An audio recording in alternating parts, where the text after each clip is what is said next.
Hello, beautiful people. How are all of you doing on this pleasant Tuesday evening? Morning. Why did I say evening? Dude, I'm an idiot. What the fuck is going on? Does my brain not work?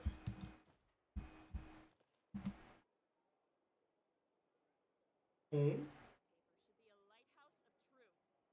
Hello. Hello, chat. How are you? How are you, chat? So, I don't really know where I spend my resin anymore. Right? We have, Decision Onslaught coming in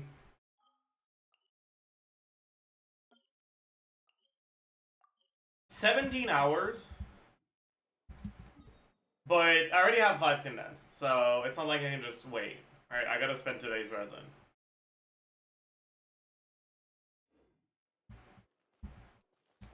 But how? Mora? No. I don't know if this account is ever gonna have to farm Mora, honestly.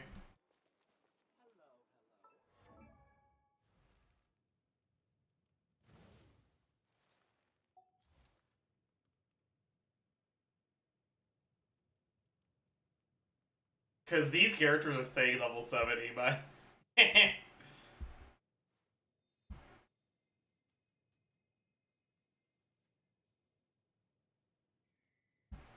Free farm somebody, but I don't know if I'll go for anyone. I've decided not to go for Flins on this account.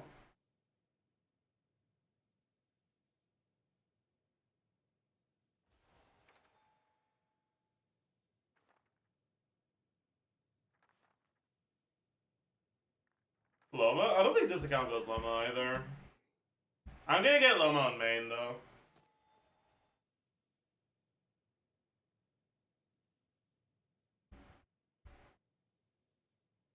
You have PMC? I mean, I do. They're not on bar right now, but I do. Have you done IT? Yeah. This account managed to do hard difficulty of IT with 6 Stellas. Which is the... there's no reward for 8 Stellas. There's only one for 9. You can't do for 9 on a... You can't do 9 on a hard. You need Visionary for 9. And I don't have enough characters for Visionary. And it'll stay like that for a while. So, yeah.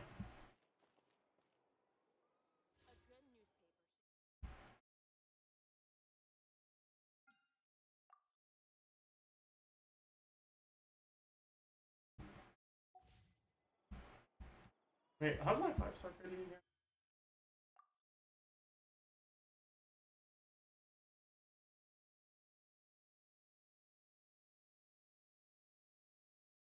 $50, $60, $70. I'm at 70. Okay. Golf Mini kicks in at 75, right? Or is it 76?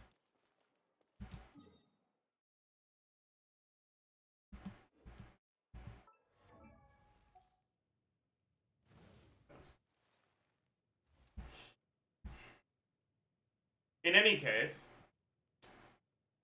what's the next step on this account? I could already start prepping for next IT.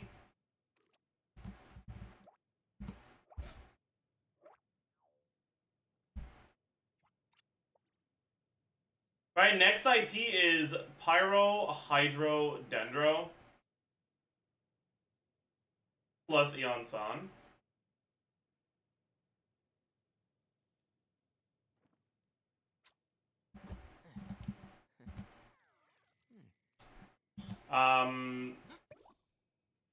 So we start with 7, including Singso and Eon San. Oh, and Kole. That's kind of cooked. But anyways. 8, 9, 10, 11, 12, 13. We do not have the 16 we need. We can get 14 with MC. You still have a special place in my heart. We're still 2 away.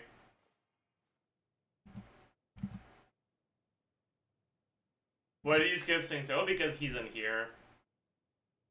15 with invite? You can't enter. If you own 15, you can't enter the difficulty.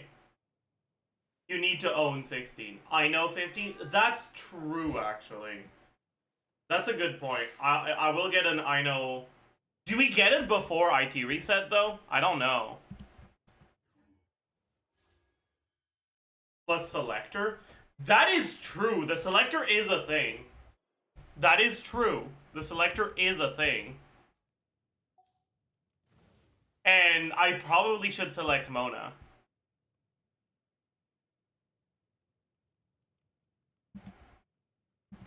But maybe I should select Yuma Glorb for the short term, though.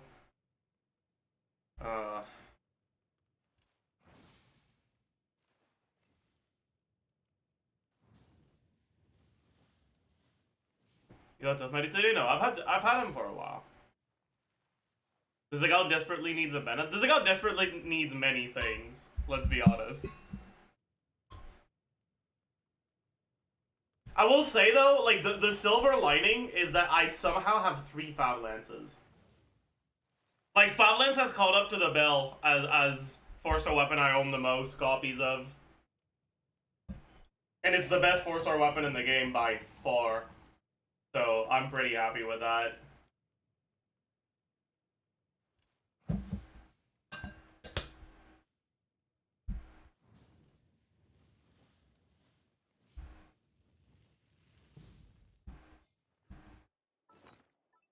I don't think anyone asked. Sorry. I could start working on this. That's not today, though. What about this? Okay, really? Can I go salvage weapons? No, there's no salvage function. Cooked.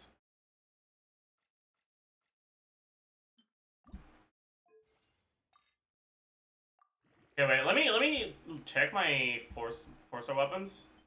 1, 2, 3, 4, 5. That's fine. 1, 2, 3, 4, 5. Okay, I'm gonna be honest.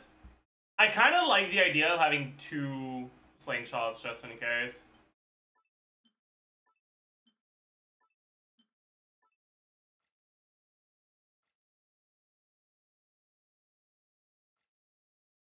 One, 2, 3, 4, 5. 1, 2, 3, 4, 5. Why do I have 6? I don't need 6 of these. Okay. 1, 2, 3, 4, 5. 1, 2, 3, 4, 5. 1, 2, 3, 4, 5. Do we have enough TTDSs? Considering the fact that IT is a thing, I don't think so. We have 2 R5s already, and 1, 2, 3, 4, 5. 1, 2, 3, 4, 5. Let's go for 5. 5 R5 TTDSs should be enough.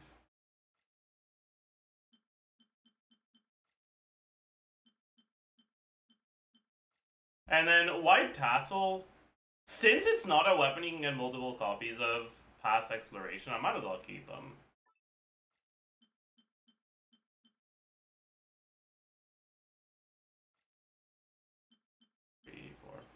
Dude, what about White Iron Greatsword? Why do I only own 1?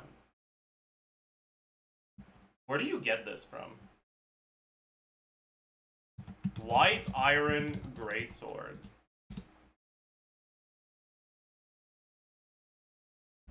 Obtainable from chests. Is it? Is it from Mondstadt chests? Probably, right? Yeah. That's crazy. 1, 2, 3, 4, 5. 1, 2, 3, 4, 5. 1, 2, 3, 4, 5. 1, 2, 3, 4, 5. 5. I already have an R5 Harbinger, but I might as well get a second one. That's fine, actually. Okay, so all I need to remember for 3-star weapons is if I see White Iron Greatsword, I lock it. That's the only thing. Everything else can be used up, no problem.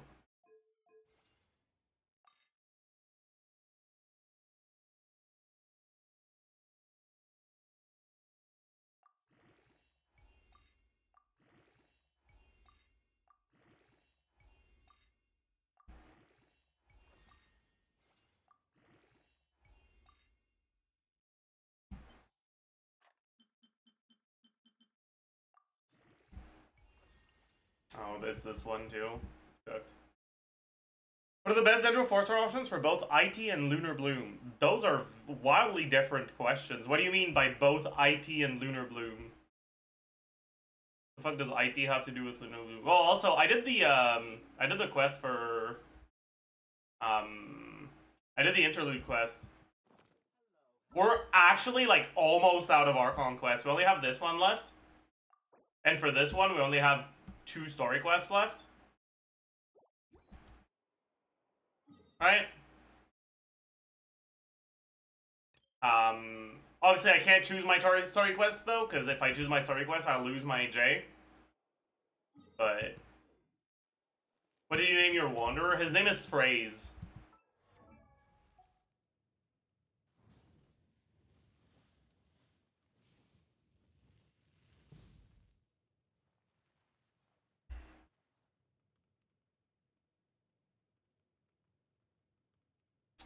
Oh boy.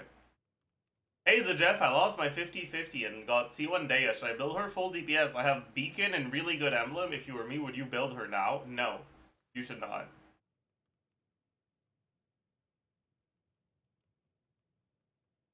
IT requires multiple good characters and Lulu Bloom requires good demo characters. No. IT doesn't require multiple good characters. IT, so long as you can enter it, is fairly trivial to win. Right? The only thing that might be a little difficult is getting all the Stellas, but like, it's not that big of a deal, right? Because you get you get pretty much all the relevant rewards without even needing all the Stellas.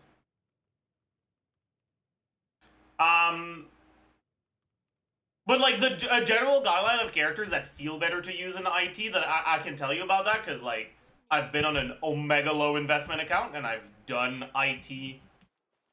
I've done hard IT on an account that can just barely enter it, right? Anything that has off-field application that is not burst reliant is omega free. Because usually the blessings that you can get do enough damage to carry you. They might not do enough damage to carry you to the Stellas, but they definitely do enough damage to carry you through the fight. Like if you watch yesterday's stream, alright? I was doing quick swap Lisa Kaya, and it was enough for the bosses.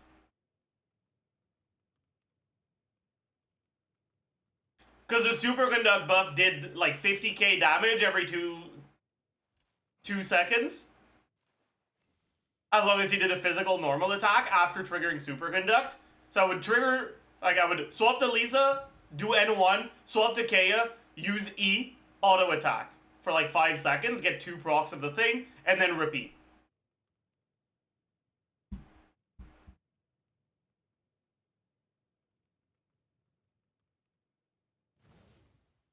It was annoying, but I got through, and I cleared doing that. Can visionary mode be completed that way? Usually what you need is, usually the way to look at it is, you can do that on the first, like, you can do something like that with the first boss, and pretty much every non-boss fight after. But the boss fights after the first one, you need to have actual things. But if you can yoink a character, a C6 character from someone on your friend list, the last 2 bosses are trivial. So as long as you have anything to deal with the second boss, you're gonna be able to get through, no problem.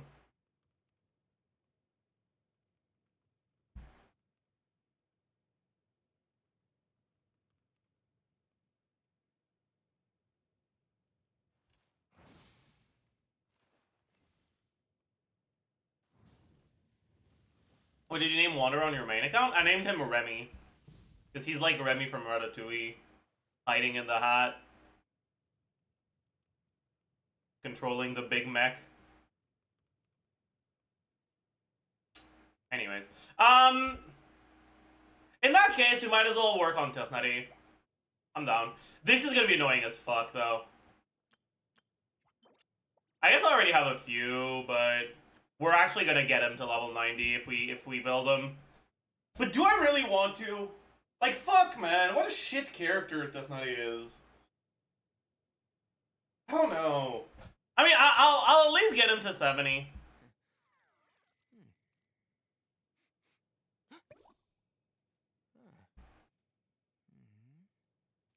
Thanks for recommending Mob and Apothecary Diaries. I'm really enjoying both of them. Pog, I'm glad you are.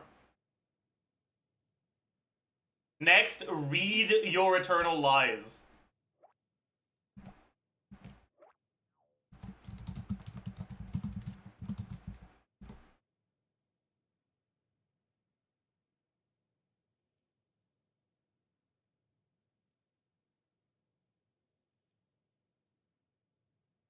Okay, the fact that something as amazing as Your Eternal Lies is so unpopular that it doesn't have a My Anime List page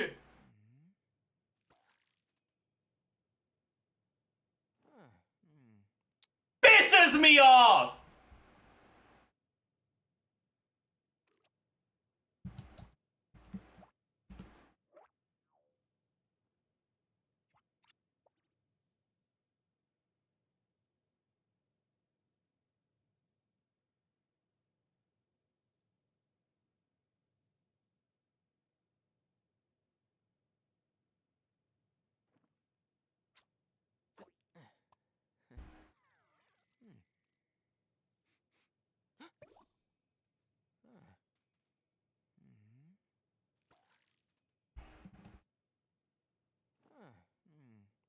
Is it legit good or trashy mama good? It's legit good.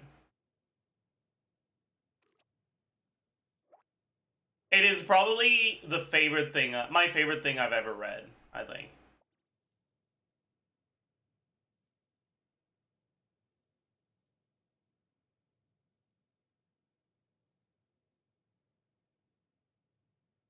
What's the name? Your Eternal Lies.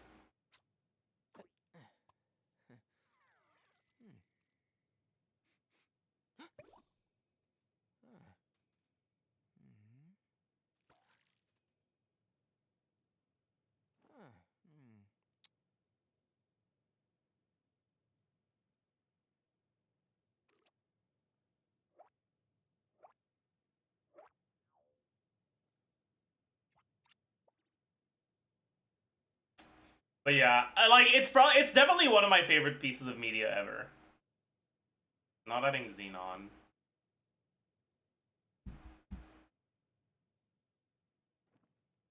I've already turned it down, chat.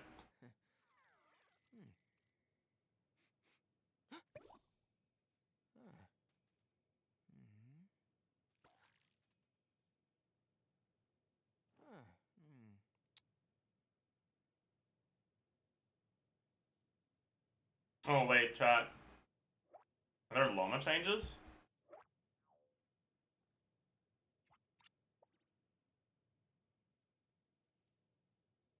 That's... Is that a nerf? Wasn't this 500 for a little bit? Oh no, it's here. Wait, oh, wait, no, I'm an idiot. Never mind. Yeah, okay, so they changed this to 500. But so we already knew about this one, right?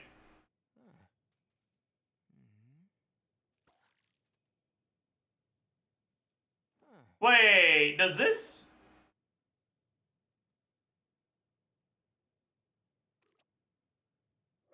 Does this also work on her Lunar Bloom? Like, it shouldn't, but like... If it doesn't, why would they remove this? What the hell?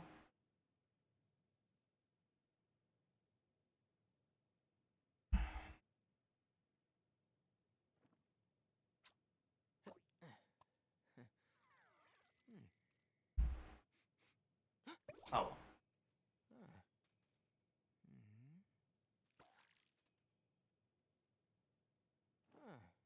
Oh well. Oh well. Okay, chat, we need to, like, figure things out. So I don't really want to build Tiltnutty because I feel like by the time I have him fully built, I'll have a second team. But also, I don't know if I need him to be fully built to clear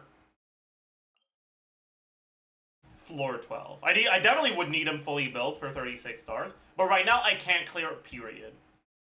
But I don't know if I could clear with Tiltnutty. Like a half-built Tiltnutty.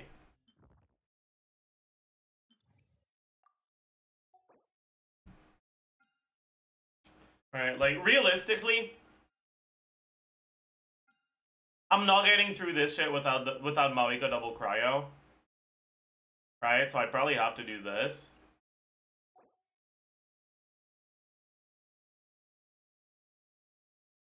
Which makes this pretty annoying. Because I need it to shield back up, right? Or, sorry, I don't have nearly enough damage to one down it if I do it like this. So, it's gonna shield back up. And the shielding back up is bad. It's bad, bad.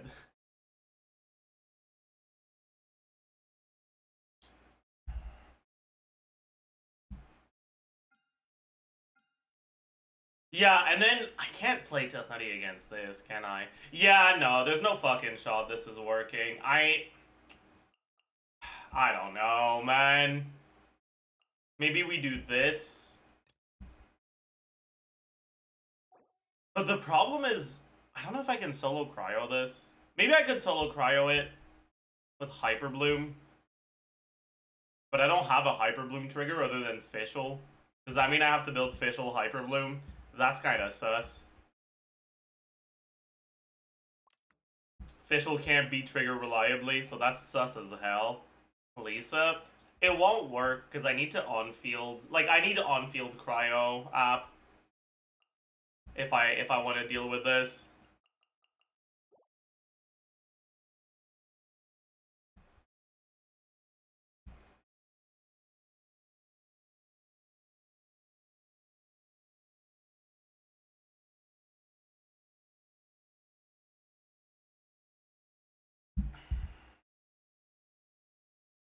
Razor Chongyun. Oh my god, are you cooking? What the fuck?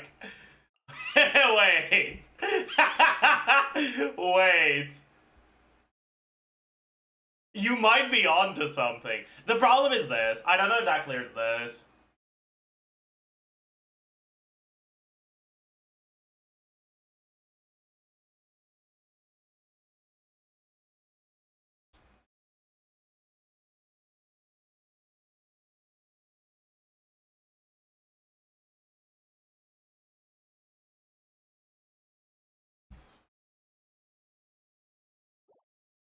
Because it's burst reliant, right?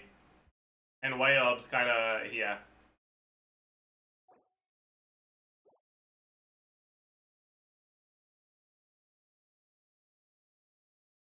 Do multiple clears for each chamber? You need to understand.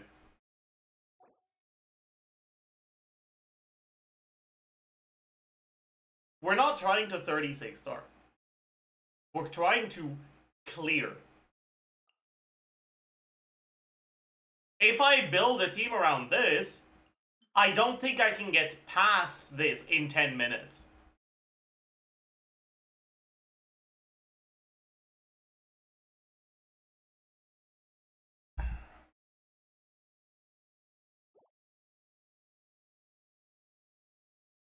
Plus, I can't do this, right? If I do Hyperloom, I need this. But I will say, at the very least, right? Singso is a massive upgrade for for these teams.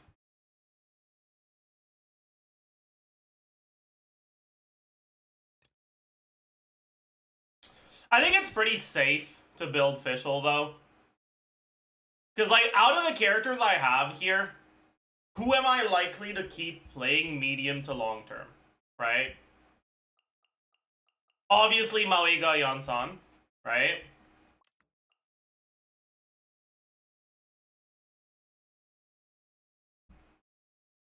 Those are the only two that I'm likely to keep playing long term. Medium term, Sainto. Or sorry. Characters that I could keep playing long term, but it's just gonna depend on who I go for. Sainto, Fischl, Xiangling. Right? And characters that I might keep playing, at the very least, medium term. MC. And, like, maybe some of the Dendros.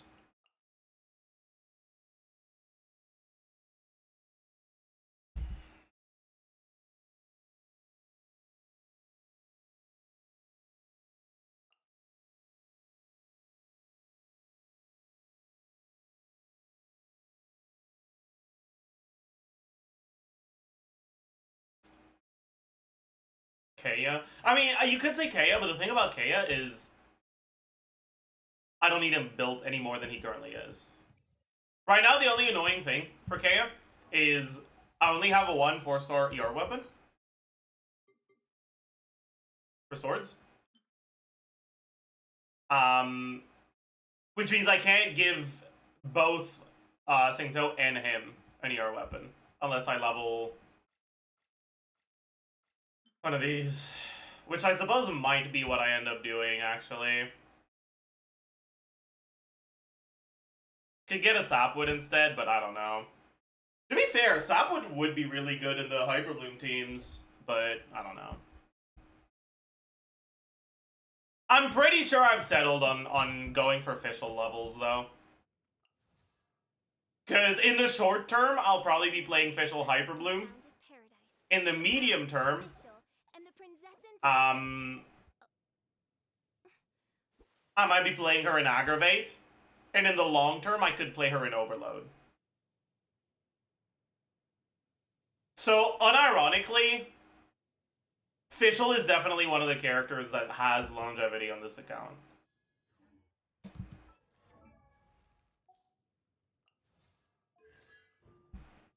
Really wish I had this. It feels so much better when you have the C2 than when you don't. It's the sort of constellation that, like, doesn't actually do that much, but feels so much better to use. Alright, any EU chatters that are world level 9 that could let me invade their world so we can kill some electro hypostasis?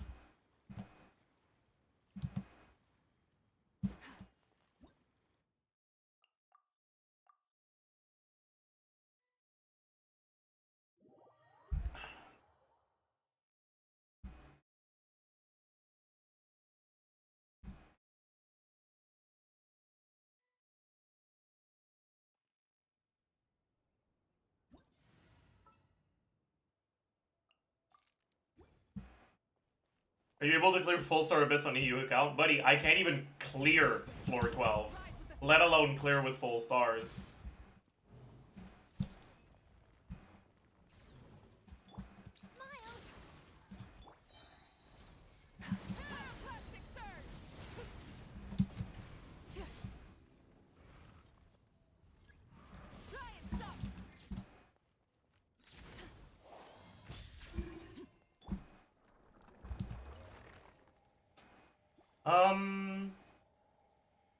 I guess I do care about getting 4 now.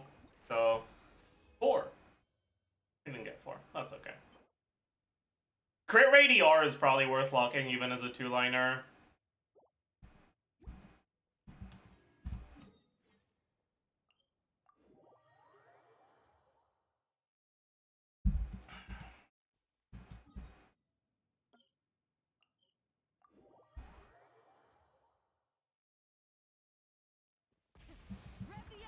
So Flynn's CALCS yesterday. Why was C4 Mona with TDS and TM not included? I just didn't end up including her yet. Mona's gonna be fine. The biggest problem with Mona is that her ER requirements. Oopsie.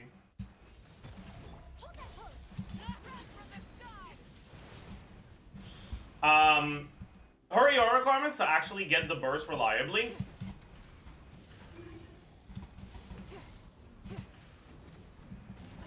are actually too high to happen. Like, it's not gonna happen.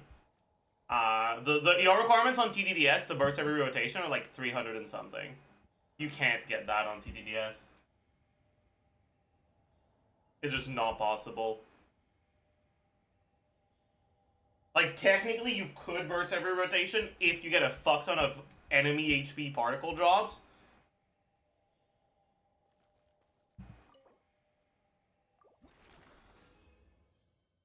Hey, we got 4. Let's fucking go.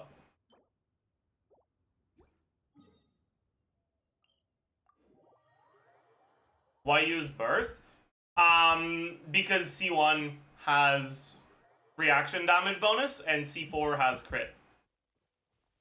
But yeah, so you get 50% uptime on the burst, but it's not actually 50% uptime.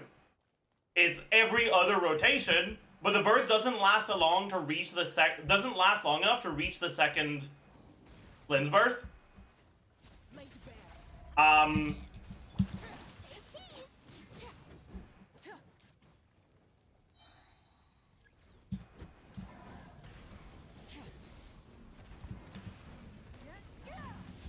Yeah, the burst doesn't last long enough to reach the second Flynn's burst. So it's actually 50% uptime on the rotation where it's up. So it's actually 25% uptime. So you end up with 50% uptime TTDS, 25% uptime on the C1, 25% uptime on the burst.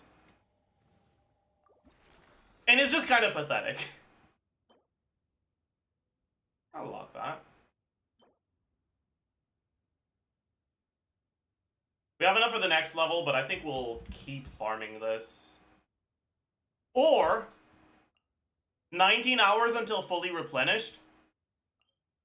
17 hours until Siege and Onslaught. We could just accept that we're probably gonna overcap tomorrow. No, let's do it one more time. Cause I'm probably not starting on this account for Onslaught. Actually, no, I am starting on this account for Onslaught tomorrow. I'm not doing difficulty 5 anyways. I'm just getting carried on difficulty 4 and spending my resin. Is Flynn's Q the majority of his damage? Yeah, it's a large majority of it.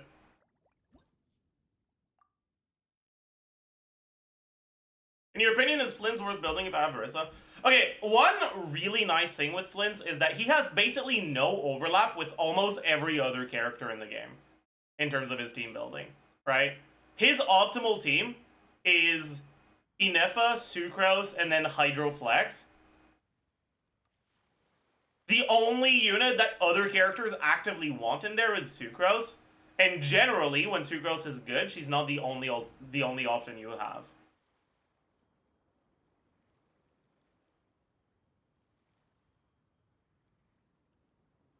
And so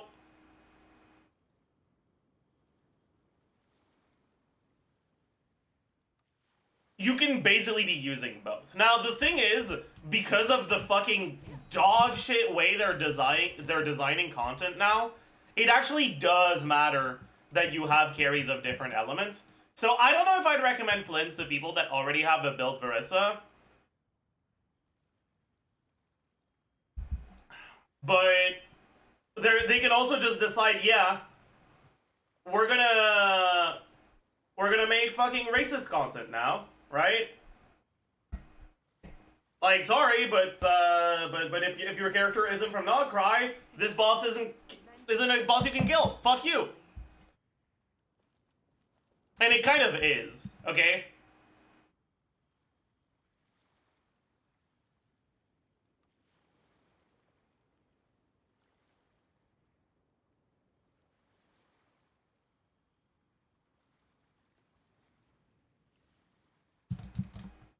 Cause okay, so you guys might have heard about the. Let me just make sure I don't fucking hear myself like an idiot.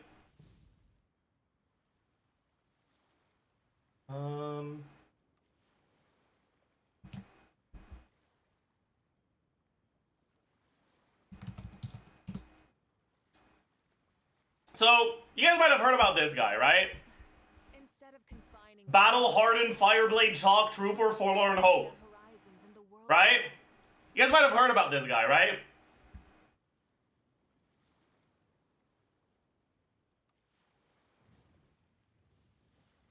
Okay, this guy has an electro shield, okay? I will show you, let's use this Twitch video player, like, time bar to visualize the electro shield, okay? And let's explain how his electro shield is going to move based on the different teams you use. So,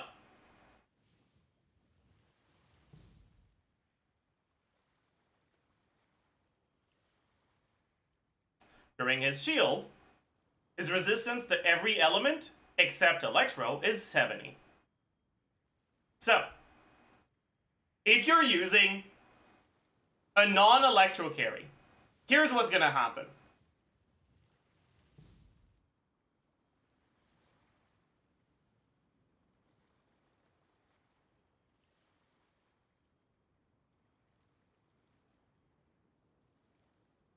That's how the shield moves. Okay, because he regenerates some of his shield. And it's pretty quick. It's 40, not 70. 40 to physical. For some reason. 70 to everything else. Okay. What about, like, a taser team with Inefa?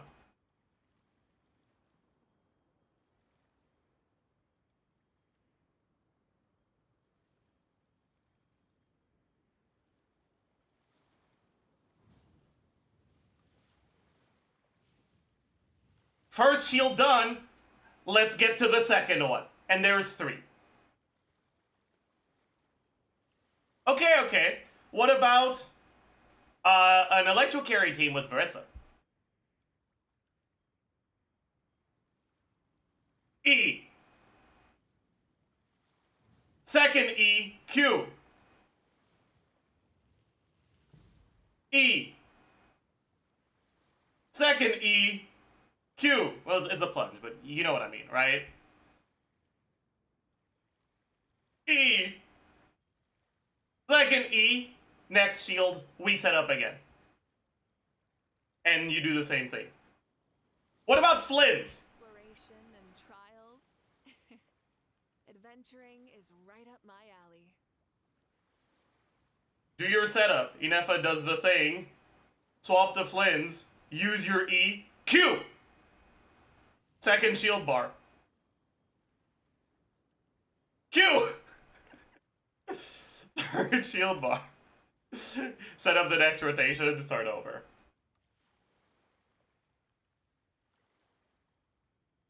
That's basically what happens against this guy. Can you brute force him? Yeah, you can brute force him with electro carries or with, like, omega strong non-electro carries.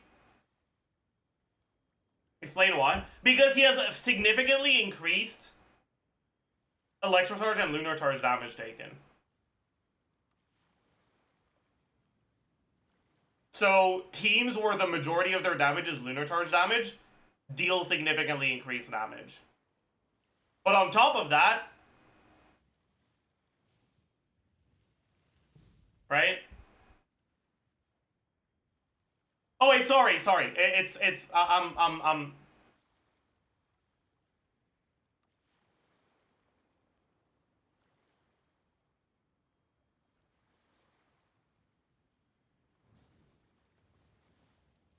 I don't know where it says it.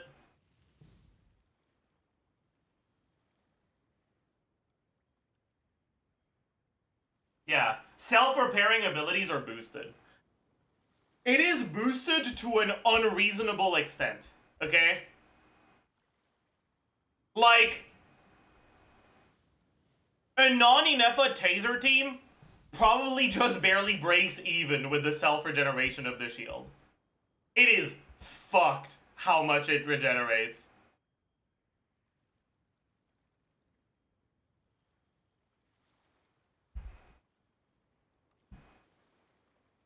Lens without Inefa will work, yeah.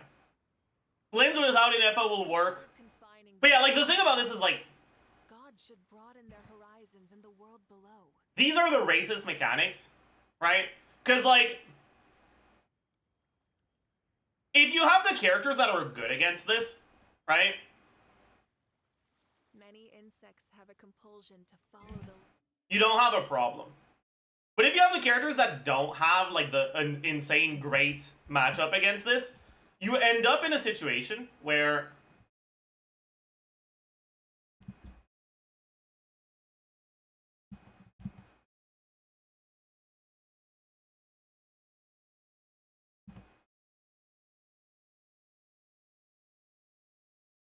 obviously your goal is to kill him, right? Usually, if an enemy has 1,000,000 HP and you have 100 seconds to kill it, you would just need 10k DPS. Right? Like, that's very straightforward. But these enemies that they keep adding pretty much all have, like, gimmicks that make it so that during a portion of the fight, your DPS needs to be higher. And if it's not high enough to meet a specific breakpoint, the enemy does an attack that's gonna fucking kill you, right? Kind of like how Tulpa does its, like, absorb attack with the mini Tulpas. I mean, also kind of like the Tulpa shield, right? Except, unlike the Tulpa shield, a lot of these mechanics are character specific. Right? The Tulpa shield at least still gave you a decent amount of flexibility in terms of what you could use against it.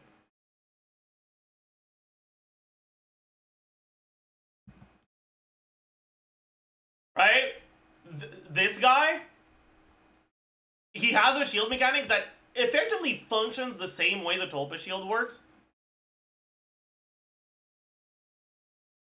But it's like the shield pretty much specifically says, hey, if this isn't electro damage, you're not getting through. And if it's not lunar charge damage, you need to have like almost dire levels of investment to be able to even get past it on Fearless.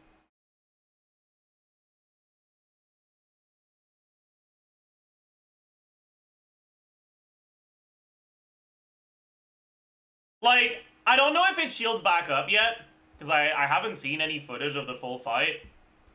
But if it doesn't shield back up, it does. Oh, that's cooked. That's cooked. I don't know, man. It's,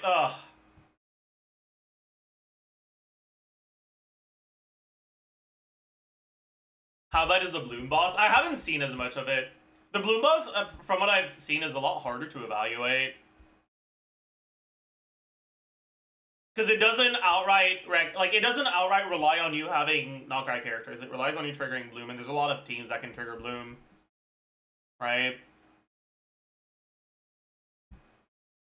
This is reliant on you having good lunar charge damage. Your versus should be fine, yeah. I'll be fine for Fearless. There's no fucking way I get anywhere close to Dire, though. Like, it is not happening. No way in hell. I think even if I got Inefa, there's no shot I get even remotely close. Despite my Versa being top 1 NA, I don't think there's any chance.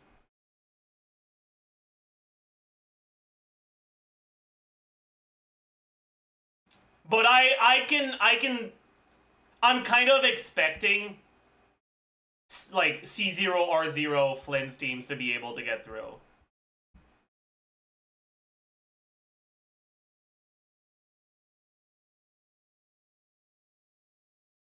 In Dire? Yeah, in Dire. Like, unironically,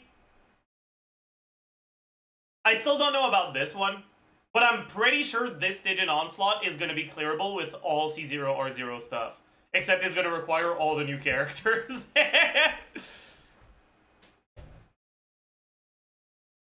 Maybe not the Aeon Blight Drake. I don't know about that one.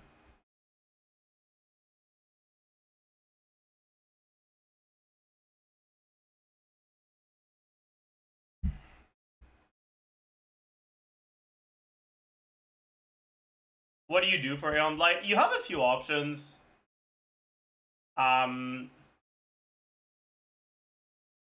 What I would want to do is I would want to do an Overload Moika team with like dual carry. You know that cursed Chloride Sim? Well, you do that, but it's actually like, it actually makes sense, right?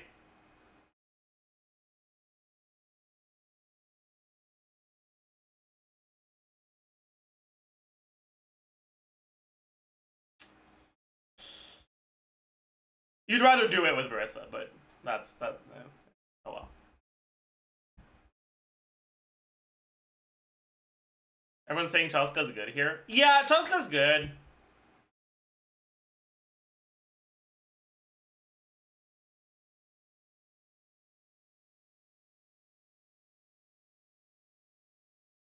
If she was no bow, you'd use Auron. Like Verissa, Auron, Dolores, Malika. But the problem is, if I do that on my account, I can't clear this. Because I'm not going to get Flynn's or Inefa.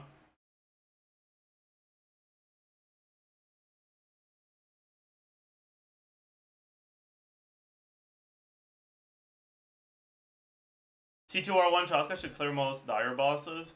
I'm not sure. How much damage does Chaska get from C2R1? Like, I know it's a decent amount, but I'm not sure how much.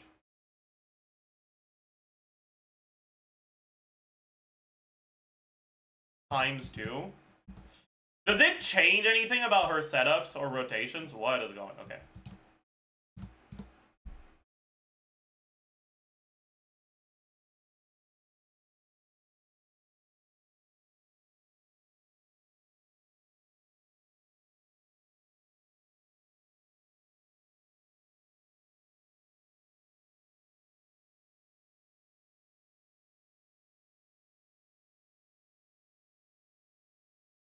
No, right?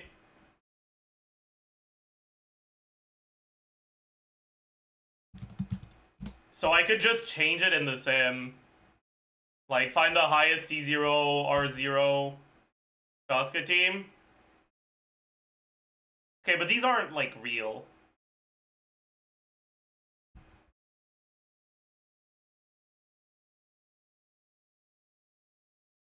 Do I really want to look at this one? I mean, I don't, but, like...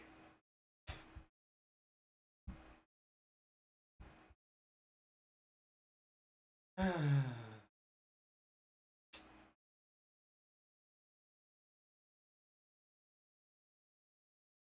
make sure I exclude Malika, or I exclude Bennett. Or sorry, I exclude Malika. I don't know, man.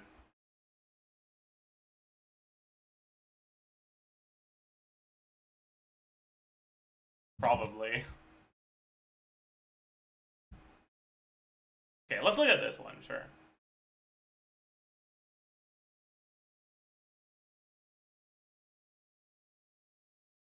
What's the name of her weapon in the sim? Oh, you have to write the full ass fucking name. Okay. Sorry. That's cool.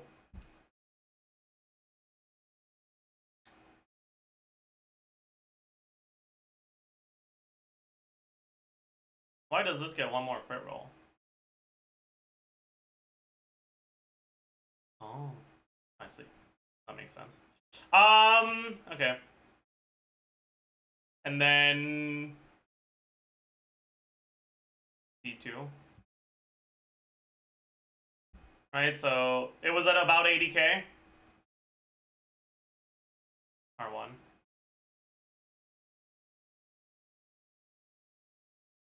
What do you mean? From 80 to 150? Yeah, that's a pretty big difference, huh?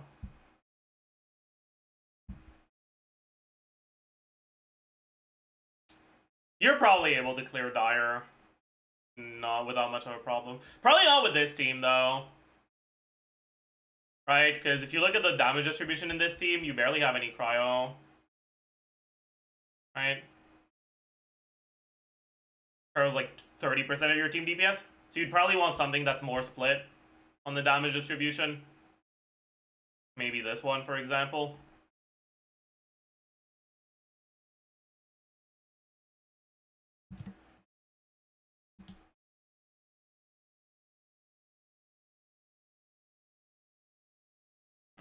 The total DPS is a lot lower, though, but the damage distribution is much, much better.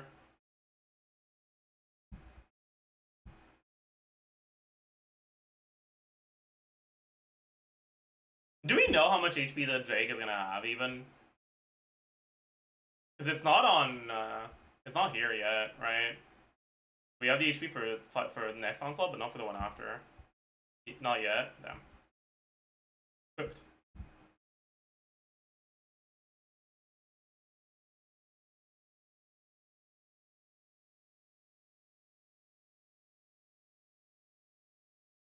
What about Skirknavia dual carry? You could do that, yeah.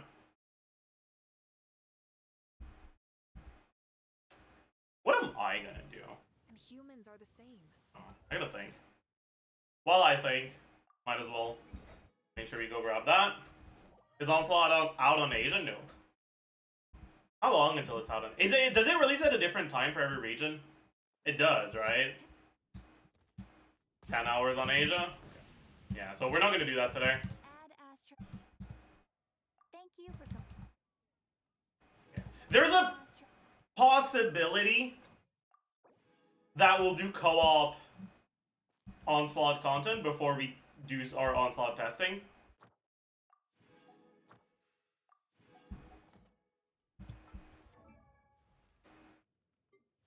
But I'm not sure yet. Oh shit, I forgot to do this. I said I was gonna do it and then I didn't. Oh, any helpers? Any EU helpers?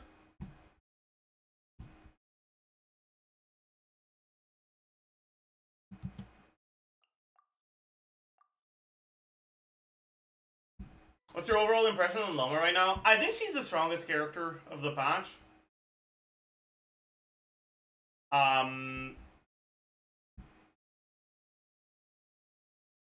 I also think that if they keep the Nascent and Ascended buff for her mutually exclusive, she is the stupidest character design we've ever had.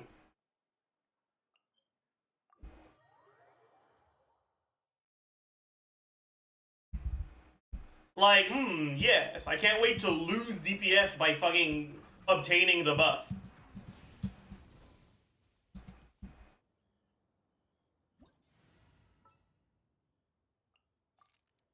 Amazing.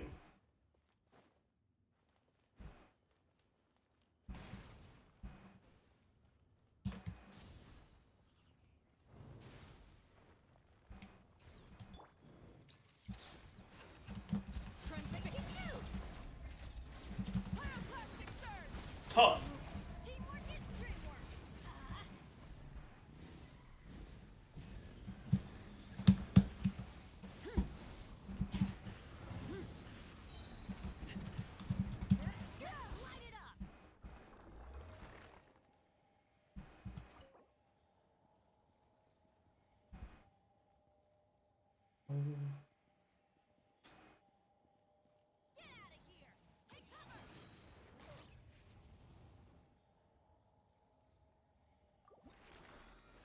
Top 3.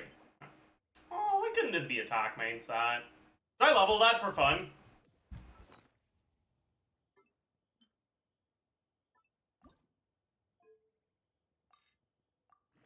We'll level until we hit something that isn't crit, I think.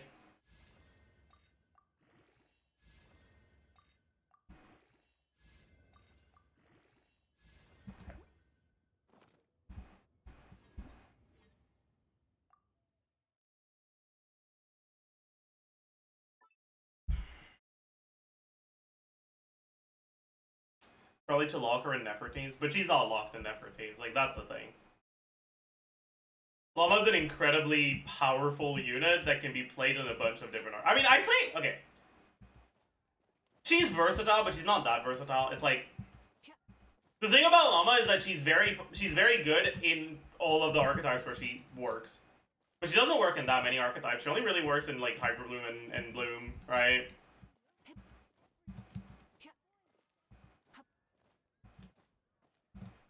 Chat, what should we call Quick Bloom for Lunar Charge teams?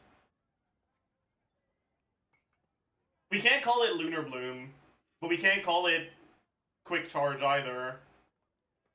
Because Lunar Bloom is already a thing, and Quick Charge doesn't indicate Lunar.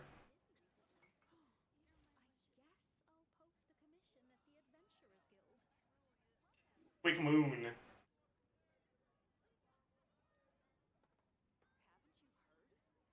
Maybe?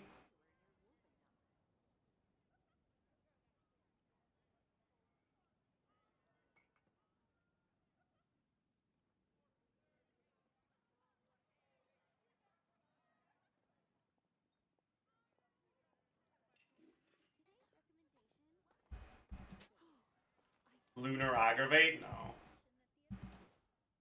That's not catchy.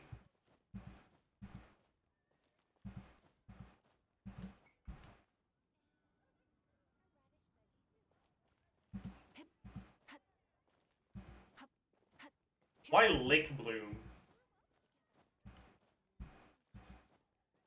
But Lick Bloom doesn't work because...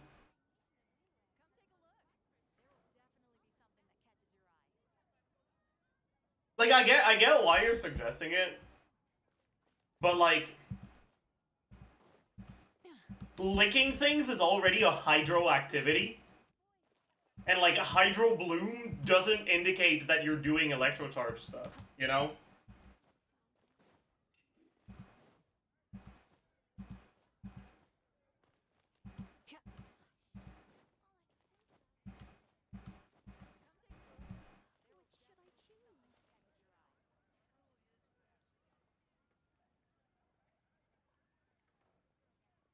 Maybe Quick Moon is just the one. I don't hate it.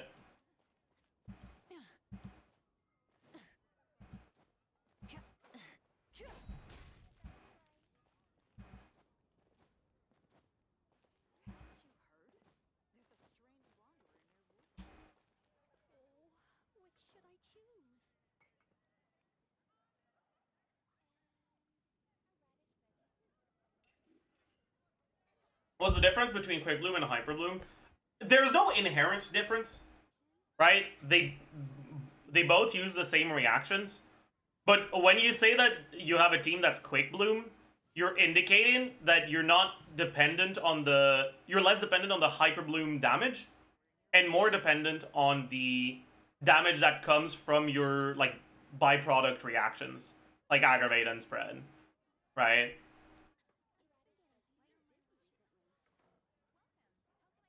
So, like, if I were to say Hyper Bloom Raiden to someone, like, most people know what I mean. But if I say Quick Bloom Raiden, people who understand what Quick Bloom mean will realize, oh, so you mean Raiden in a team where you actually use her burst and build crit on her, but go, like, EM crit or some shit. Or EM Electro crit. Basically, you're doing some Saluna bullshit.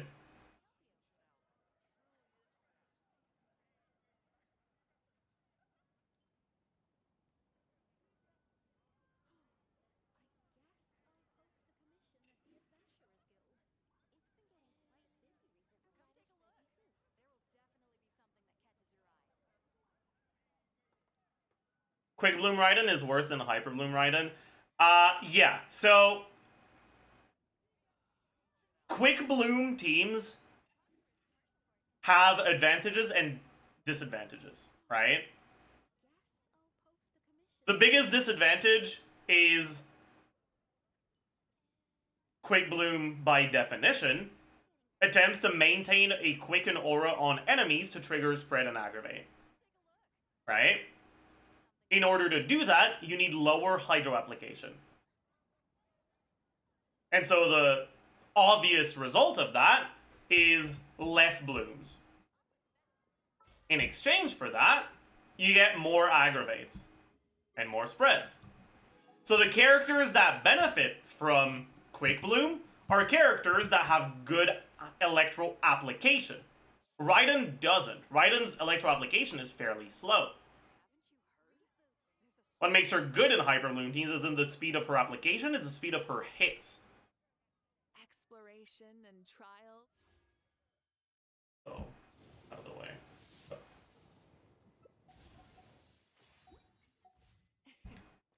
Adventuring is right up my alley. And so generally, characters that benefit from Quick Bloom are characters who have good personal damage and application, right? Characters that you, by default, don't really want to build full EM. Characters like Klein, characters like Sino.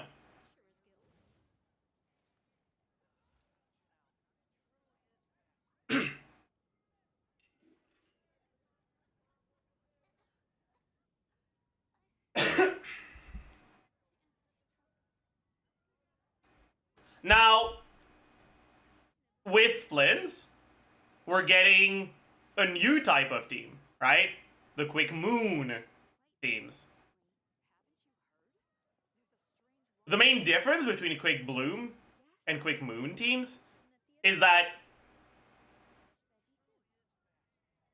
Quick Moon teams, instead of doing electro damage, they do lunar charge damage. So it's not about maintaining good quicken uptime, and you will be building a lot of EM.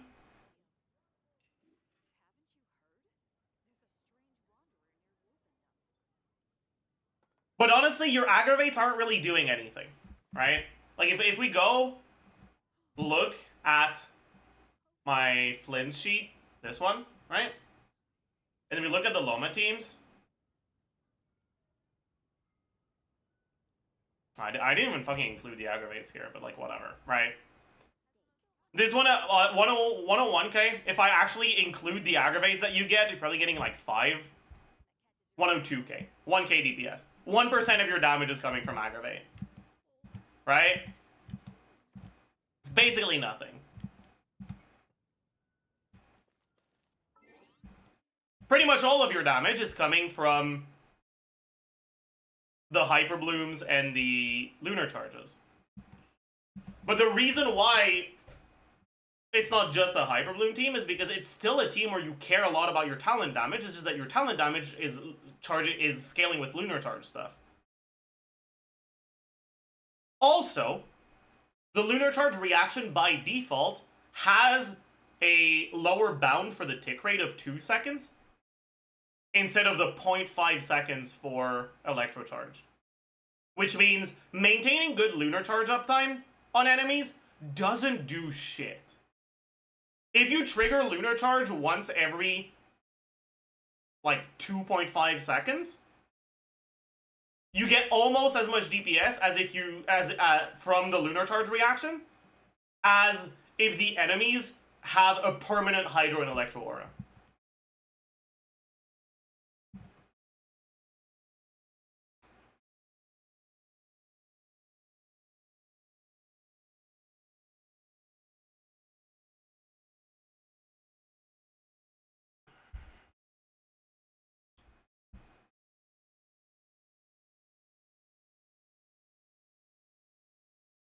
With Electro Charge, if you maintain a permanent Hydro and Electro Aura, it generally takes about once per 0.8 seconds. And if you trigger Electro Charge once every 2.5 seconds, it takes, well, once per 2.5 seconds. In other words, the bad uptime on auras in Electro Charge teams, right, takes your Electro Charge tick rate from 0.8 to 2.5. And in Lunar Charge teams, it takes it from 2 to 2.5.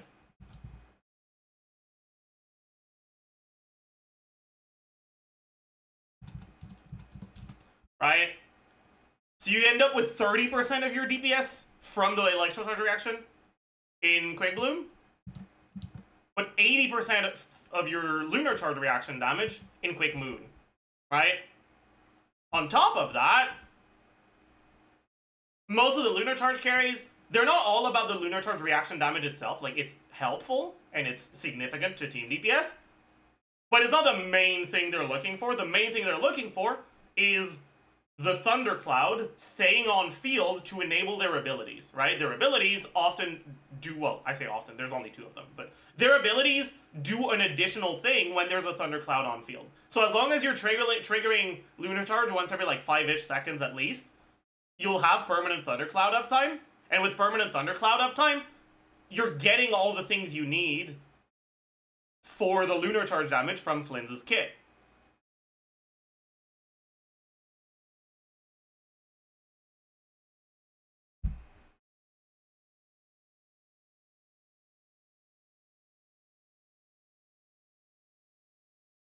Also, let me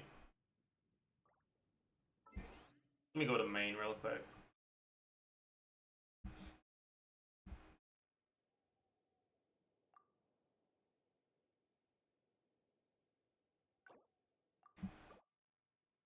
In other words, right? When you go Quick Moon Flint, you don't lose any of his talent scaling, and you don't lose much of the Lunar Charge reaction team DPS. Barely any. What do you lose? Well, you lose the slot that could replace Dendro, right? And so, for Flynn specifically, you're losing Sucrose. Sucrose is real good with Flynn's, so you're losing out on a lot, right? You're losing out on the Shred, you're losing out on the EM sharing, you're losing out on the TTDS. Or I guess, in Flynn's best teams, you're not losing out on TTDS because Liar is better than TTDS on Sucrose in that team, but whatever, right? You're losing out on a good amount of EM and on the Shred. In exchange for that, you get Hyper Bloom.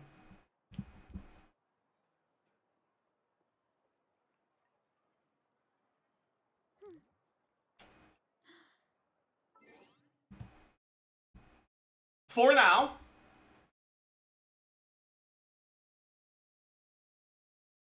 it seems as though that's basically DPS neutral, right? This is the premium Flynn's teams I've calced with I know C6, right? That's at 118k. Once you've implemented the changes.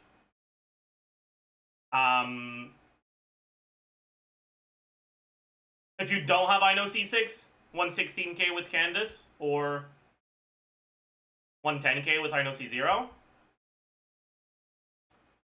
Using LAUMA instead of Sucrose, 116k.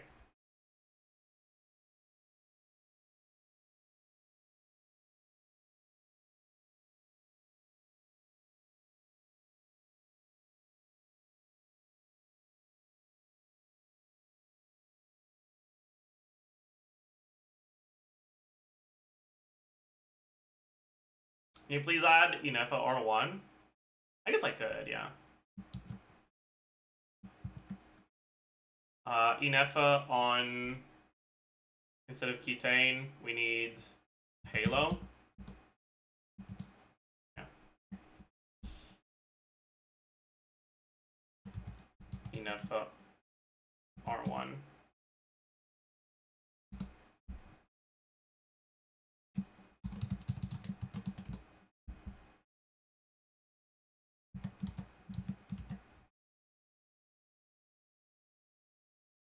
So it's pretty close to Flynn's R1, but decent amount behind Flynn's C1.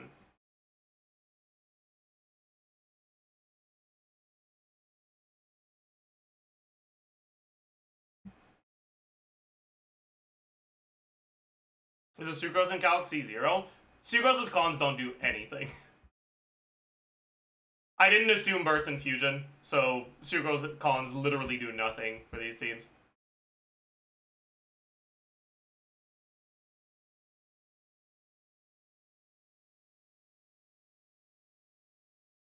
Did I know C6 make a comeback? They buffed I know C1. They gave her 80 EM.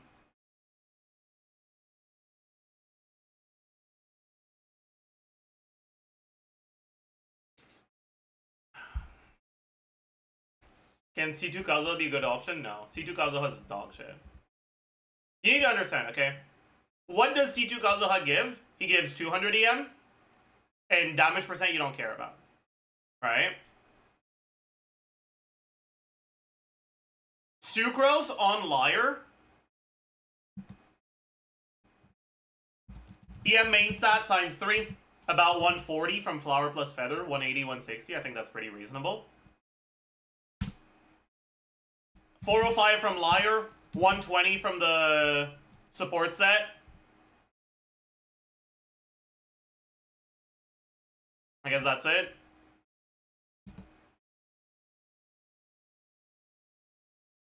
$12.26. Yeah. this times 20% plus 50. Wait. Sucrose is giving about 300 EM.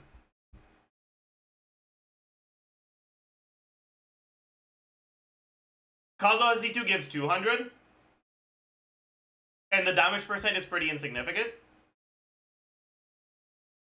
So Sucrose is outright giving a much larger buff. On top of that, Sucrose animation time is so short that if you swap to her, use E and swap out, you'll get swap CD'd. Right? Like, Sucrose field time is as short as it can be, literally. Sucrose is one of the very few characters whose animation times are so short that her technical optimal combos include booking swap cooldown. There are not a lot of characters like that. Kazuha, on the other hand, has a fairly long burst animation. And you have to do the skill, which also has a fairly long animation.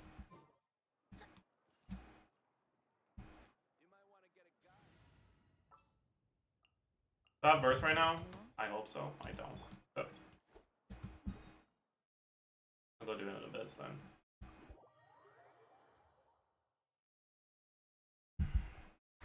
And she has TTDS. For now, I'm looking at Liar instead of TTDS. Liar being the new event weapon that gives 405 EM. They're pretty similar, but with the new changes to DEI resonance, it's...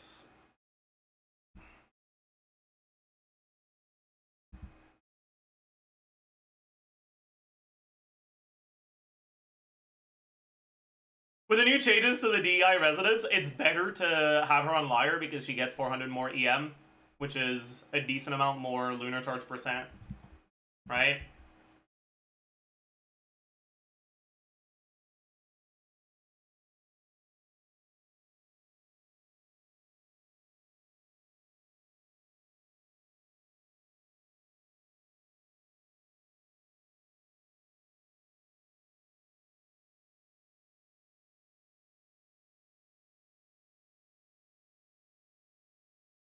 Doesn't it add up with every character? Only the non-Nogcry ones. And because Flynn's best team is technically with Flynn's and Effa, I know, it means your last slot is gonna be the only character on your team that has that shares this.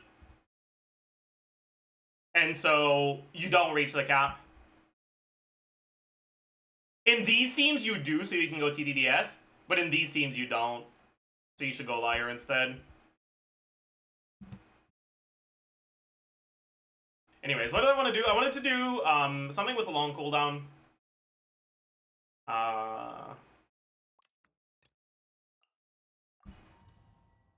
Right. I'll swap out when Maoika's skill cooldown hits 25, and we'll see how much it's at when we swap back in, right?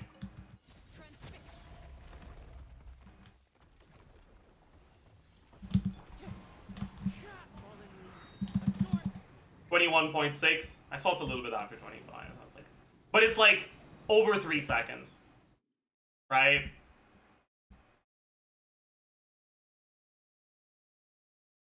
Over 3 seconds on your Animo character is a big fucking deal in teams with short rotations like this. Technically, it's not that bad, because all you have to do to make up for it is spend a little bit less time on Flynn's after the second burst.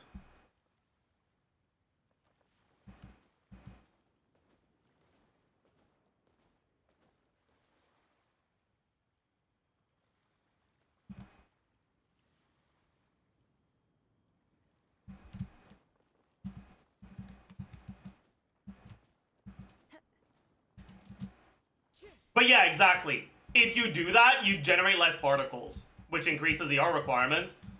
And so you might have to change stuff with that.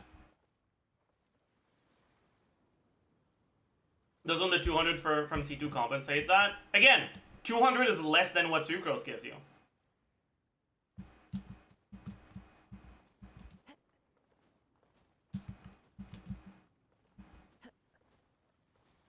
Maybe if your weapon on Flynn's is Staff of Scarlet Sands, since the 200 EM buff from Kazuha, C2, does work with Staff of Scarlet Sands, whereas the 300 EM buff from Sucrose doesn't. Maybe Kazuha's 2 would be better then. But that's pretty much the only situation where I can see Kazuha being better. I mean, you can use Kazuha if you want something that has a bit better grouping, I guess. But... oh yeah, there's also the fact that Kazuha's EM buff doesn't apply to Inefa. There's that too, I forgot.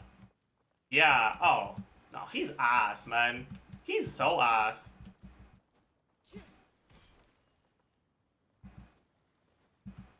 But, like, do you guys want me to, like, actually include it?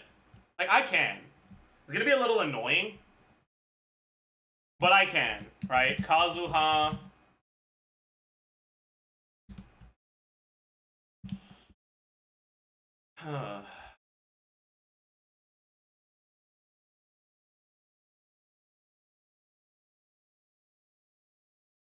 We're not doing LAUMA CALCS today if we start doing this shit, though.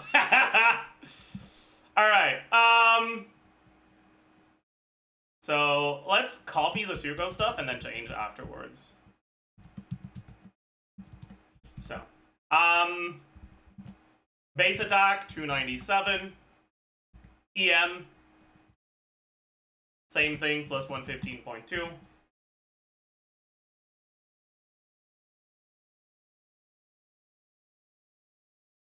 Motion value, Animo, 326.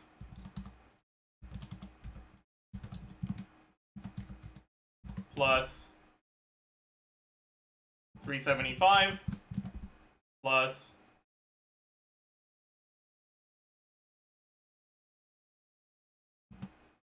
446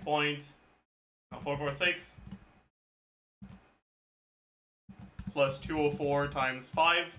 Is it 5 or 6? It's 5, right? Is it, or is it 4? I think it's 5.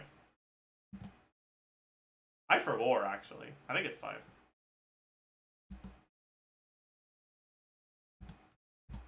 Infusion, 204 times, no. 61 times 5.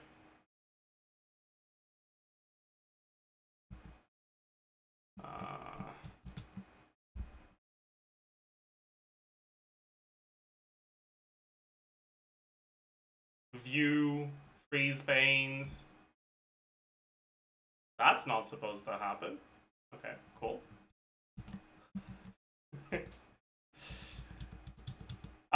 Base HP, 13,348.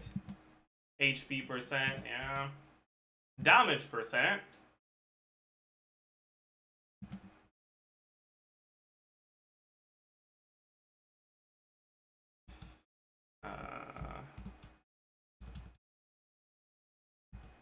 Rotation length, CV.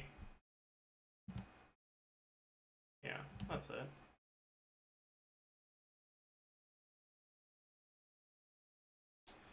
Okay, so we now need to add some damage percent.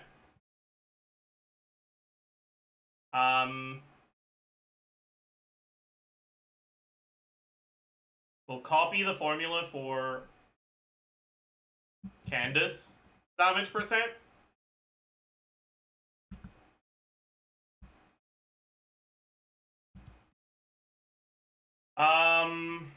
Instead of Candace C6, let's do Kazuha.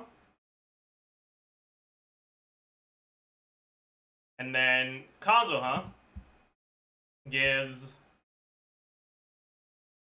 0.04 per point of EM. So 0.04% plus, wait, why plus? Oh, because there's no base one. So this is 0.04. H lookup Kazuha.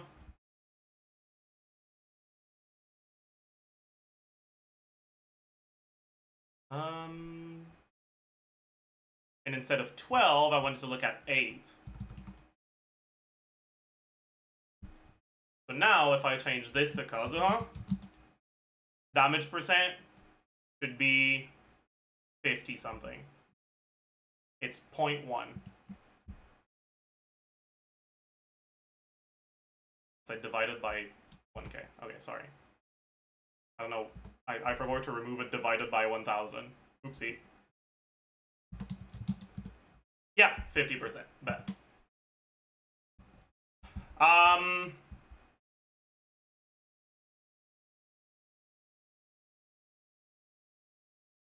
We'll look at the enemy nerfs later. Is that all we need to change for Kazuha? I mean, I guess.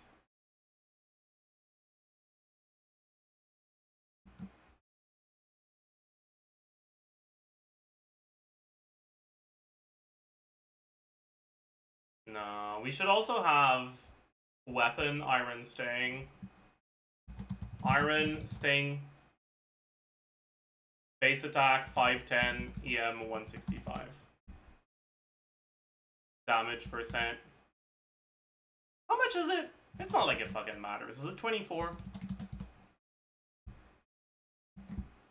It's less. Whatever. Who cares?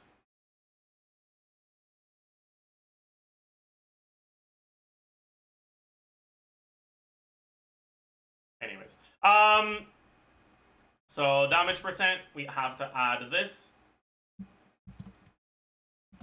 And then we also need to add it to Inefa.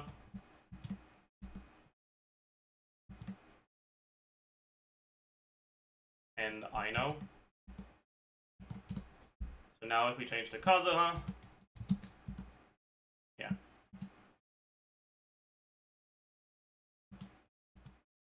Yeah. Okay.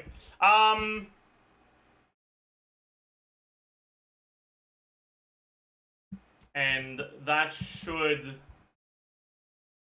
be all we need to do.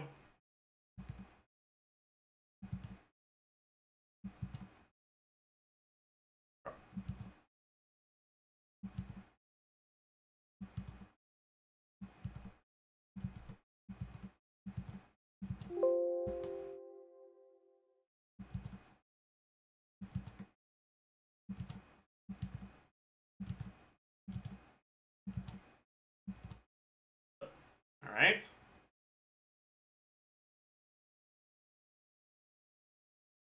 So now we can change to Kazuha Iron Sting.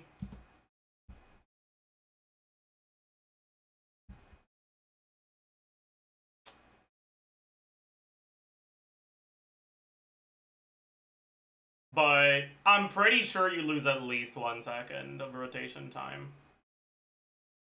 So let's change this to 17.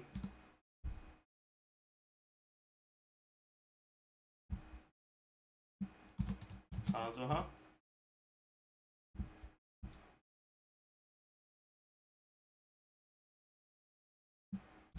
Kazuha.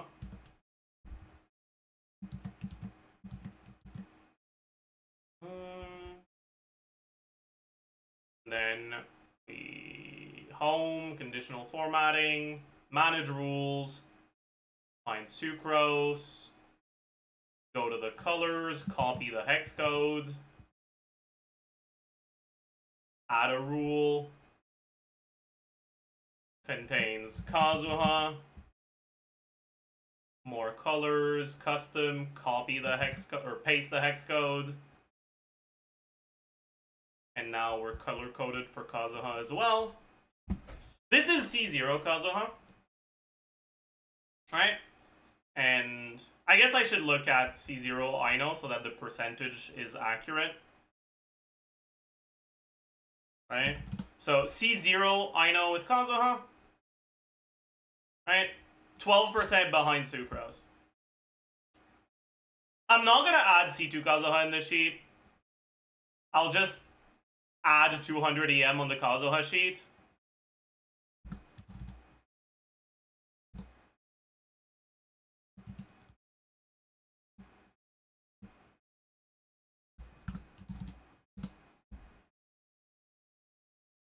$95. C2 Kazuha is about 5% behind Sucrose.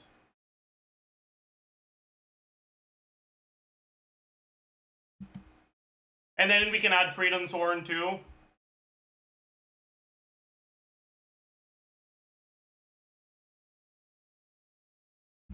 Alright, it's 198. And then half uptime on this.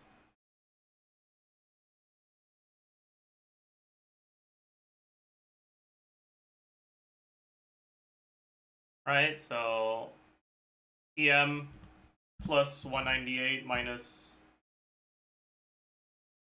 165. Base attack plus 608 minus 510. Damage percent on him is a bit lower, but I'm too lazy to go change it because he doesn't do any damage anyways. Attack percent, 20%, but with half uptime because it's only every other rotation because Freedom Sword cooldown is 20 seconds. Loser. And damage percent, same, it's just half, so plus 6%. So C2R1 Kazuha is still about 2% behind Sucrose.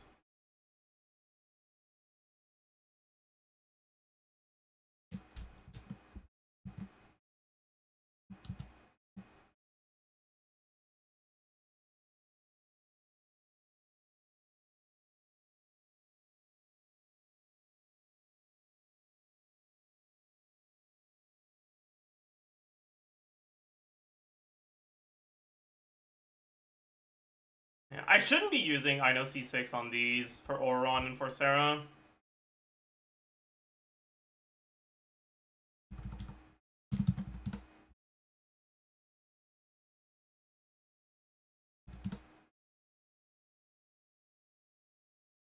But I should only be using I know C6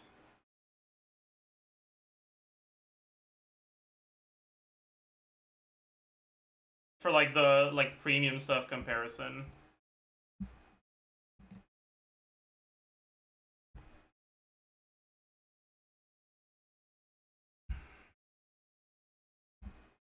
Can you calc Mona now? Yeah, I could. You guys don't get to complain about me not doing LAUMA today, though. Because, like, you're the ones that keep asking questions. Alright?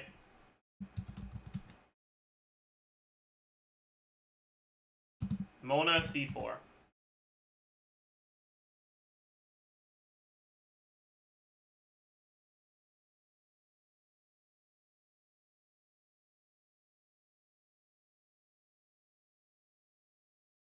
Do we do Mona C4? What artifact, or what do we even go on Mona? Like, what weapon? Because you can't really do TDDS.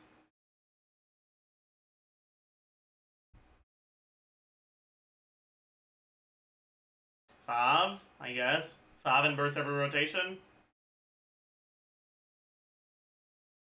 Sure.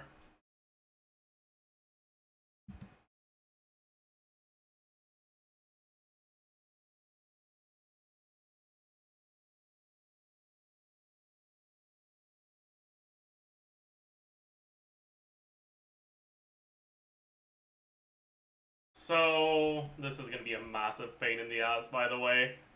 Because for the Mona stuff, we need to remove some lunar charges. Because her Hydro app is dog shit. Aww. Base attack, 287. Attack percent, basically nothing. EM, yeah. Motion value attack.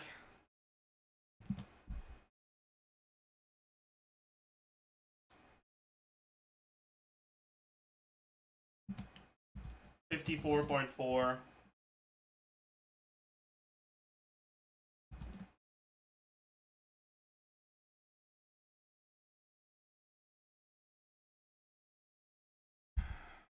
Times 4 plus 226 plus 885 plus, no, that's it.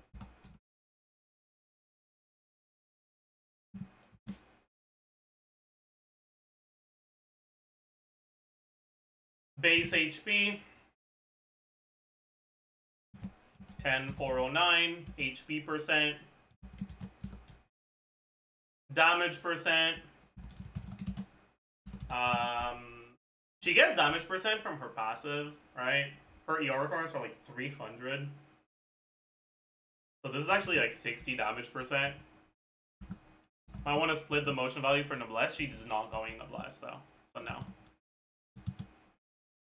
I can't be bothered.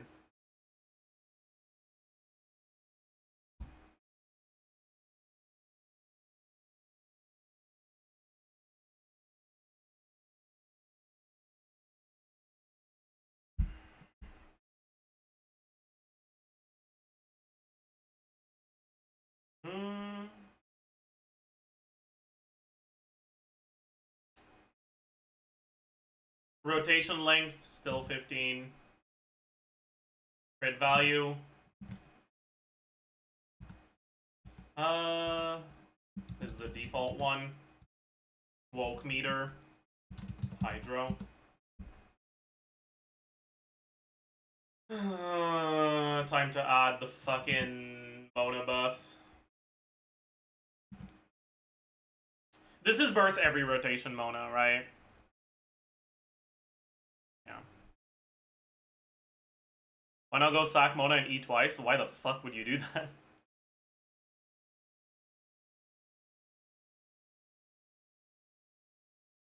In order for a second E to matter, you'd have to swap back to her, and you don't want to swap back to her.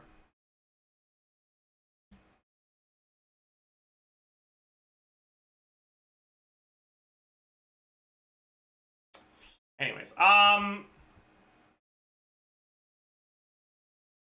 so, what do we need to change in order to implement Mona? We need to add lunar charge percent,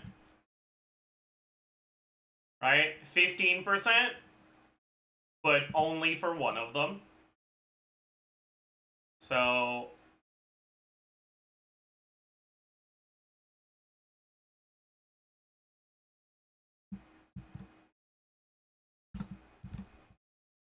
it's gonna be 7.5%.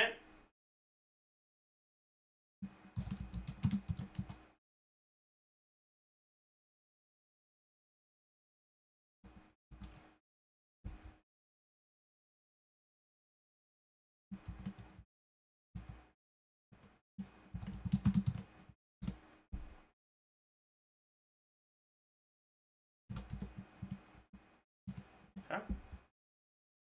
And then for Inefa, it's actually even less uptime.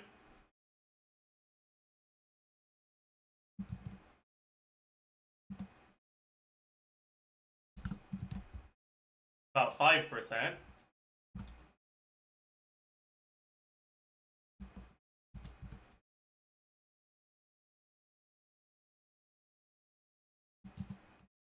Okay.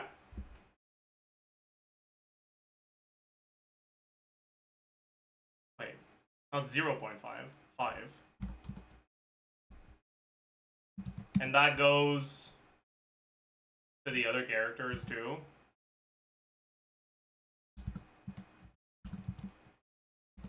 Okay. So we've added the C1. Next, we add the burst itself. So if it's Mona, the burst is gonna give us it's 60 damage percent on about half of Flynn's damage. So let's say 30.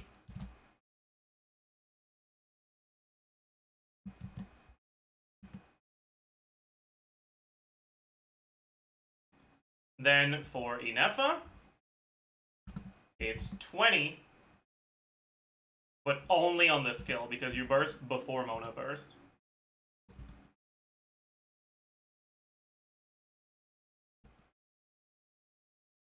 Then for Sucrose,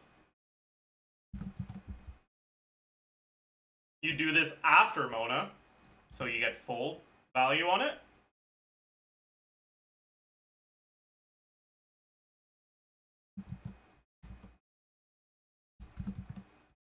for Mona herself, you also get full value on it.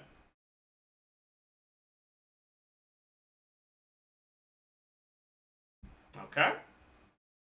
Next, we need to add the crit value from C4. So 15 crit rate, but again, with dog shit uptime. So, it's gonna be about half uptime. So this 30 CV is gonna become 15 CV. And then on Inefa, it's about a third uptime. On Sucrose, it's full uptime. On Mona, it's full uptime. And finally, we lose lunar charge procs. So number of lunar charges.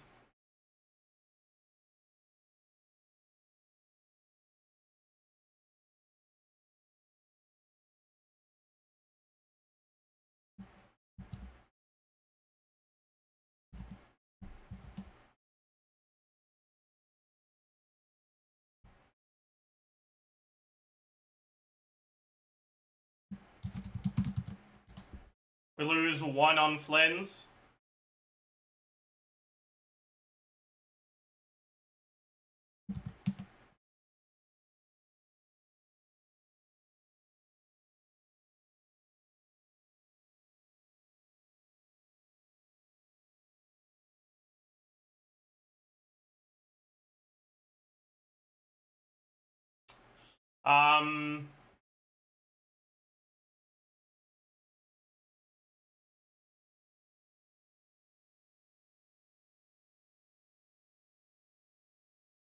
That one's gonna work already.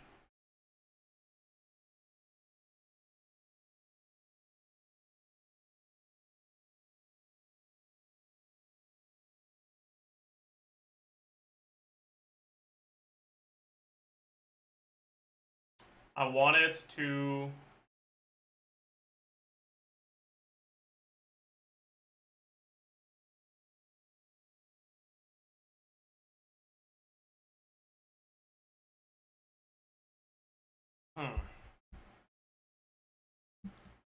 If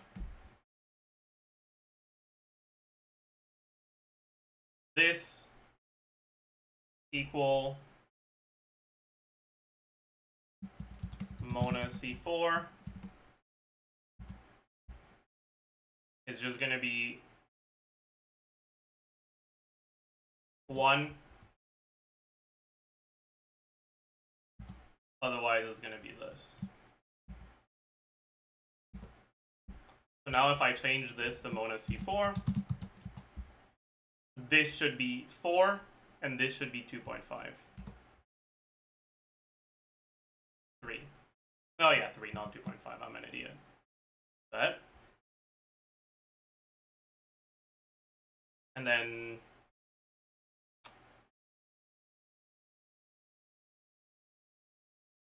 number lunar charge on this one as well.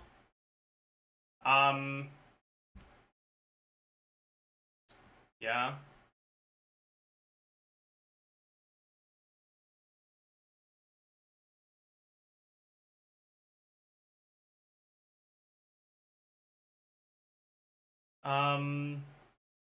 Yeah.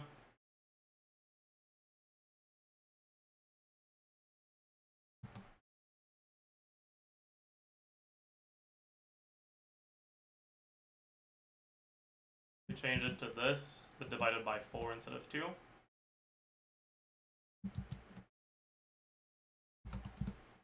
Okay.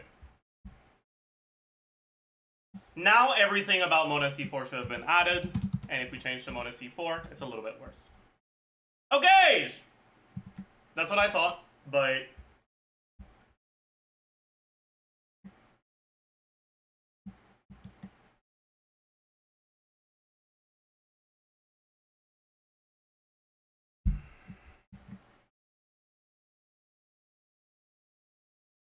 Oh yeah, also, we need to add Fav Codex. Fav Codex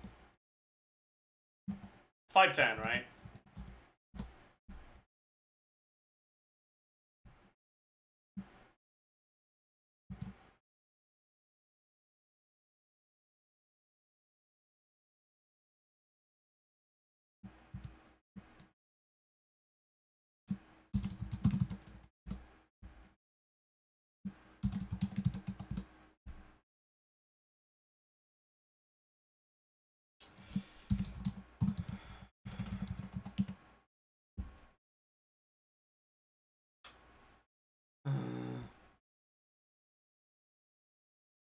Manage rules. Go here. Format. More colors. Copy the hex code. Leave. Add a new rule. Contains text value or specific text. Mona. Format. More colors. Custom. Hex code. T. T. T. T.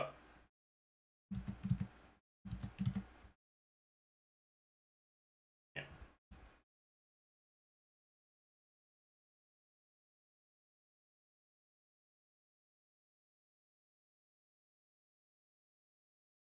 Wait, what?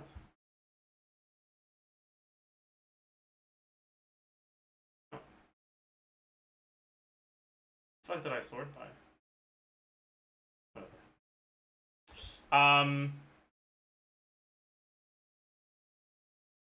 But yeah, the problem is I don't know if Mona C4 actually allows for 15-second rotations, because she does also have longer, or for 16-second rotations, because she does also have longer animation time. And if it's plus 1 second to the rotation length, right, then it's not as high anymore.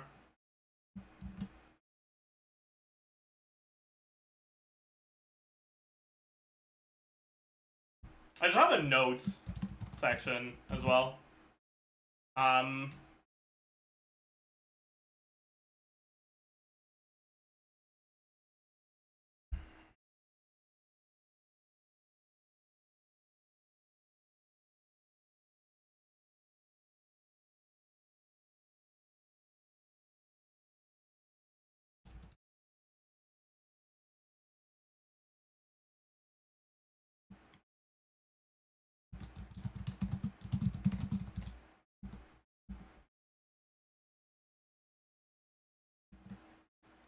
Can you add C6 official? Yeah, I can.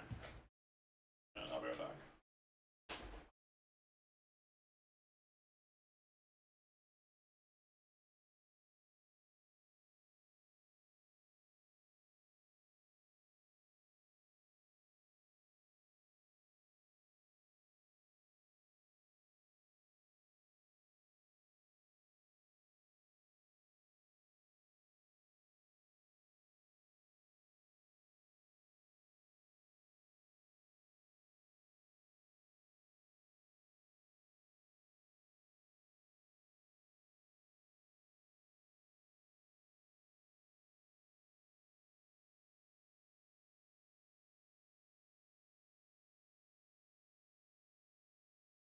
I'm back. So,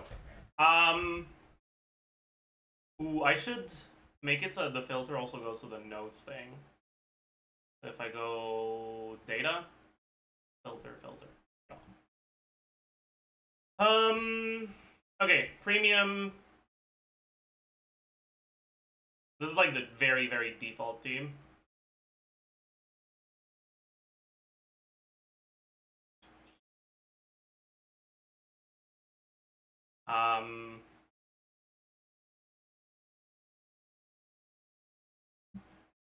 Needs C6 Candace to work.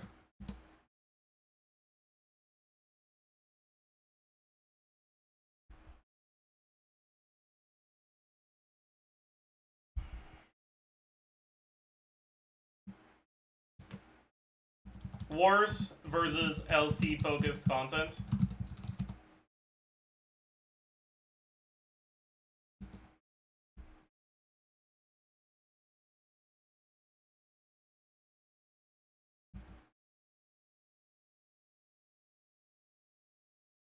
Why is there two exact same results with Auron?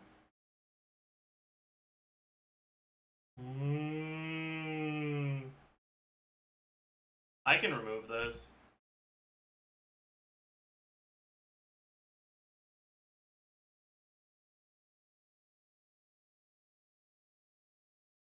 I had it for I know C0 versus C6, but I don't want to have Auron and I know C6 or Flynn's C0.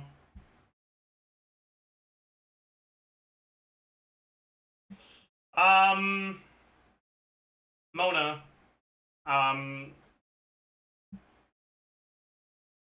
Assumes plus 1 second rotation.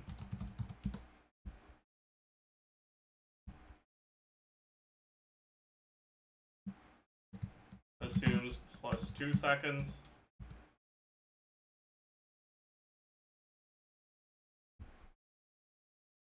I don't have a Farina one with Sucrose, do I? Yeah. Alright.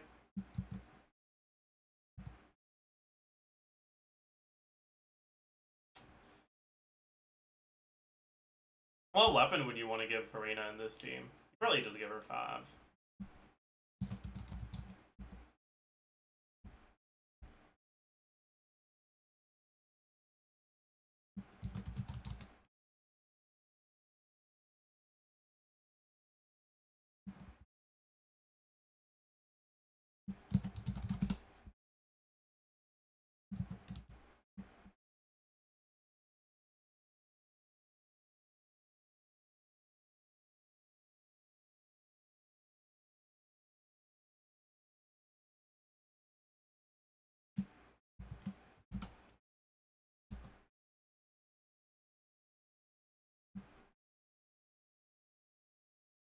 %50 HP. No healing. Same for this one.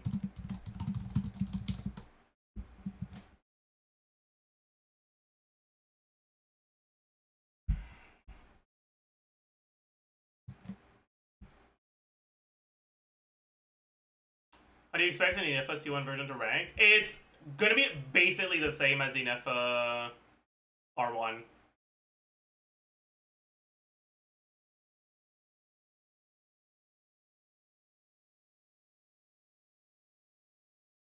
It would probably rank a little bit lower with these assumptions, but people who would consider going for Enifa C1 are generally people that have a 5-star stat stick pole arm anyways, right? So they wouldn't be using Ketane, they'd be using Homa or like Jadewing Spear or like something, right?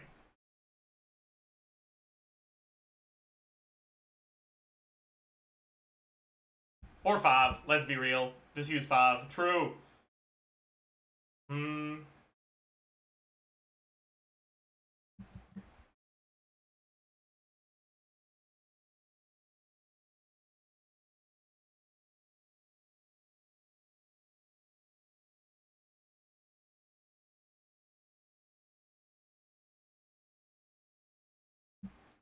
Needs C2 Ino to work.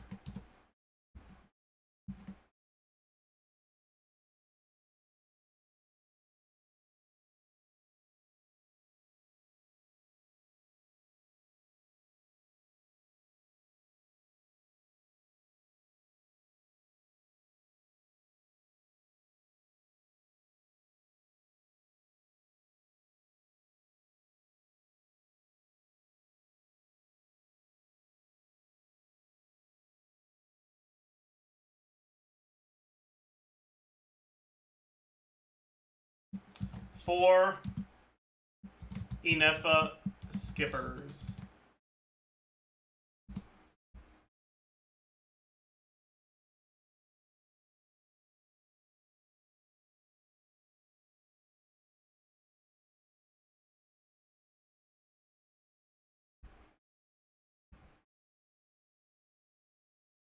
I should probably add Fischl to this sheet as well for a team like this.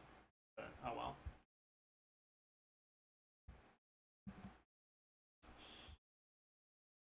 Anyways. Let's go check if there's anything new. I didn't actually change. Look at this. Yeah, no, okay, this is the stuff we already knew about. Oh my, I didn't even. Oh, right, that makes sense. If they're increasing the burst cost, they're also going to increase the burst cooldown, obviously. Wow, they really do not want you to fucking use his big burst. That is insane. His big burst was already probably the worst ability in the game, and they were like, no, it's too good, we need to nerf it.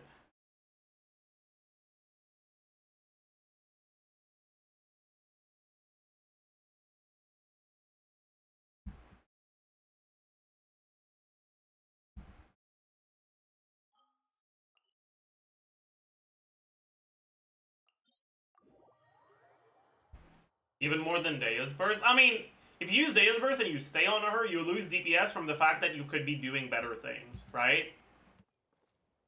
Flynn's burst isn't a DPS loss to use, right? Like, using the burst does more damage than, like, I don't know, swapping to an or refreshing her stuff, right?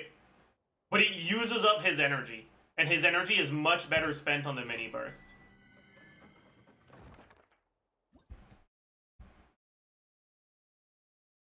Isn't the higher ER cost a pseudo buff for regular Flynn's? It is, yes.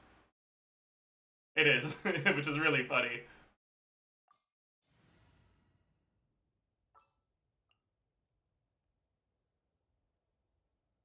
Like, this is unironically a buff, right? All of the numbers became worse, and it's a buff. Why? Because they basically made it so that the big burst is worse, but you're not supposed to use the big burst anyways. So, what aspects of the big burst matter for regular Flynn's gameplay? You don't use the big burst, so the cooldown doesn't matter, the damage doesn't matter, but the energy does. His energy container is now 80 energy large instead of 70 energy. Which means if you get a bunch of HP particles from an enemy that drops a bunch of them, you'll be able to store more of them in Flynn's energy container.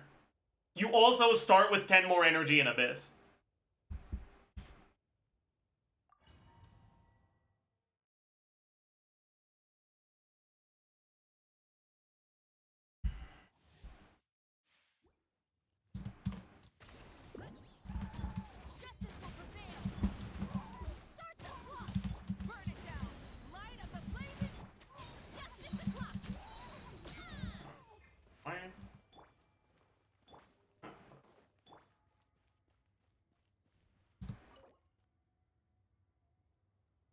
Wait, I shouldn't be doing this. I don't have any condensed. I should condense my resin for Onslaught. We're being smart today, chat. We're being smart today.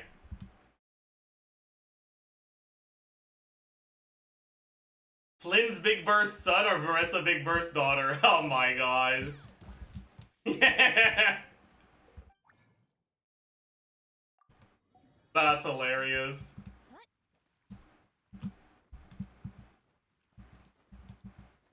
But I feel like they're too similar. So it doesn't really work for that meme format, you know?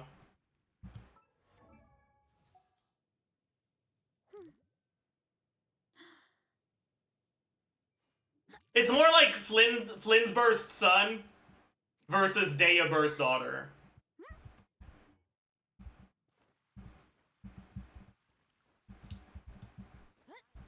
Because they're bad for different reasons. Right, like, given infinite energy, Flynn's Burst is worth using.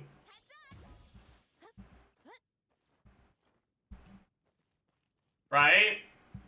Whereas with Dea's Burst, given flexible time in your rotations for it, like, for example, if you have to swap out of your carry because you're about to die or some shit, it is worth using there. Right? Like, they're bad in different ways for different reasons.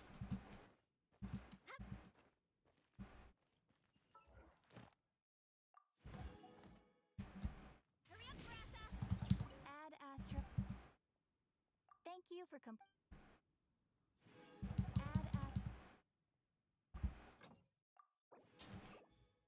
Should C2 influence his playstyle at all with the energy refund and cooldown decrease? I mean, technically, it does. Because, like, technically,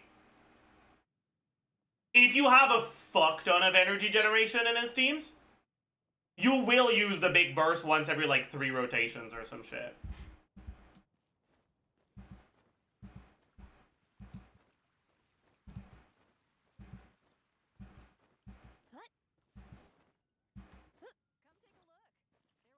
So it's technically doing something. But the cooldown reduction doesn't help.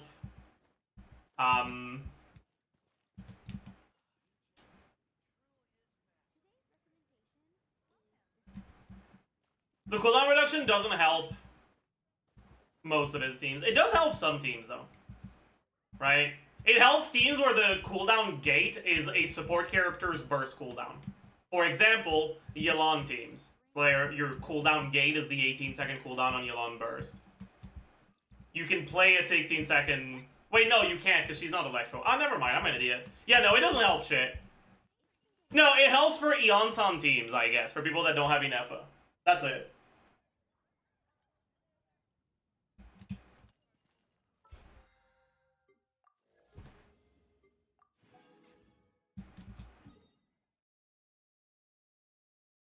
Is Sucrose level 90 as important? Sucrose level 90 doesn't matter. You can use level 60 out of 70 Sucrose and she does the job.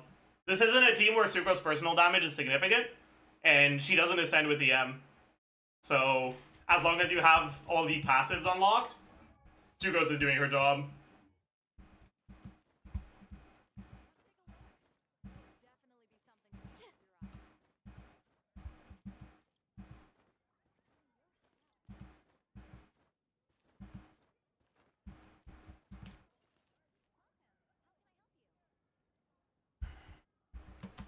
Alright. You guys want me to look at the enemy nerfs now? Where are they? Are they just on HumDGCat directly?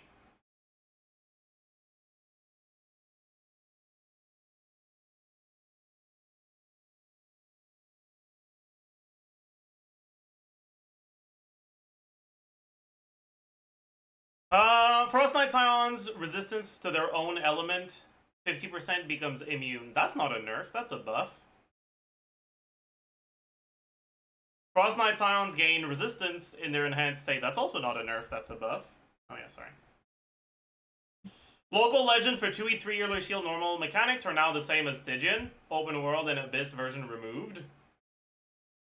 Remove the increased all resistance except Electro part.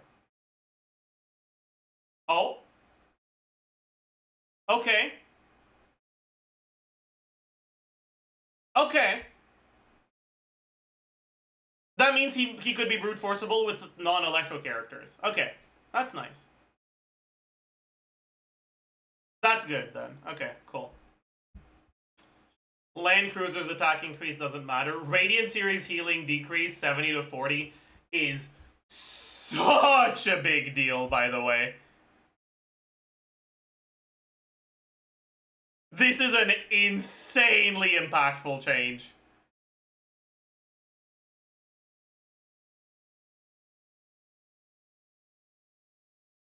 What is Radiant Series? So, there's some enemies that are going to come out in 6.0 that apply an effect to you that basically makes you do 0 damage.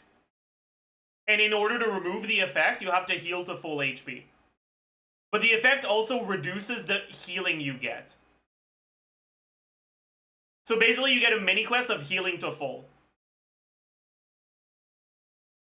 And that mini quest, the reduced healing used to be 70%, it's changing to 40%. So instead of dividing your healing by fucking 3, it's now dividing it by like 1.8.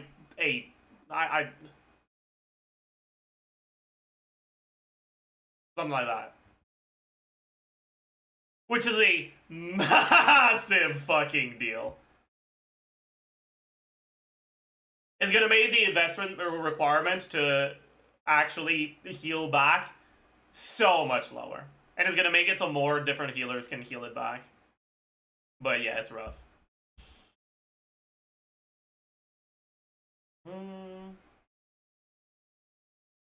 Alright. Apparently there's a new TGS video. Let's take a look. LAUMA is actually broken. Bet! That's my goat. Guys, today another LAUMA video on my channel with many updates from the first video I made a few days ago. Since then, there have been buffs to Does he know that that her fucking shit doesn't crit in Ascendant Bloom?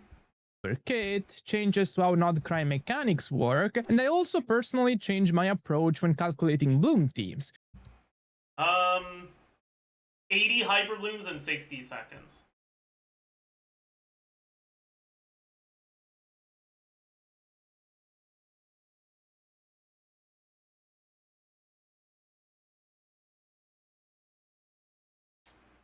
How reasonable of an assumption is that?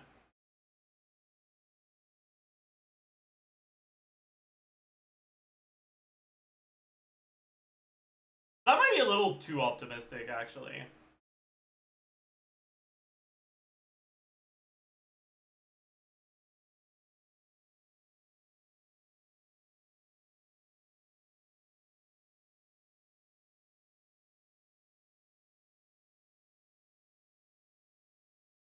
Right, because by default, Kuki skill, it's once every 1.5 seconds.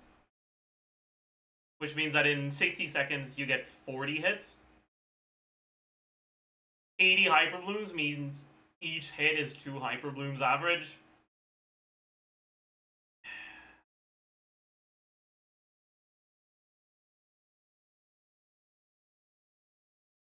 Technically, you get a bit more because you get Cookie's Burst. And you get Cookie C4 procs. But there isn't a single person who properly swaps back to Cookie immediately to refresh skill. Let's be so for real right now.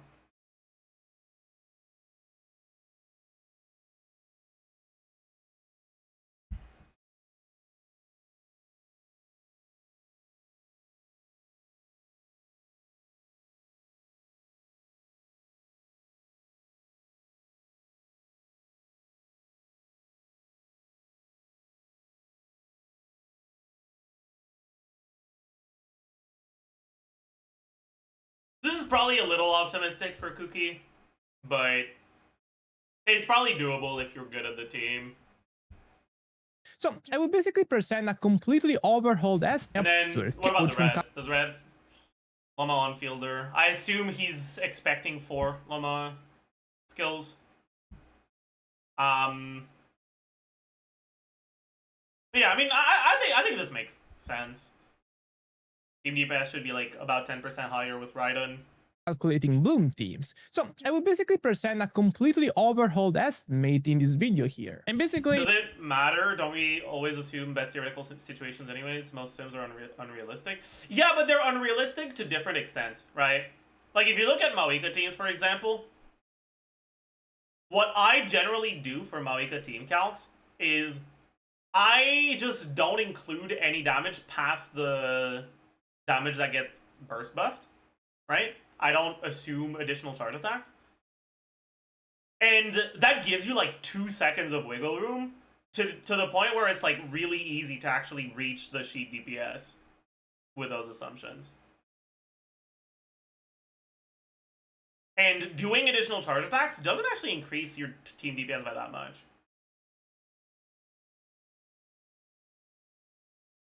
But then you look at like a Cloudline team with Maoika, where the default assumptions don't have any downtime. They don't have any time where you're just like standing there looking at the enemies. And because of that, slight like suboptimal execution actually translates to a bigger DPS loss in those teams.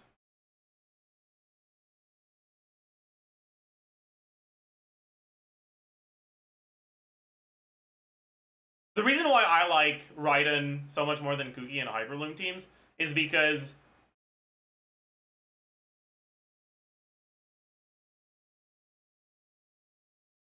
you can do whatever the fuck you want.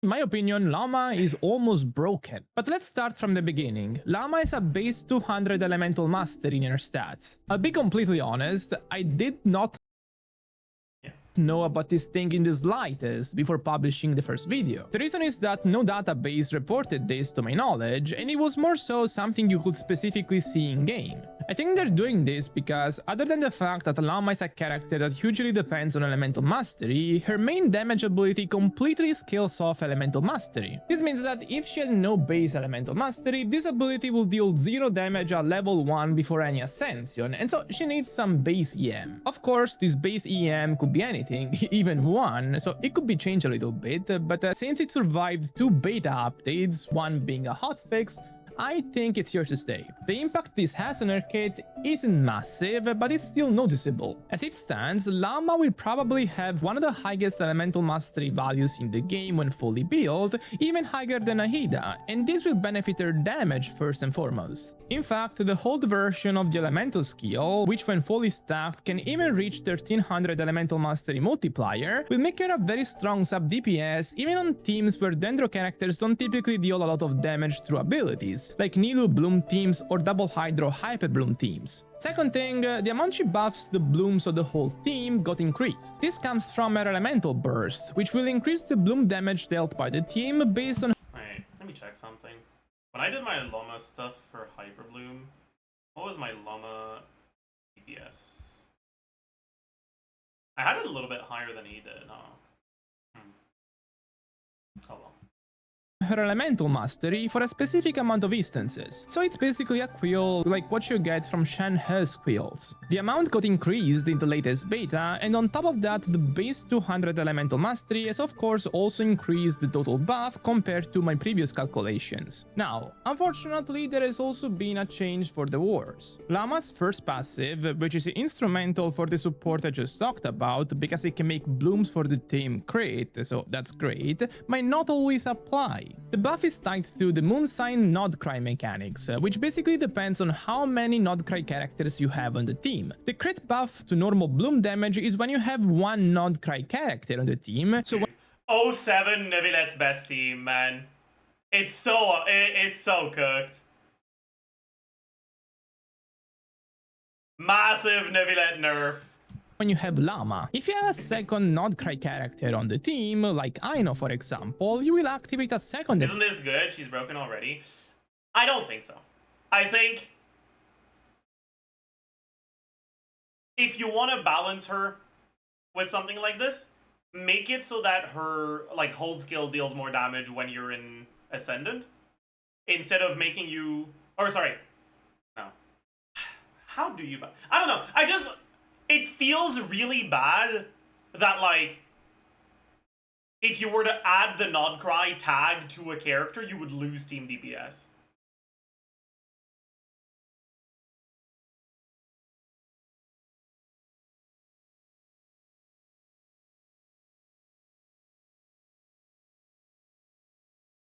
Like, it's just kind of... it's cringe, man. That's what it is. It's fucking cringe.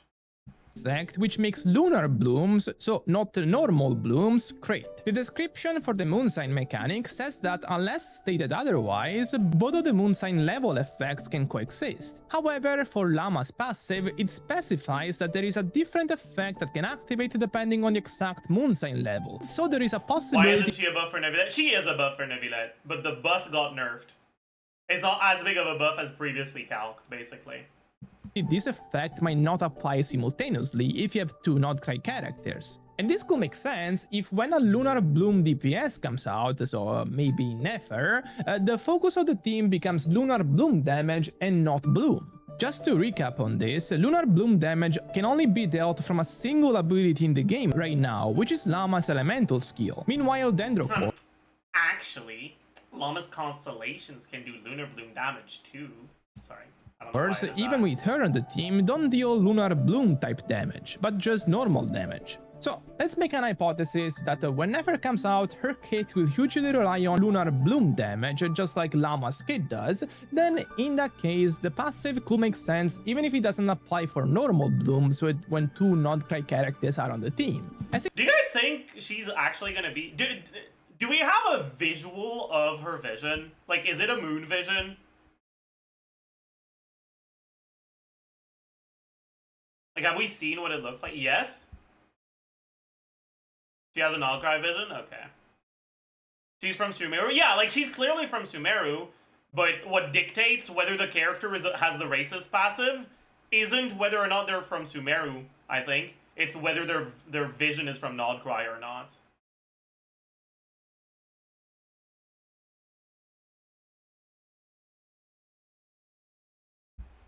If it's a moon vision. She's white passing, okay? Like...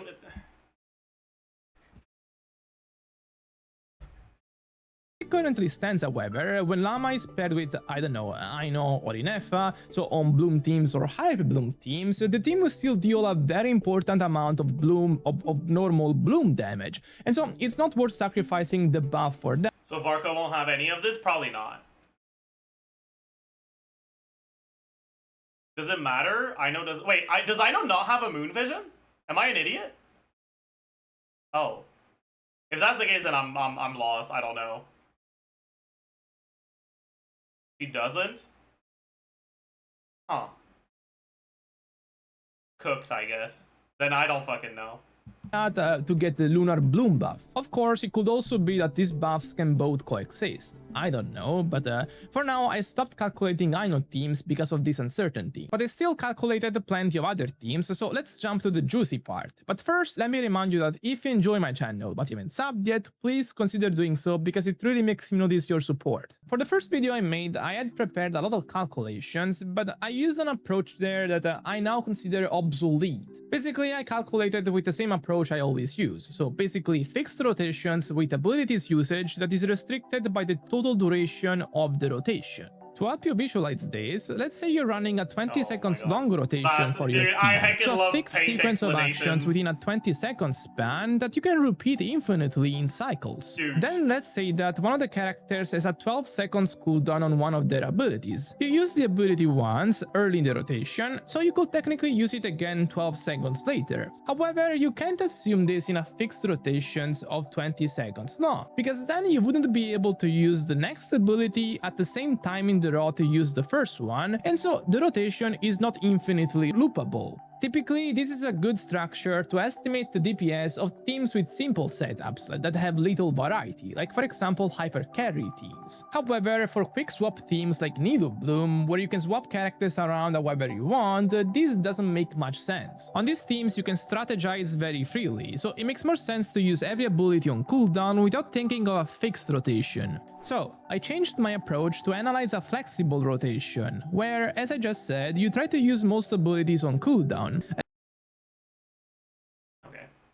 First of all, alright, this is not real, okay? Because I'm pretty sure you self-damage more than you heal in this team.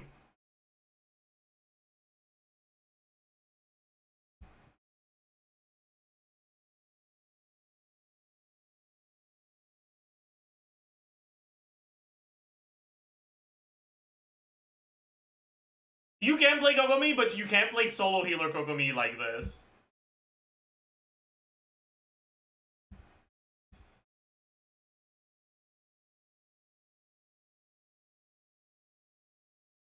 Kokomi is at 40k HP, she's not. This is EM healing bonus Kokomi. Also, event weapon isn't real on Kokomi. Anything other than sack frag on Kokomi in Bloom teams is fake as fuck. I talked about this last time, but you'll know if you've ever played Kokomi Nilo teams. It feels unplayable without sack frag. Because the enemy moves once and then you stop dealing damage for like 15 seconds. Because you can't reposition skill. Like, unironically, if sack frag was an attack weapon, you'd use it anyways. It's that important. Like, getting the skill refresh is that important. You'd use it if it was a crit weapon. Okay, like, yeah.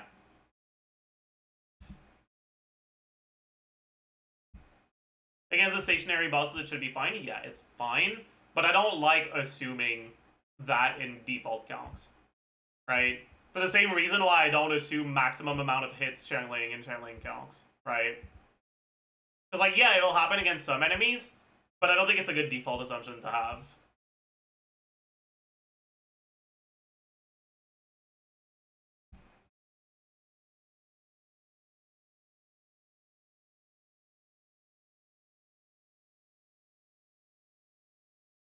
I still use time limits here, of 60 seconds specifically, because otherwise I couldn't estimate a DPS amount, but at that point it becomes so long that it can't be called a rotation anymore, honestly. In a way, you could say that I'm estimating the DPS throughout a whole abyss chamber, maybe. I haven't done many teams, because honestly, doing a calc with this approach is quite lengthy, and it takes a while. Or, like, this team barely has any non-hyper or non-bloom damage. Like, if I look at my estimations in LAUMA stuff, for Nilo teams, and I remove bloom damage altogether, the team goes from 84k to 30k. I guess it's because I have LAUMA doing a lot in this one. So, in his assumptions, it would actually be less. So there's probably like 80k bloom DPS here, right? 80k DPS for bloom.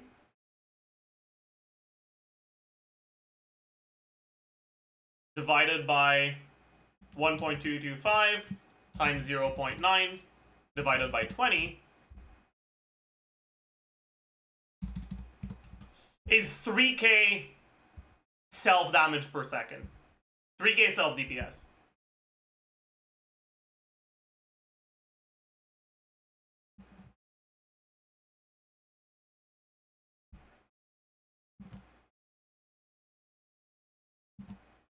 EM healing bonus Kokomi doesn't heal 3k per second.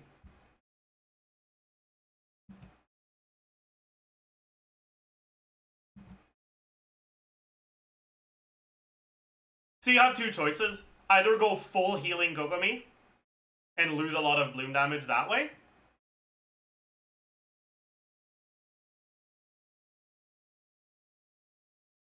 or replace Nahida with Baiju. And I think replacing Nahida with Baiju is the better option of the two.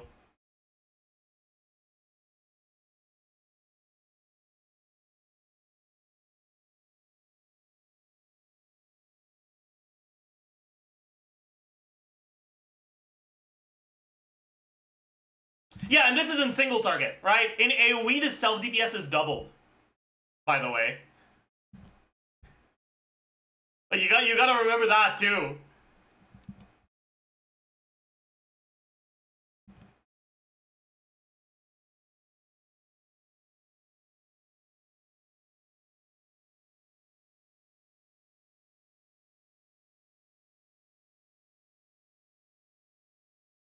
But anyways,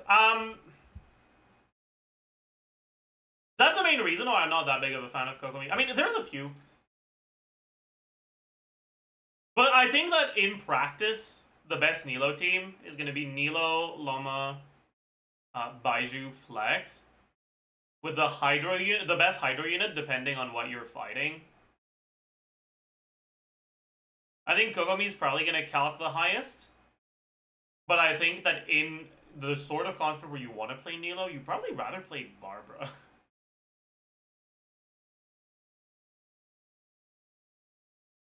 And in single target, maybe Singto is just better. But it's really hard to estimate the amount of blooms on Singto teams.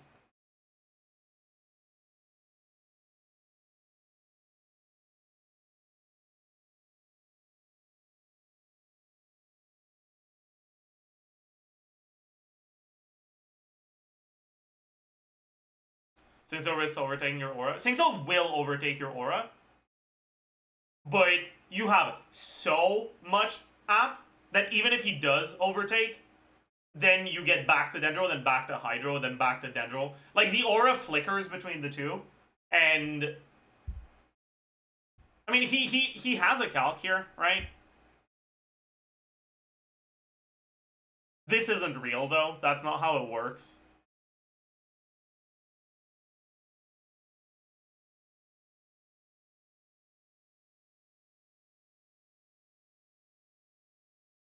That's not how it works at all.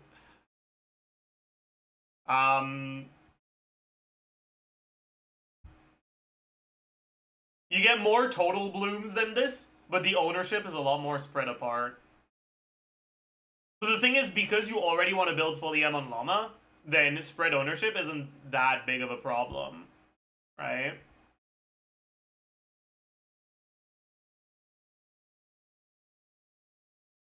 And because your just bloom DPS in general is so much higher, then sacrificing Singto build isn't that much of a problem either.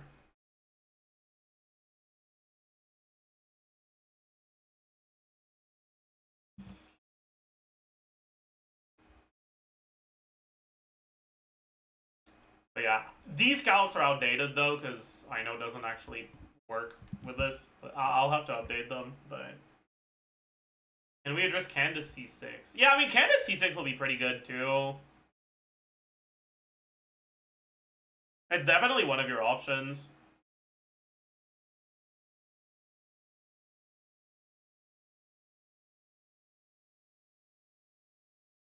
A bit man single target? No, it'll be fine.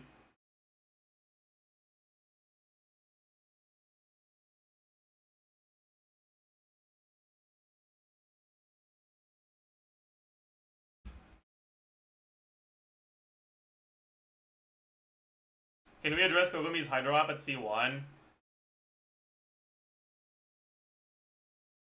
I don't even... C1 might actually be a DPS loss. Because... if your Hydro application is... if you ever get 3 Hydros in a row... Okay. By default, each Dendro can get you 2 blooms. Right? Each Dendro application will take 2 Hydro applications to remove. Right? If you have 3 in a row in between 2 Dendro apps, you get a Hydro Aura, and then when you apply your next Dendro on that, you trigger Bloom, but it wipes the aura entirely. So your second Dendro application, instead of getting you 2 blooms, only gave you 1. So you got 2 from the first one and 1 from the next one. So you get 1 less bloom in total when you do something like that.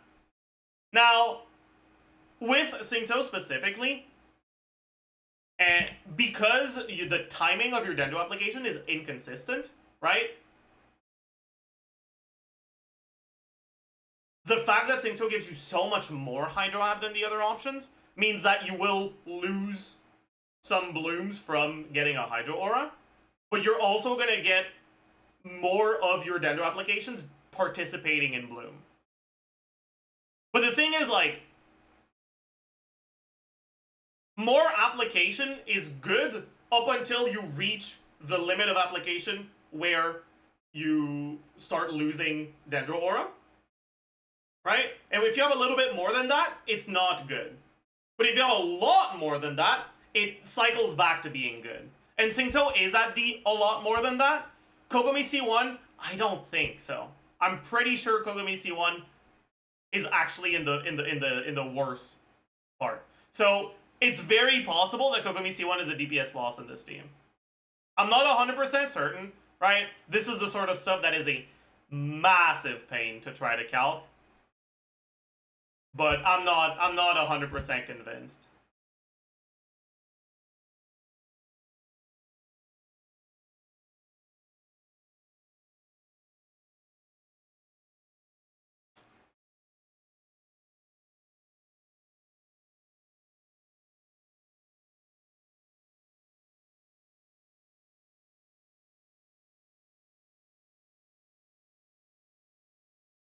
Doesn't Nahida apply 1.5U? We talked about the Nahida before.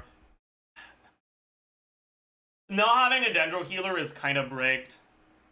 Like, you'll kind of just die.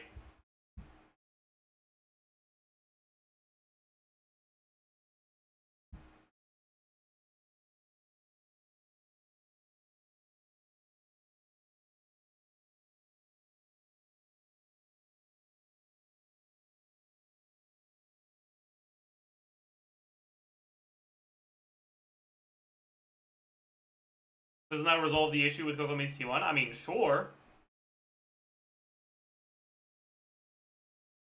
You're not losing ownership on Kokomi anymore, but you are losing ownership on Kokomi because Kokomi is now dead, and dead characters don't apply their element.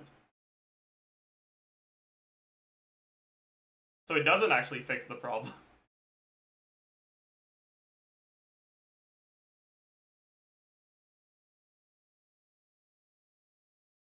Like, most likely, despite the self DPS being higher than the healing per second, a well-played Nilo team with this, you won't die.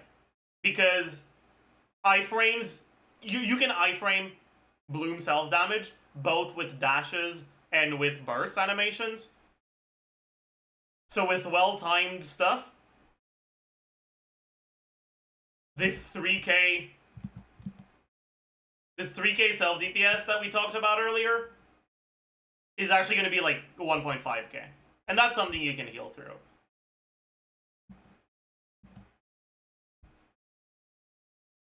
You massively overestimate Bloom self-damage? No, you're the one who's massively underestimating how much better these teams are than the current Nilo teams.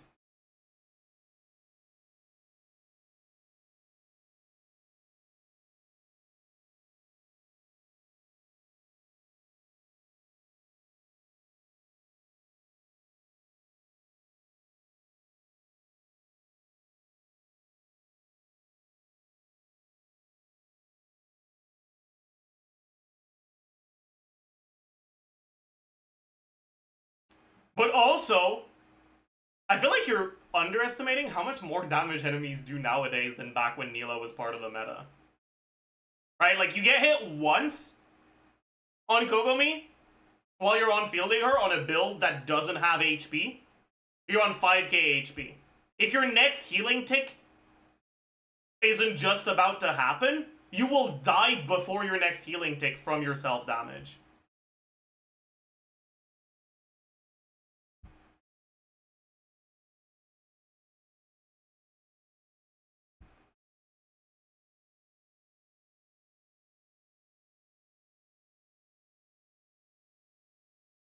Like, it's not just about the self-DPS, it's also about the HP pool, right?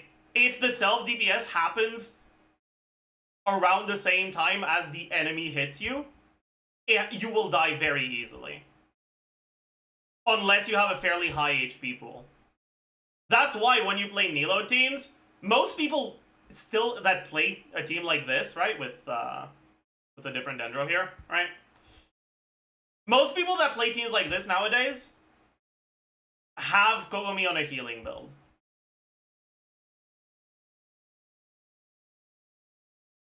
And when they die, it's usually on one of the Dendro characters, because those Dendro characters aren't built with a bunch of HP, and so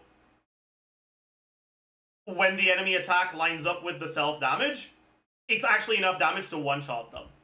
Whereas it wouldn't be enough damage to one-shot Kokomi, so if your HP is like... if your healing is positive, then as long as you don't get one-shot, you'll heal it back up eventually, so it's not that much of a problem.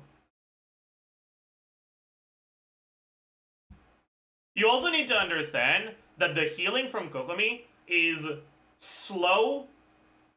Like, there's a jellyfish healing, but there's also the, like, team-wide healing. And the team-wide healing is fairly slow, but to the whole team at once.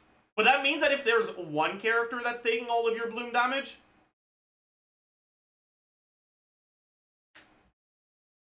like, if you're taking 3k self-bloom DPS,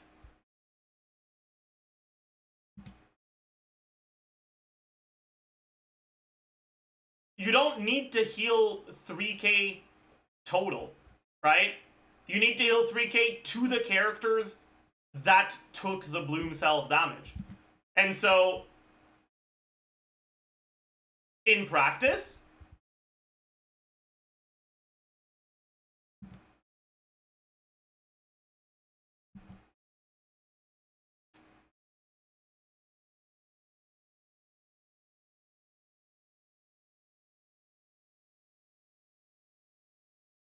you don't need your full team healing to be at 3k.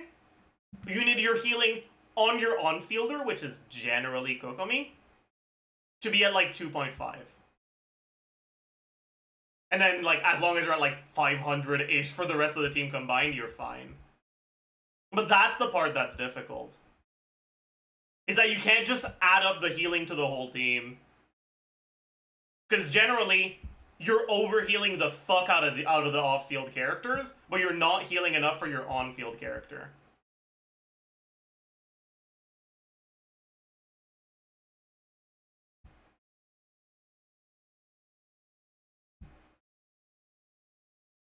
Would you build Kokomi on Clam, EM, HP healing bonus? I'm not sure. I'm not sure exactly what breakpoints.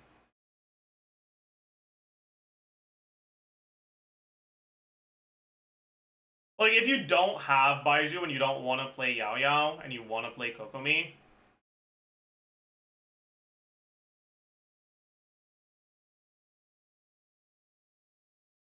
maybe EM HP healing bonus is enough HP.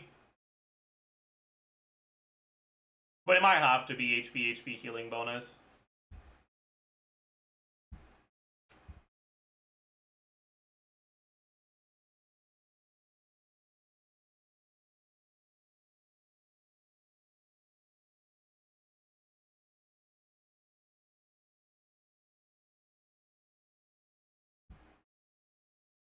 But you also need to understand, right? If you're healing the same amount as you're self-damaging, you're basically playing an Arlecchino team, right? It's as if you're playing a team that doesn't have healing.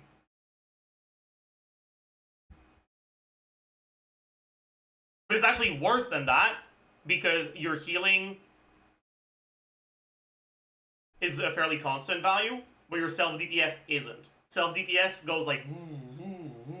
So there's some moments where your self-DPS is much higher than your healing, and some moments where your self-DPS is much lower than your healing.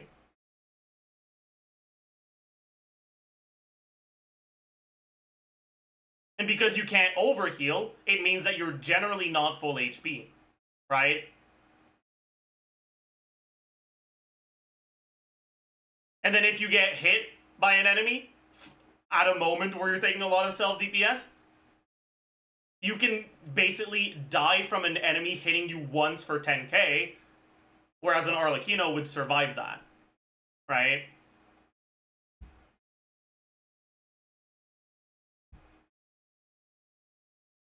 Anyways.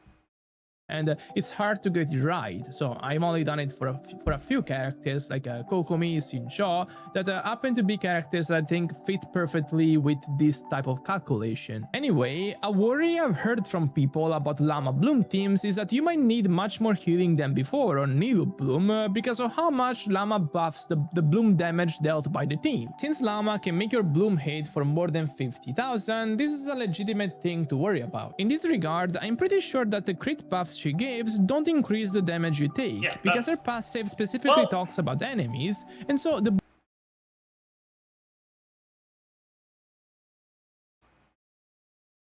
It doesn't actually specifically talk about enemies.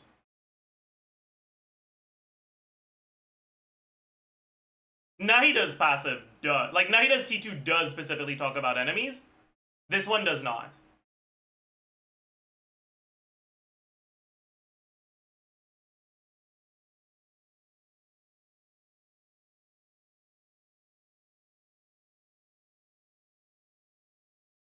What about the shred? I already accounted for the shred, right? If you don't account for the shred, it's not 3k self-DPS, it's 4k self-DPS.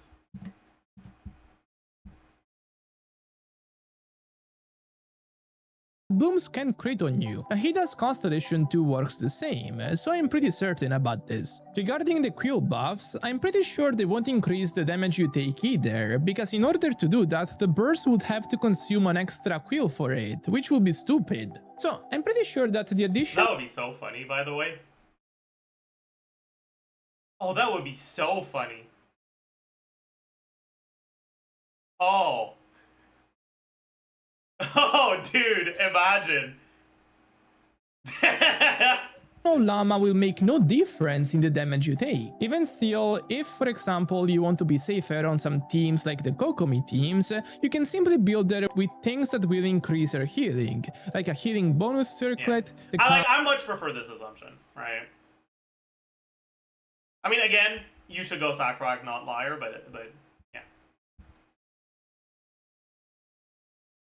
Artifact set, or even some HP main stats. The difference in damage is honestly not significant, partially because in the next patch there is a new event weapon that gives a metric That's not real.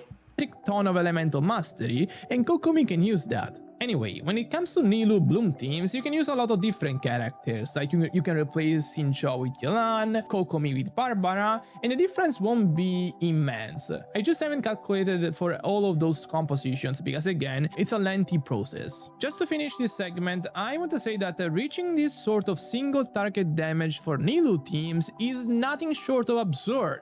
Moving on, the flexible rotation stuff brought massive benefits even to my Hyperbloom calculations, specifically with Cookie. Cookie's Elemental skill, a Constellation 2, has both duration and cooldown of 15 seconds, meaning it's very possible to get full uptime of it if you just swap to her at the right time. Fixed rotations made this impossible, but a more flexible approach produced much better results for me. LAUMA is literally pulling miracles out here. If you want to integrate a main DPS into this mix, like a Neuvillette, results are still very good. Neuvillette brings the benefit of making the team much better in AoE, because Hyperbloom is first and foremost great in single target. Again, flexible rotations here, although for the most part it's just a standard Neuvillette setup, while keeping in mind the fact that Cookie needs to be refreshed every 15 seconds. As a replacement in F, in the fact that Okay. This is the 8 charge attacks over 53 seconds. That makes sense. Cookie needs to be refreshed every 15 seconds. As a replacement, Inefa, we can mix Hyperbloom damage with her raw lunar charge attacks. Dude, the Inefa stuff is so tragic, by the way. If only Hyperloom could still crit with Inefa on the team. It's so sad. It's excellent. Overall, I think LAUMA is quite boom damage with her raw lunar charge attacks is excellent. Overall, I think LAUMA is quite busted, honestly. While the DPS numbers aren't anything crazy, I think in context, so in the context of Dendro, this is very impressive. One of the most impressive things I've seen from a new character in Genshin recently, because she's basically revitalizing a whole elemental reaction. And honestly, for teams like Nilou Bloom, who are just much better in AoE than in single target, these very impressive single target numbers could mean that it will be a very meta team moving forward. And with this, I'm done for today. If you enjoyed this video, make sure to subscribe and also go check the latest video I made on the new Yo.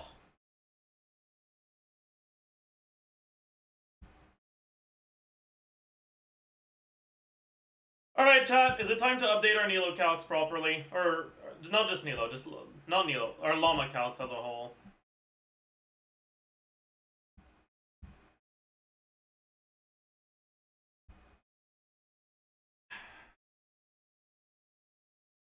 Alright. We're not making a modular sheet for LAUMA sheets because they're too weird.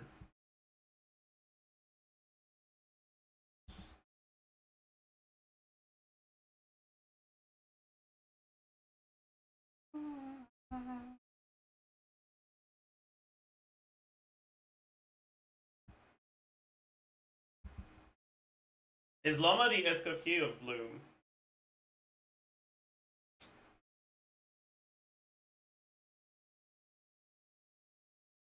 I mean,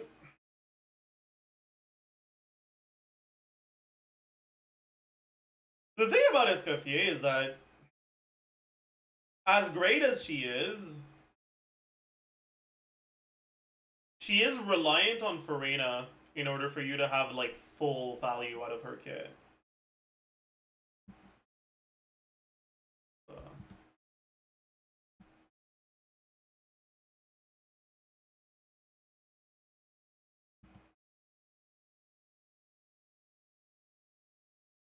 Whereas with LAUMA, you get full value out of her kit without any other 5-star.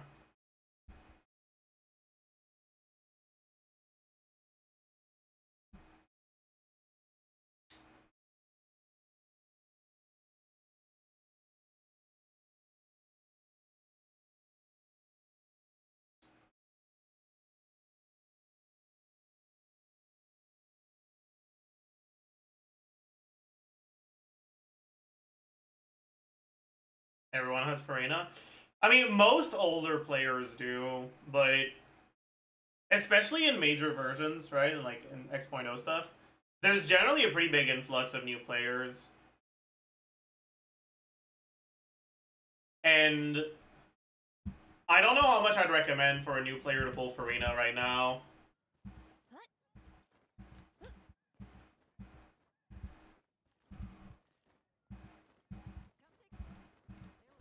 Right? Because if Nogcry's gimmick is lunar reactions, it makes damage percent worthless.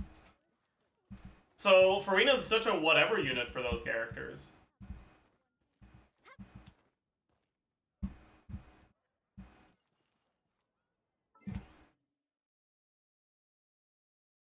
That's every Hydro right now. I mean, yes and no. Like, it's not actually every Hydro. The problems with the other Hydros isn't the damage percent. Like, every Hydro has problems. But the problem with the other ones isn't the damage percent, right? Like, if you could play a 16-second rotation with a Xingqiu that has, like, 13-second uptime, instead of a 21-second rotation with Xingqiu on 18-second uptime, you'd be by far the best choice in those teams, right? Because you'd actually be able to get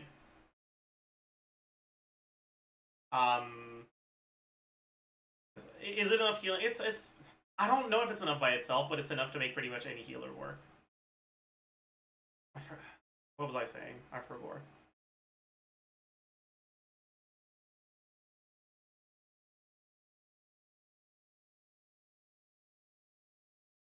Oh yeah, you'd be able to get maximum hyper blooms, right?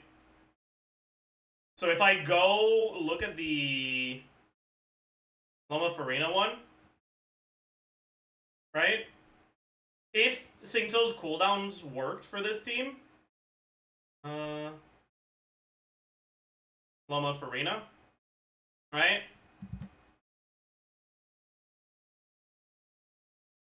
The personal DPS would be pretty similar, but hyper blooms will go up to like up to 18. Probably more like 16.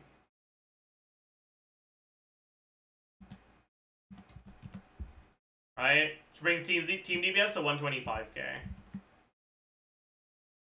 Which would be by far her best team, right? Like, the only problem with Xingqiu is what is going on, whatever. Is the cooldown. Like, the things that Xingqiu provides are amazing for these teams. It's just the cooldown that's the problem.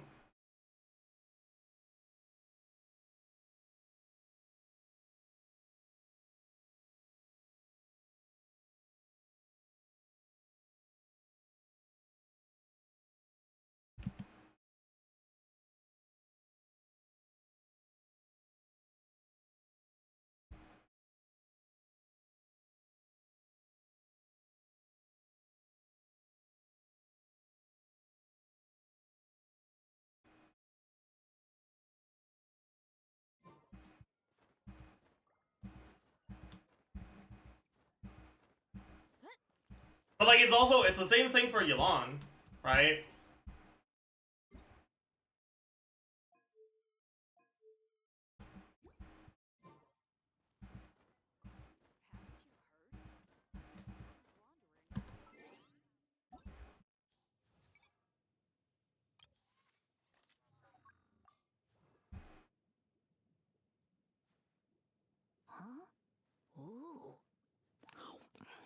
But, like, more importantly, it's just... My god, shut the fuck up. Even if it was the case for everyone, right? Does that really change anything? Like, if a character isn't a big DPS upgrade for your teams, you shouldn't go for them. whether the reason why they're not a big DPS upgrade is because there's no other good options or because the other options are good, right? Like, it doesn't really change anything.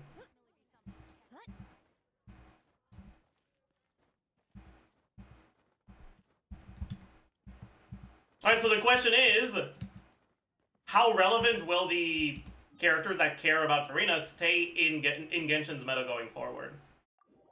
And will they release carries that care about Farina? My expectation right now is they're probably going to make Varka care about Farina. But that's kind of the only 6-point-X carry I expect to care about Farina. Maybe Alice, but I'm not convinced. I'm a huge believer in the Alice driver for Nicole idea.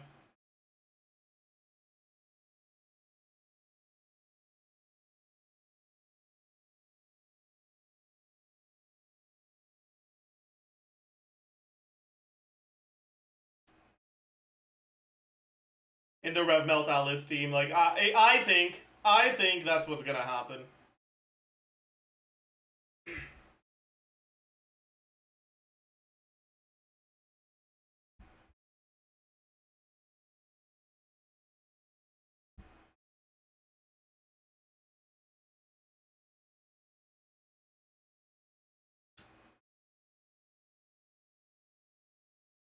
What element is Nicole? Cryo, supposedly.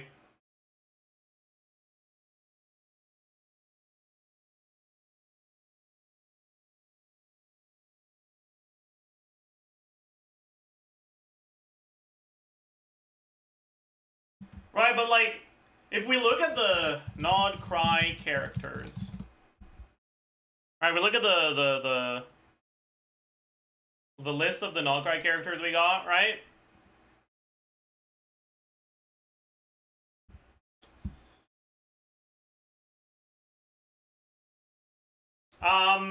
We don't. Senderon is supposedly not going to be playable. Durin is supposedly going to be a support. We already know what Flynn's and LAUMA do. Neither of them care about Farina. Both of them can be played with Farina, but not because of the damage percent, just because you don't really have good Hydro options, and they're not necessarily better than Ino. Alright, and we know what Ino does. So, who's left, right? We have Columbina. No fucking shot she's played with Farina. Right? We've had conflicting leaks for Columbina. Some people say she's a Hydro, off-field support. Some people say she's a carry. If she's an off-field support, she's going to be a support for Lunar Charge teams. She won't work with Farina. She'll replace Farina in the teams where you can kind of use Farina right now. If she's a carry, no shot she's a damage percent scaling carry. No way. She's going to be a reaction-focused one, right? Like, she's going to be a Lunar reaction carry if she's a carry. So, no way Columbina's good with Farina. Nefer, highly likely a Lunar Bloom carry. Because otherwise LAUMA's Ascension 1 passive doesn't make any fucking sense.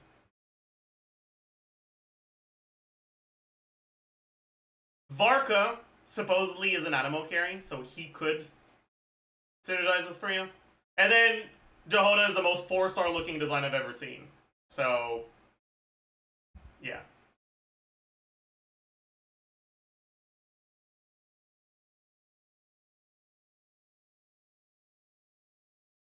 So, like, all that's left is Nicole and Alice. Nicole is supposed to be a support for Melt team, so probably not going to be that good for Farina. And then Alice. Alright, the only two characters that I could see being good with Farina are Varka and Alice. That's kind of it.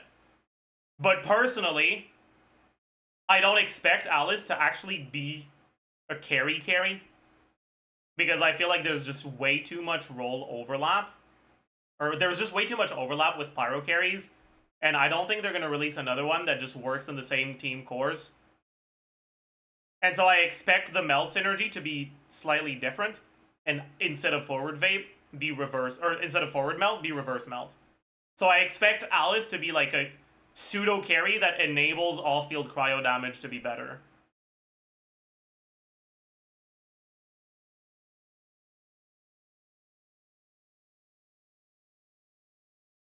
Right? Like, I expect her to be competition to Linny and Klee, not competition to Maoika. basically.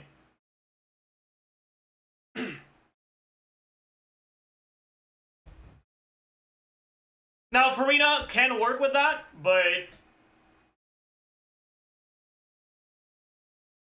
she's incredibly replaceable for that kind of design, especially if Nicole ends up being a good off-field cryo carry, like the off-field or the cryo channeling I'm expecting and hoping her kid is gonna be.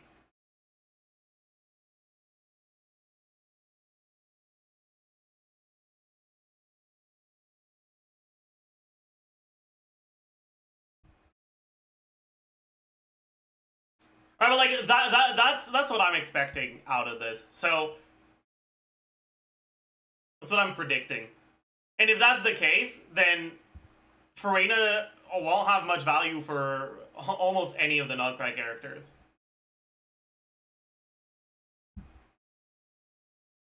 Does that mean she's bad? No, because like Farina is currently an important part of one of the best characters' best teams.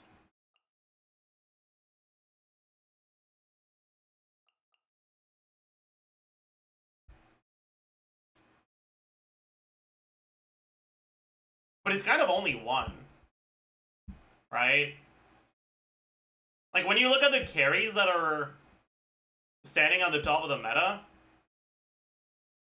I guess Nevilet too. But like right now, the carries at the top of the meta are Malika Skirk. And then the carries that like break the...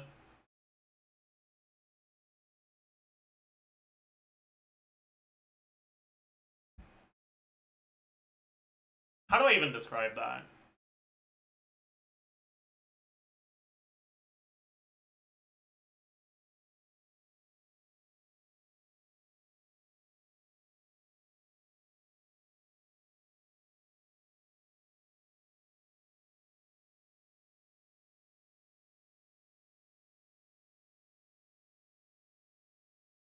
Break the 100k DPS. Well, it's not... That's not the only condition. Like, that's one of them, but like...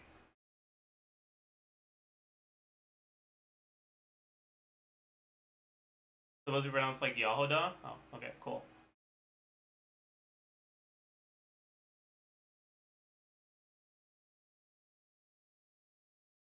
I guess the best way to describe it is the carries that can brute force on like Siege and Onslaught content, that it isn't designed for them, but that doesn't counter them either, right?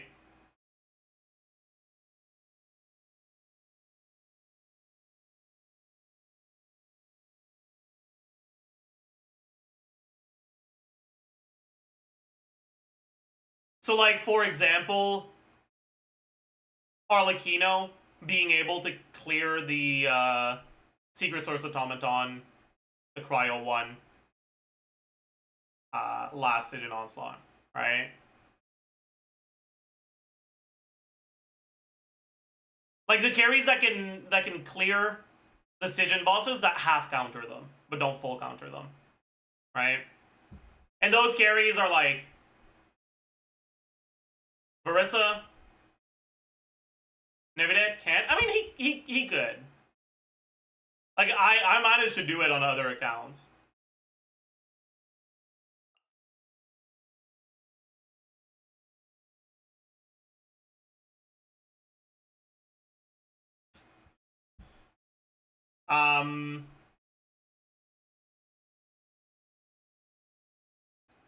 But yeah, so Varissa, Nevilet, Arlecchino.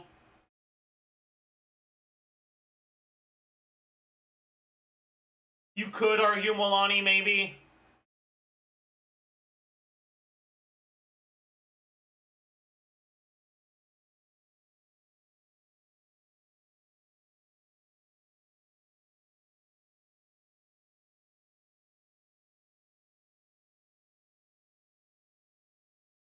Chaska, no.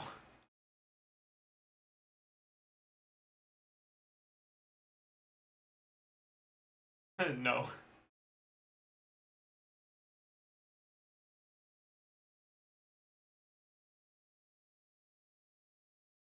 Gaming, no.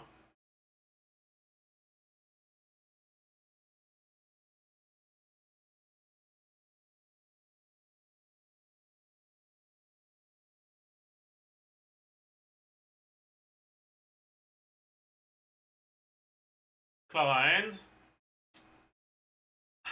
I don't think so.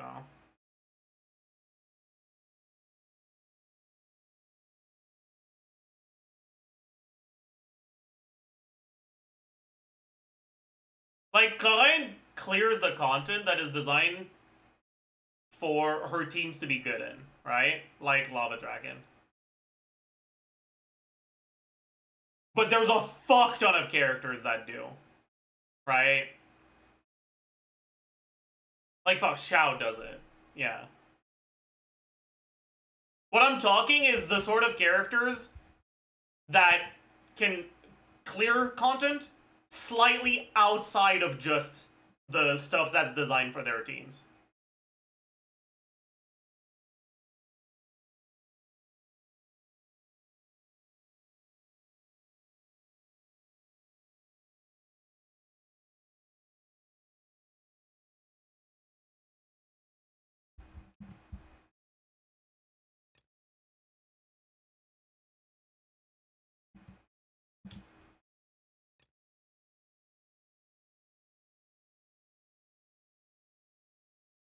And that's why I'm kind of half including Molani.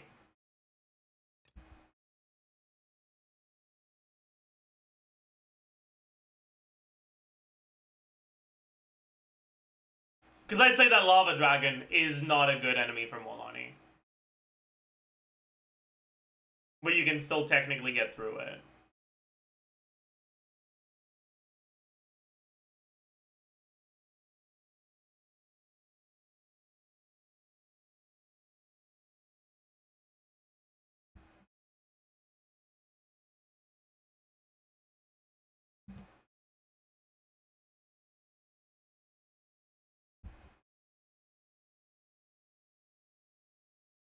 Hi, John. How do you do? Does Hyperloom count? No, I don't think so. But yeah, like, I expect Flynn's to, like, make it into this. I expect LAUMA. I don't know if I expect LAUMA to make it here, actually.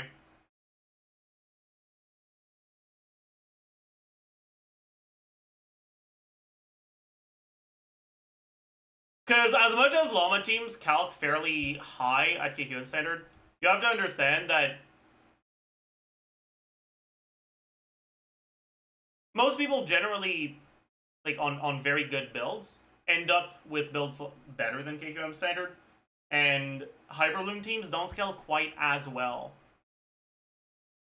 They're Omega brain dead and pretty easy to play, so just in terms of, like, amount of investment and skill required to clear Abyss stuff, she's definitely on the same level as these characters, if not higher.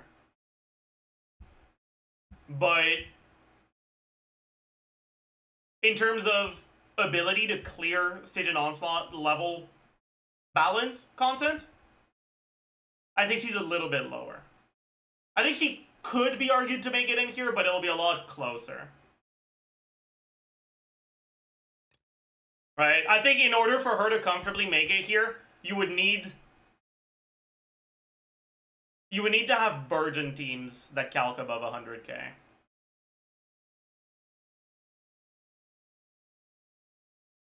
And I don't think we're there right now.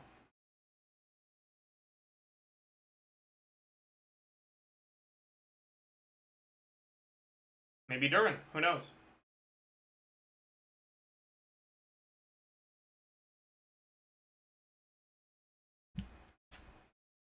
But yeah, and when you look at the characters that are here, right?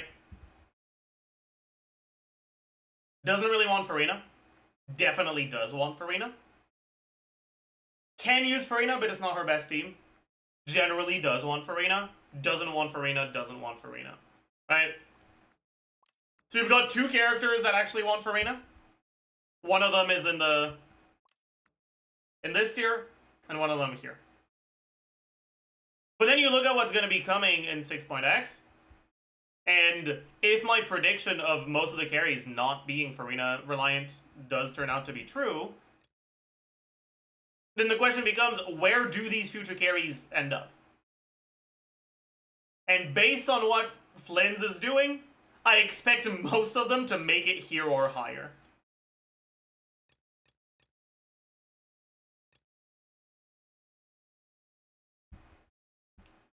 And that just starts saturating like the amount of characters at this level of power that don't really want Farina.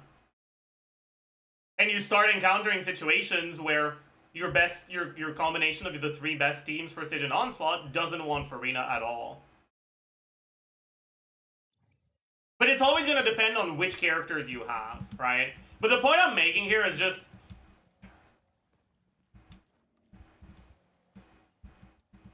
I wouldn't recommend Farina as like a blanket statement character. Like, I don't think that every meta-focused player should get Farina anymore.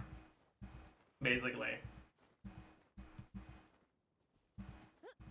I think Farina is only for people that are playing the characters that generally want her on their team.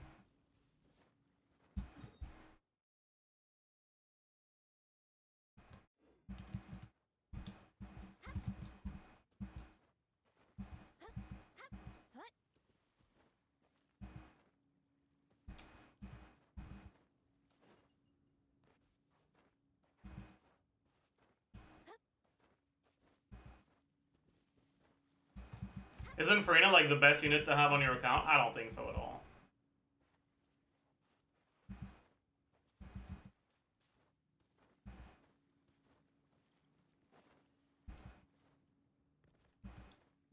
Bennett is. I mean, I think it's fair to assume that there was an implied 5-star unit in their question, right?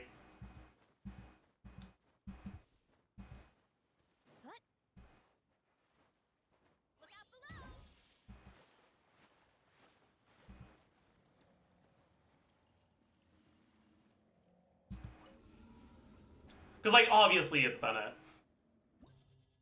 Like, no fucking question about it. But you already have Bennett, so it's not a question. I actually don't know what the most valuable 5-star character is right now. If you asked me pre-Siege and Onslaught, I would have said Nevilette. I don't think that's the case anymore.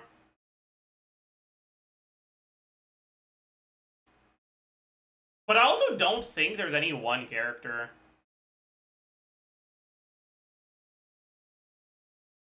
Like, you could say Mawika, sure.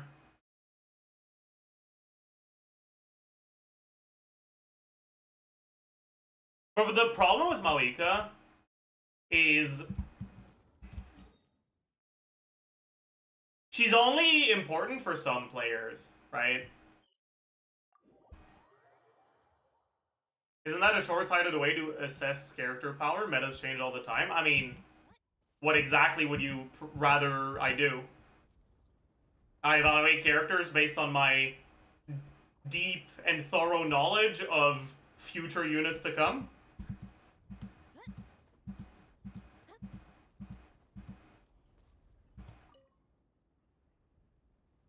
Or base my assessment of characters entirely on things that are already out and completely dismiss things that are very easy to predict for the future.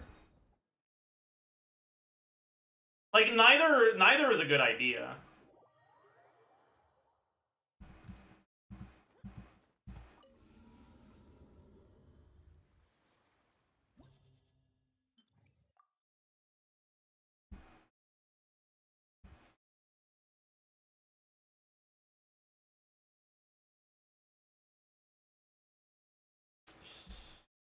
But yeah, like, you look at last Siege and Onslaught. Was Mawika part of the best teams? Yes. Was she important to those best teams? Honestly, no.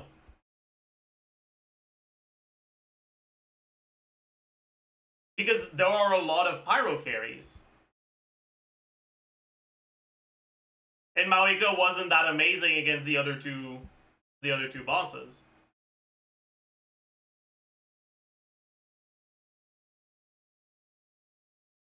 For Dire, honestly, she was very important. She wasn't anywhere close to as important as Kirk or Escoffier.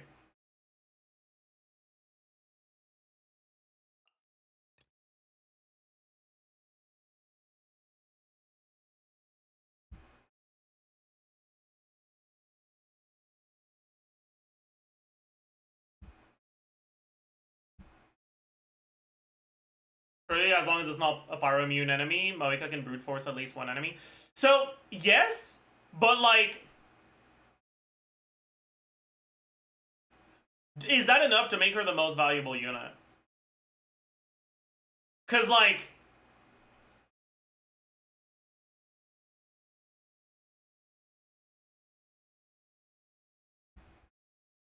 sure, she can brute force it, but is she the only character who can? No. And are there other characters that you might have that can do it without her? Maybe.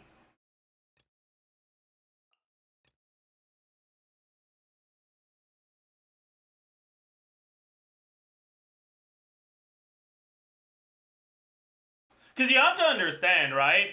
The condition for Mawika to be helpful for you is not just, is there a Mawika team that can clear this boss? That's the first half. The second half is, am I currently in need of a team for this boss? Is this the boss I need a team for? Or is the boss I need a team for a different one?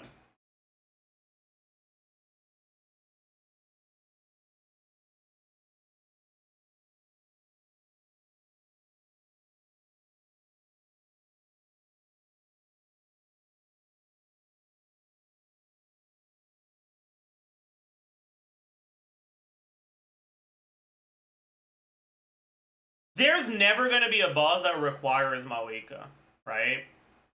Any boss that requires a pyro carry is going to be clearable with other pyro carries, and any boss that requires Natlan carries is going to be clearable with other Natlan carries.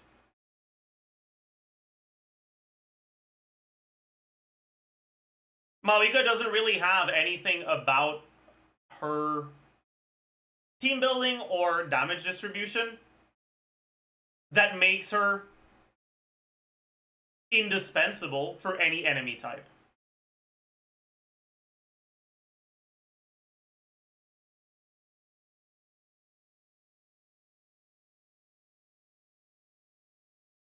And so because of that, it's difficult for me to say that she's the most valuable character to have on an account.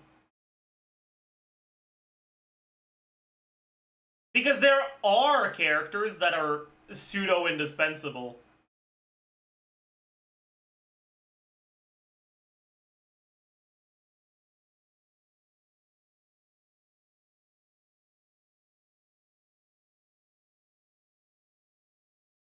Such as Escoffier, right? It is technically doable to clear the cryo-automaton without Escoffier. You need Kirk, though. And just barely, and only if you play really well at really high investment.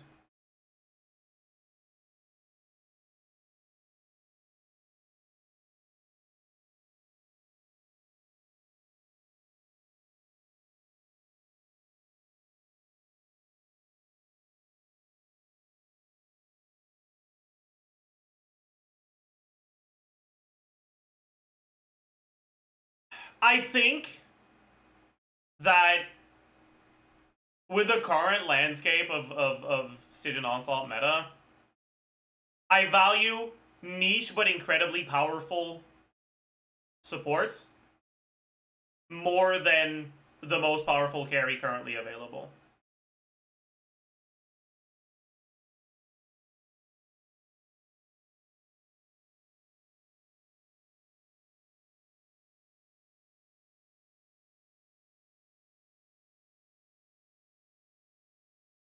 Who is that? Escoffier Chevreuse.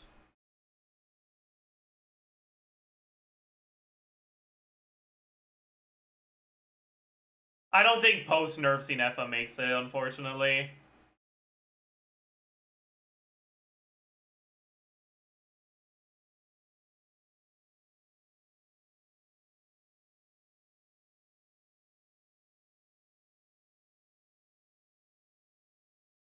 I think this logic falls off if none of the bosses are good for the niche support.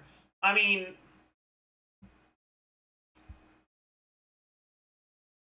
I think the niche support needs to be incredibly powerful to the point where their teams can also brute force other content, right? Basically, the fact that the Skirk teams can clear Turtle, the fact that at least I expect high investment Verissa teams to be able to clear Cactus, right?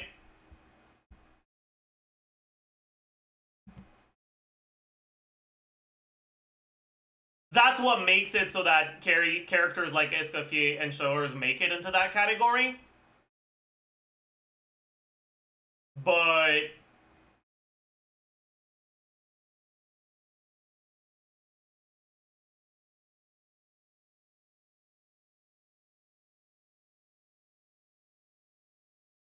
other characters don't. Right? Like, in order for them to make that high category, or into that category that I've described, they need to both be pseudo-indispensable for one type of enemy design, and strong enough that their teams can brute force half-countered content. Right? I think that can be the same for carries, it's not necessarily just support. But the problem with Maoika is that while she is strong enough to brute force half-countered content, she is not pseudo-indispensable for anything, because while she is the best pyro carries, there's a lot of pyro carries, and a decent amount of them are pretty fucking solid, right? So she only fulfills one of those two conditions.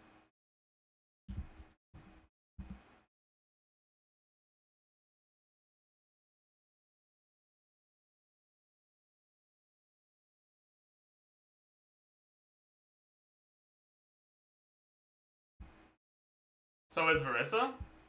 I don't think Verissa's better than Escoffier. I was talking about the Verissa team for Cheveleurs. Right? It was an argument for Cheveleurs, not for Verissa. Alright, I was talking about Cheveleurs and Cheveleurs and Escoffier.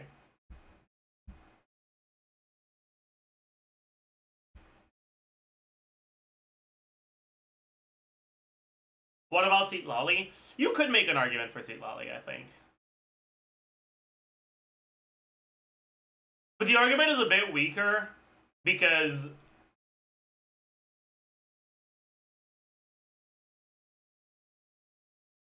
if you're willing to reset a lot, Seat Lolly does have alternatives. They're just all a pain in the ass to use.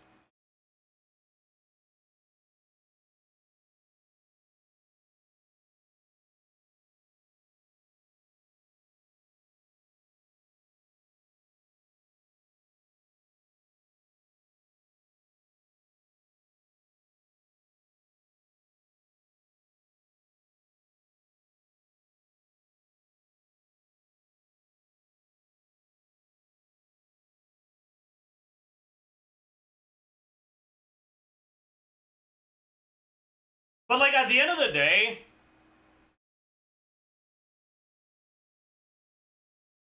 you're never just getting one unit, right? You'll get a set of units, and it doesn't really matter that much which of the units you get is the most important if you have all of them anyways, right? So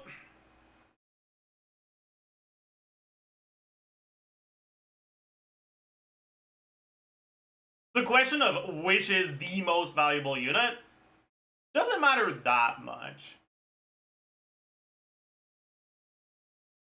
To me, it's more a question of which units with an S should every meta player get, and which units are more up to your discretion based on what you like, what you want, whatever. Right?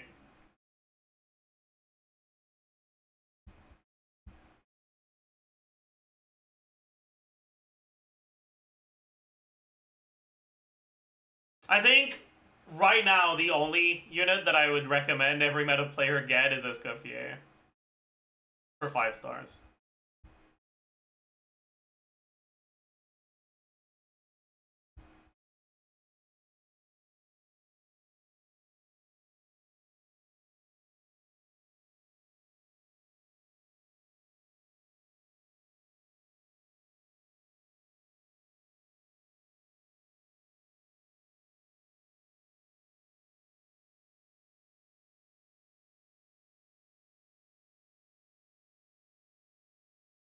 But Escoffier is pointless without pulling Skirk or Nevidet, for example.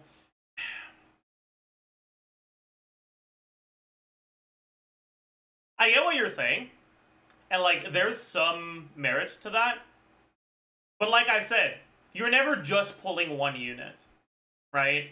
You're pulling a set of a bunch of different units. I don't think you need to get Skirk, but I would highly recommend getting one of the Cryo or Hydro carries so that you can use them with Escoffier.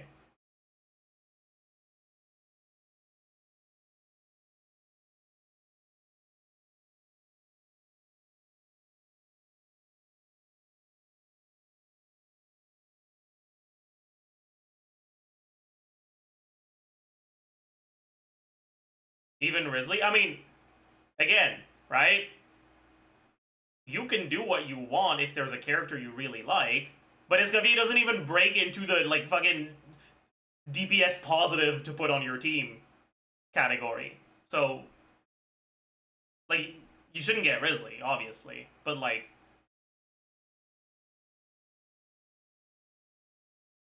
it was fairly strongly implied that the carry you get should probably be a good unit, not a bad one. It's just that which of the good units you get isn't as important.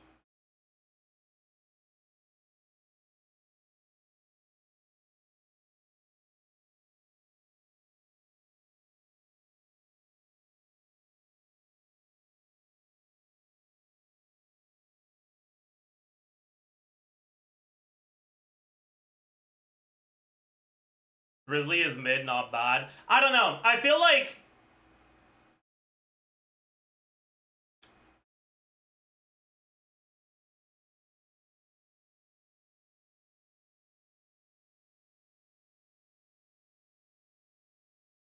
mid is bad now. Like, if it's really difficult for you to clear fearless difficulty of content that is designed for your character's teams, your character is pretty useless to an account.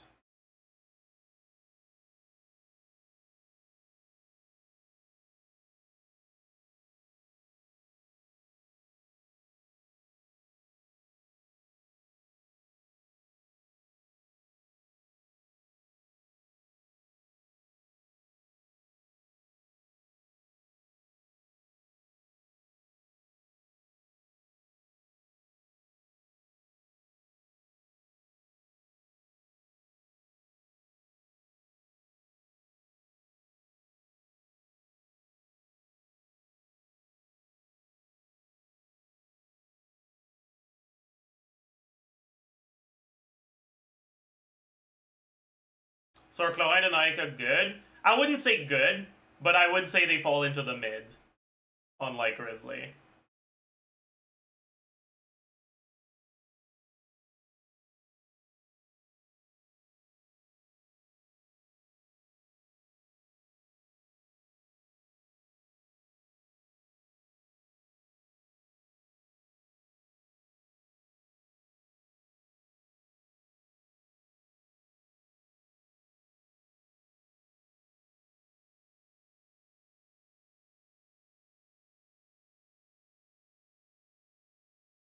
You're underrating Ayaka? I think you're just overrating Ayaka.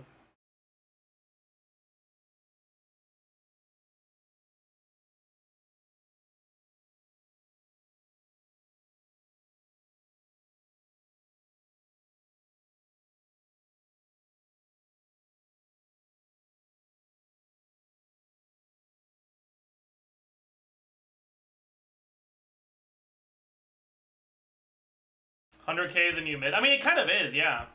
Like, nowadays, 100k is kind of in the mid category.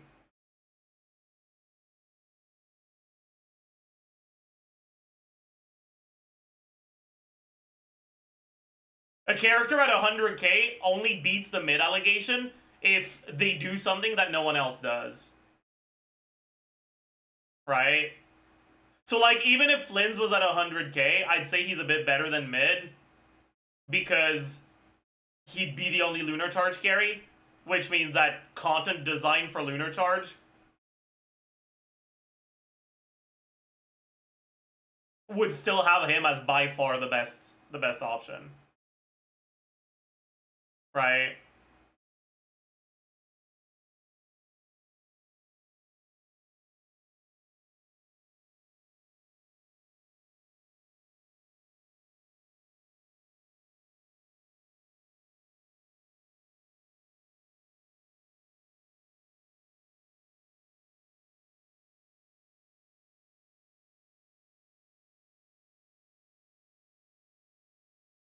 $100k is a standard, not mid. Okay, and if all of your teams are the standard team, do you think they're still going to be clearing content in 6 patches?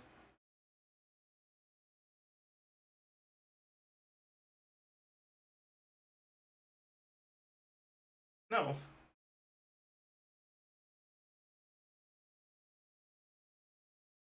But also, again, people use the word mid in a pejorative manner fairly often, so it kind of eclipses the meaning of it. But mid does not mean bad. Like, the idea of, no, they're not mid, they're standard. What the fuck do you think mid means, buddy?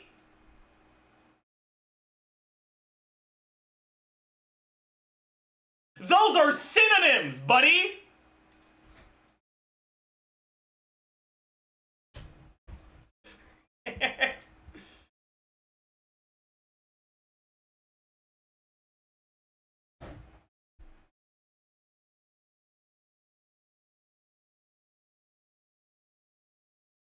But anyways.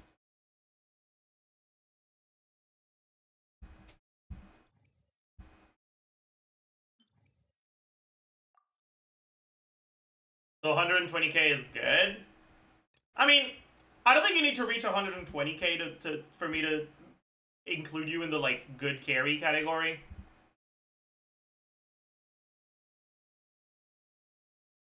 But I think you need to be at around 110. Or do something unique.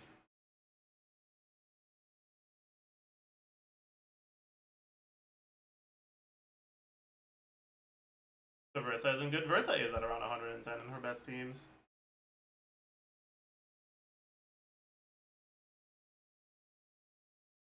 Versa without Chevleurs or Yon Cons is not, though. So yeah, she'd be kind of... She'd be in the mid category.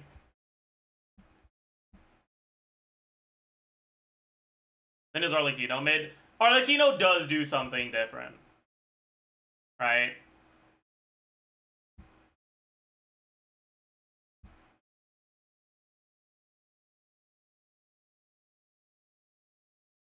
People often don't realize that enemy mechanics often prevent them from getting their full DPS, right? With Arlecchino, if you lose 10 seconds to having to wait for an enemy mechanic, the damage you're losing is not half the damage of your rotation, right? You're not doing like a 30-second rotation instead of 20. You're cutting your rotation short and starting the next rotation with additional Bond of Life.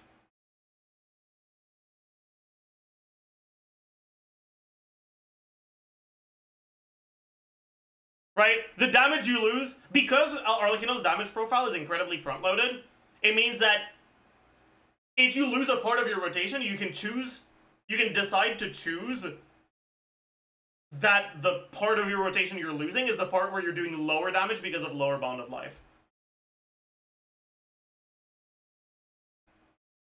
And it gives her an ability to be one of the characters that gets the closest to their sheet DPS in practice.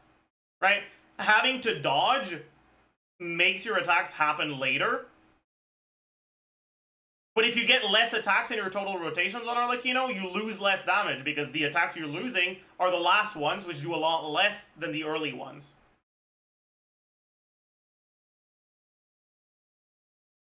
What she does that's different from other characters isn't something that's like an elemental type or a damage type or a like specific team synergy, but it is unique. It is something that she has that other characters don't, which means that the DPS requirement for me to consider her better than just the mid becomes a bit lower.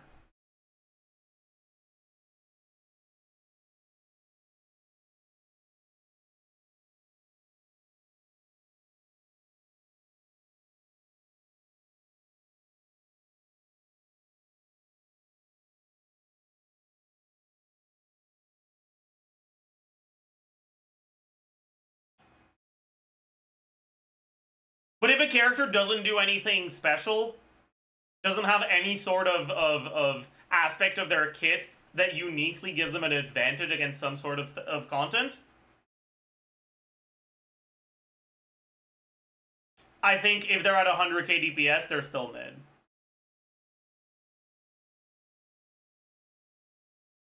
That's why I think that Klein is pretty mid, but I think that Molani is better, despite Molani DPS being noticeably lower than Klein DPS if you're looking at KQM standard highest DPS team for both of them.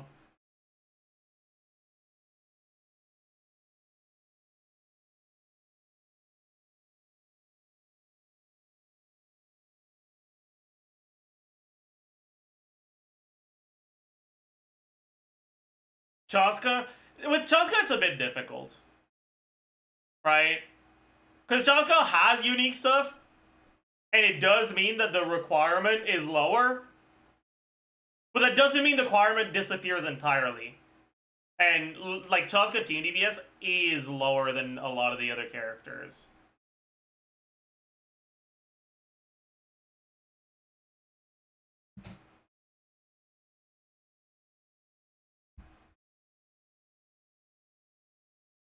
She's teetering on the edge between mid and good, I'd say.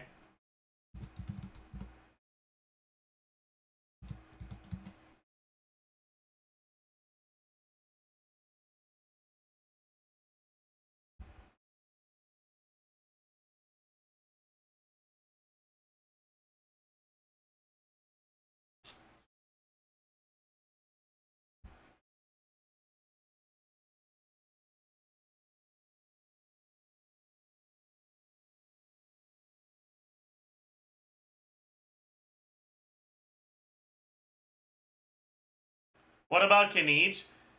I think 6E Kanich is good. But there's like 3 people in the world that play 6E Kanich. And I think 5E Kanich is pretty mid, yeah.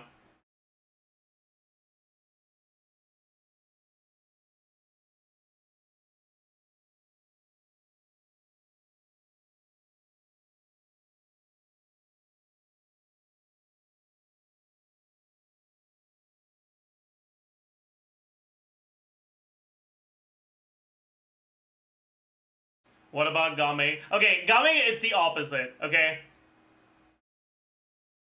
With Gaming's gameplay issues, he would need 150k DPS for me to, like, be confident in calling him good. Okay?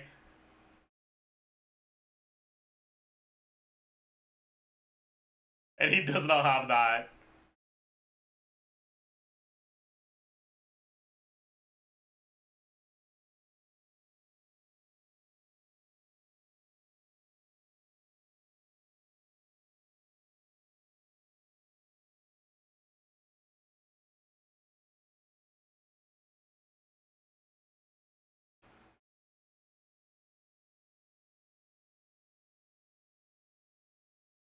Would a higher con be better than having multiple C0 characters? It depends on what you want to do with your account. I think there's some characters where getting more cons on them doesn't really do that much, right? Like, if you're, I mean, it's also a different question of, like, whether you care about Dire or not, right? Because Dire doesn't give you any actual rewards. It's just a flex.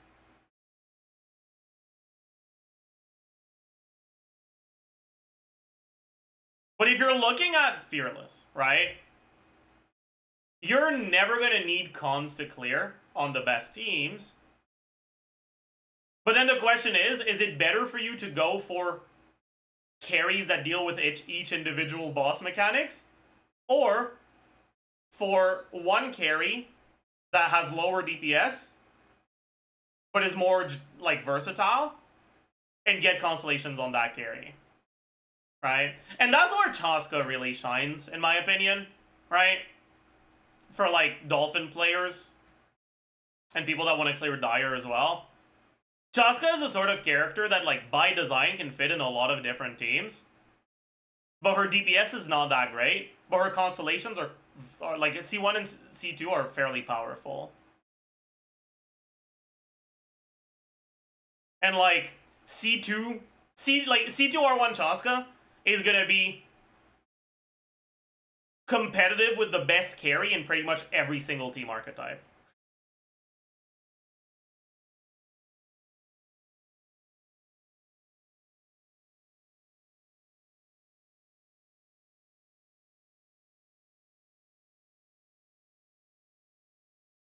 Except Mawika, but, like, obviously.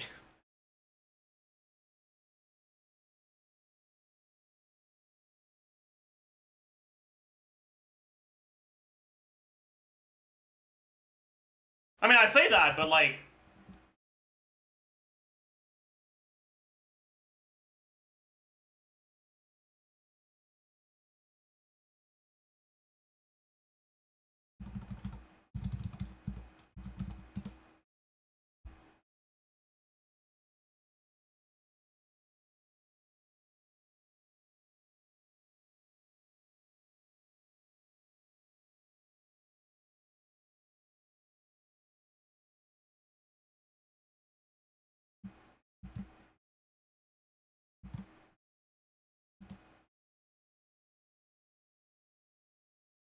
C2R1 Chaska is higher DPS than Mawika in a Melt team.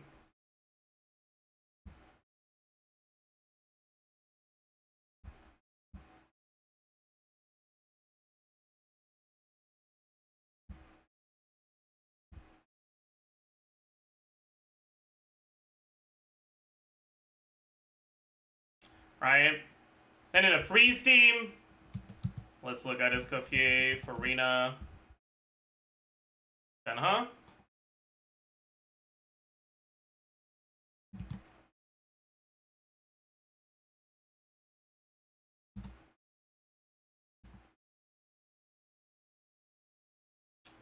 $114K. Not that far behind Skirk.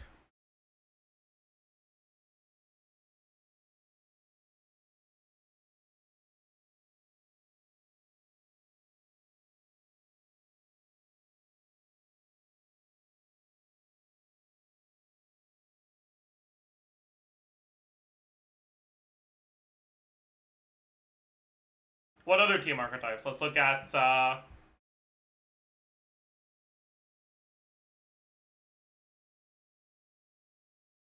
mean, are there any Taser Chaska teams in the sim? Like full Taser, like double Electro? I mean, there's double Hydro, but I don't really want that. Dory. Yeah, no, that ain't it. We can take a look at this one.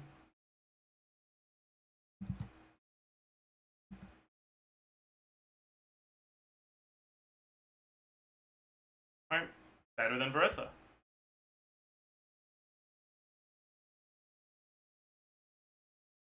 So, like, if you want one carry that can basically almost always be used,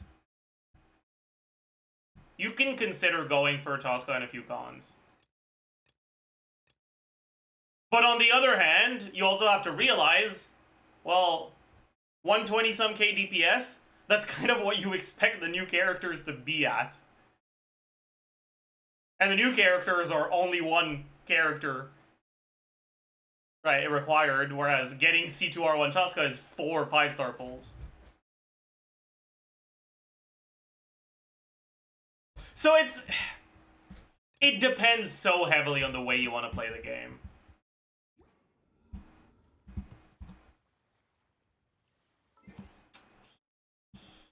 All right.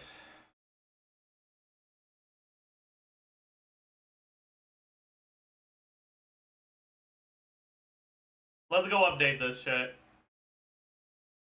So,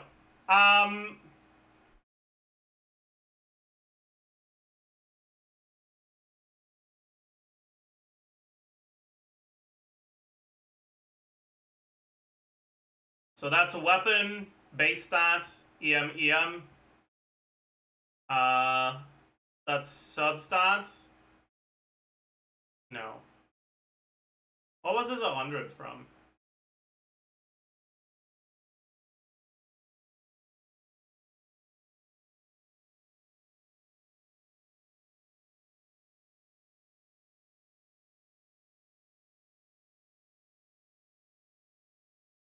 Oh no, this was 100 from substats and 60 from sapwood, right? No, it wasn't sapwood.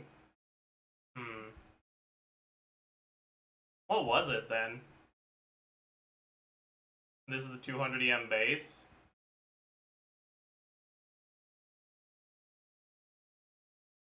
I forbore.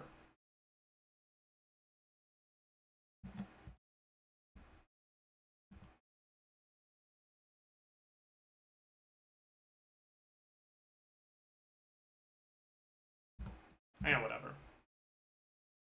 Let's just remove it.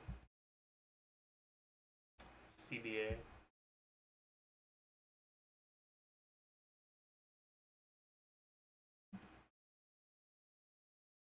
Oh! Did I still have the plus 60 from set 2? I did, yeah. Fuck. Okay. I'm gonna remove those.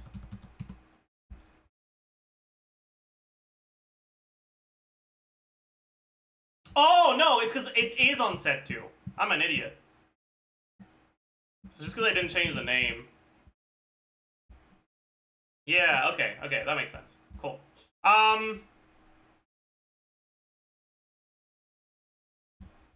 So this is a 21-second rotation with 33 hyper blooms. I wonder if that's too conservative for the assumptions. Like, you could get more than this with Raiden.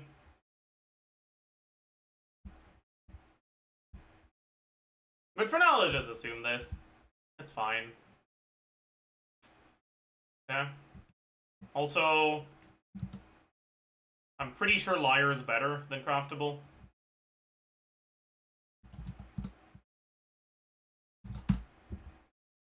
Yep, it is. Okay.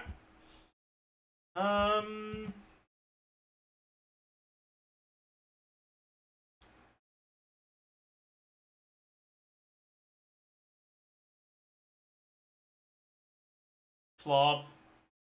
Set to emblem. Yeah.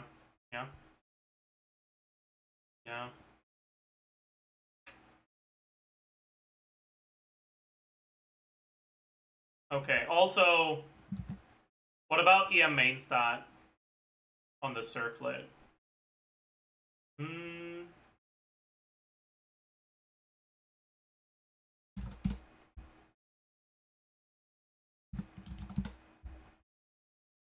Slightly better, but very close, so it's not necessary. Actually, speaking of that, how does my EM Deepwood look?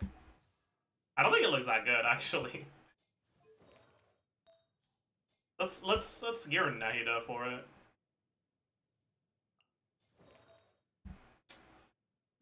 I mean, that's usable, I guess. That's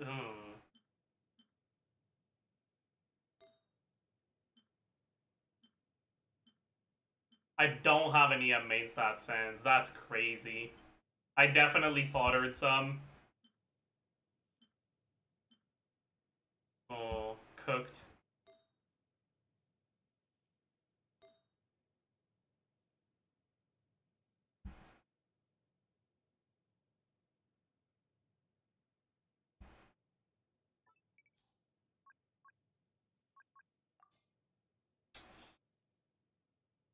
Six rolls, 5 rolls, and 2 ER rolls. This is probably the best one.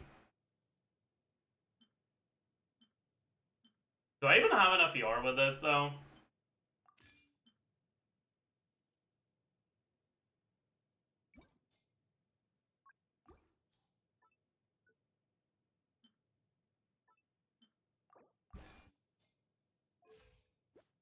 $150.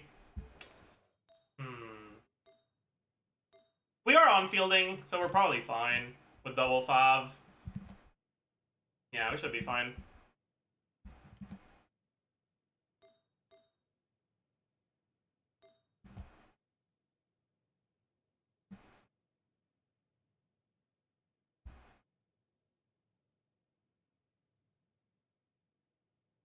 Yeah. Okay, so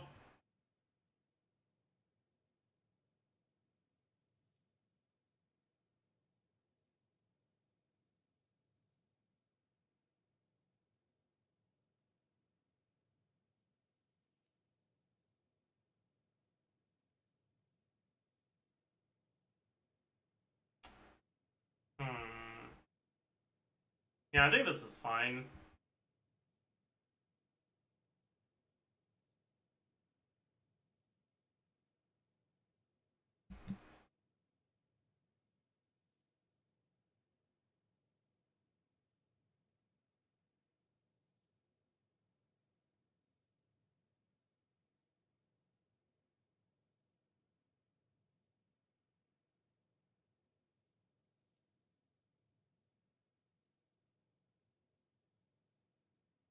This was changed, right?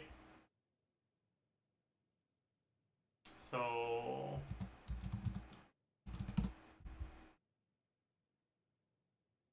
level 9, 472.2.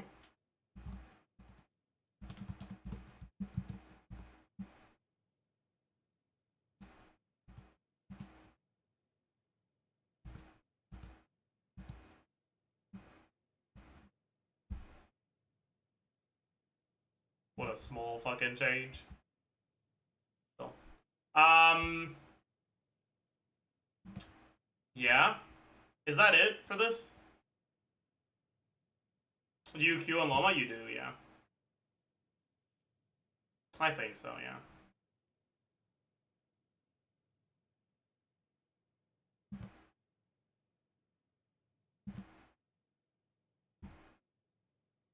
Then this. Shit's gonna be cringe as hell here, isn't it?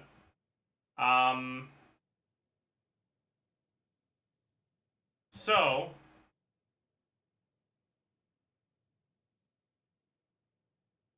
EM multiply, no. Hyperbloom proc. I don't want the letter to change. 472.2.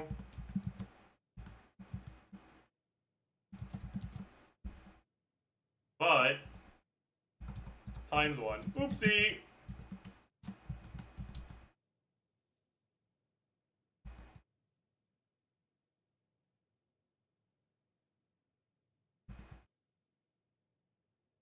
Wait a second.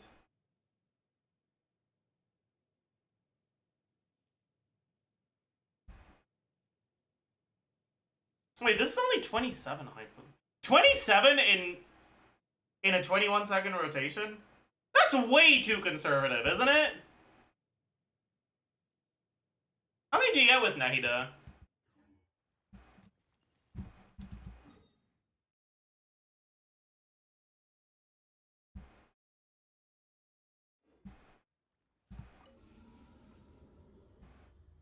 Chat, count the hyperblooms.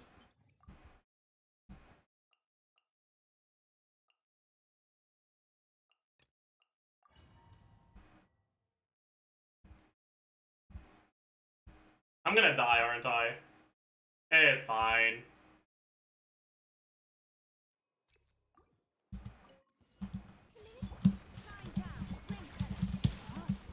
2, 3, 4, 5, 6, 7, 8, 9, 12, 13, 14, 15, 16, 17, 18, 19, 20, 21, 22, 20, 24, 25. Okay, but I'm fucking dashing to dodge shit.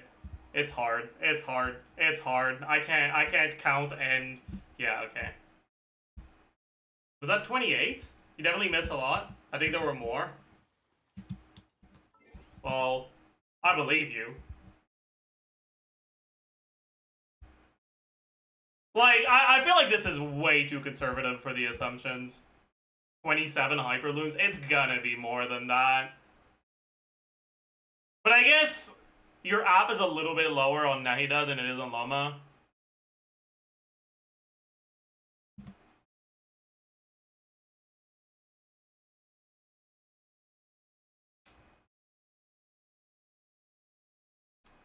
I think we can safely assume like 30. And that's 130k DPS. Fuck me, dude.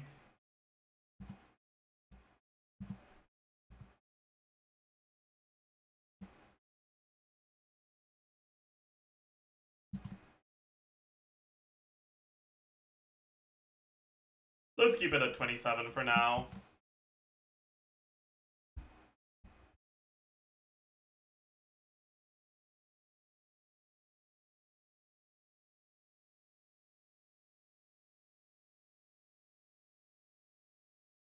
$28 looks better. That's actually a good point. Let's do 28 because it looks better.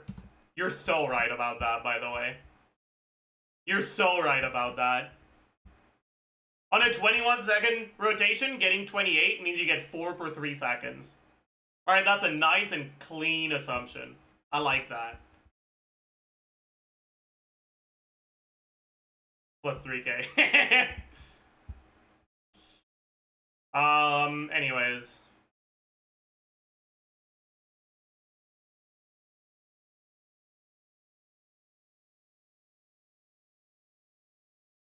Okay. How much DPS do we gain from 120 more EM? We go to 131 from 124. 125. So it's like 6k? Maybe Instructor Singto set to Yelan is better than set to Singto Emblem Yelan.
I forgot how much this is. Is it 46.3? Who cares, man?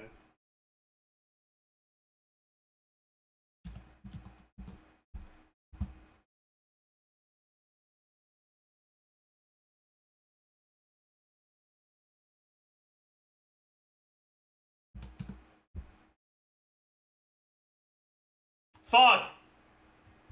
We lost 60 DPS. Damn.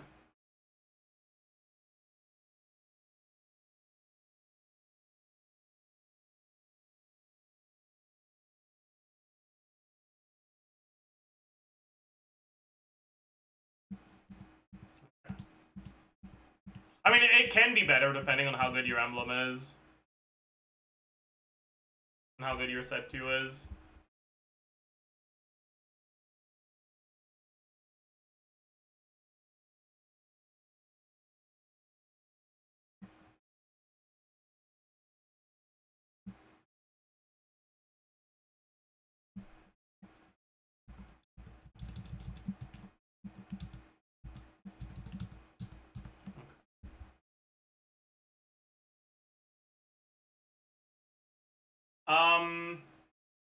But yeah, we also need to add... I mean, these scenes max it out in a very trivial manner. The Lunar Bloom, the new Lunar Bloom multiplier, the 48%.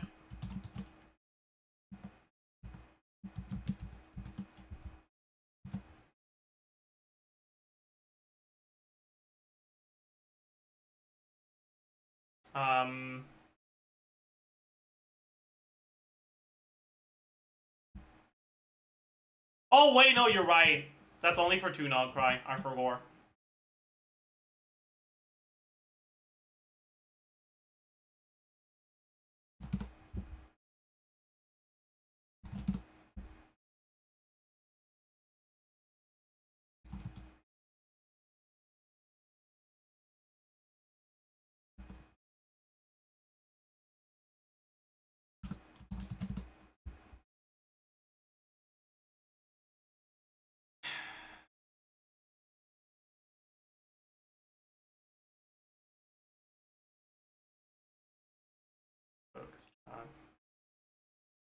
This is...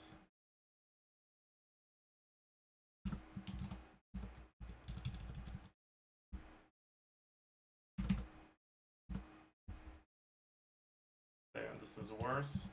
Okay. Also, we need the 40 CV from her passive that I forgot to include here.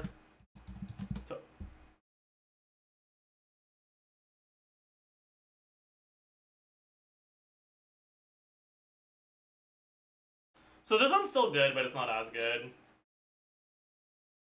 Is 20 the right number here? Yeah, it is.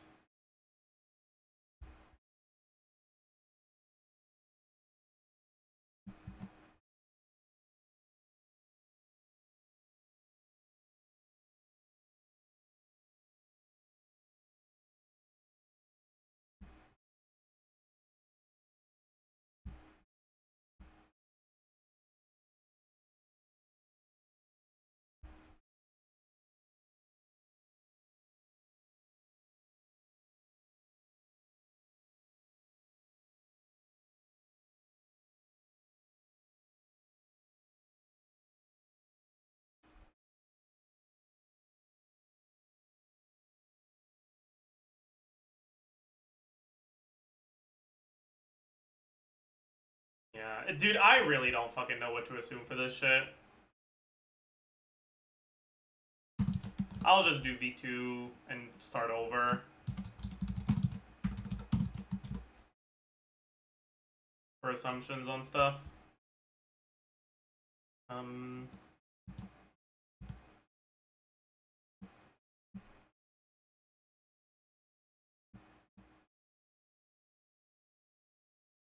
Something's clearly wrong.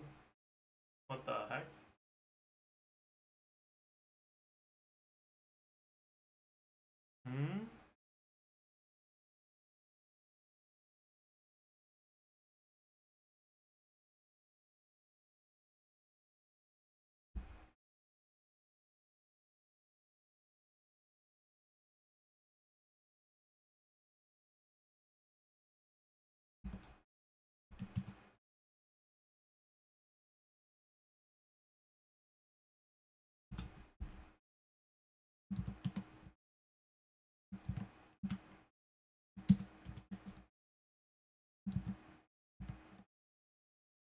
Okay. But I know it's not real, right? So we gotta change some of this shit. We can't go set 1 LAUMA on any of this shit. Because we can't go two of them. Right? So let's take a look at I mean, let's just take a look at Kokomi Baiju.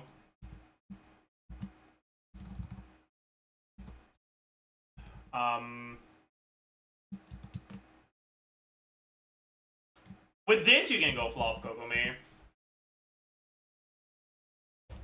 I'm not bothering for Kokomi damage. We'll just look at the blooms only. Okay. So, EM, we have the Liar, EM Ascension, main stat, Dendro Resonance. Only 60 from the set. 100 from Nilo, 80 from substats, 200 from Ascension, and then what was this 80 from?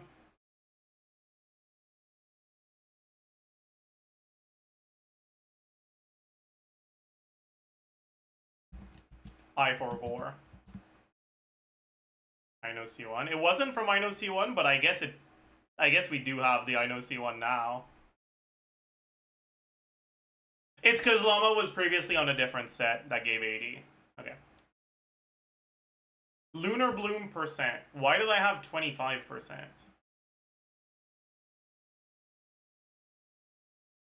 Was it from Baiju? It was, right? Yeah.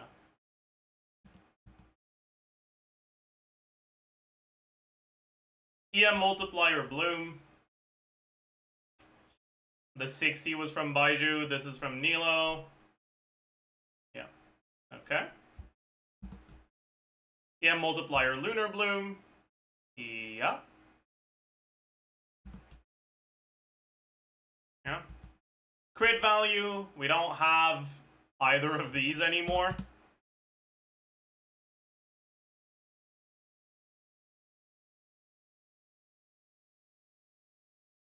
Rest should be fine. Then Nilo. HP percent. Triple HP main stat. New weapon is on 32 instead of 64. HP Ascension. 20 plus 20 from 2-piece. 30 from substats. And 25 from Resonance. Yeah.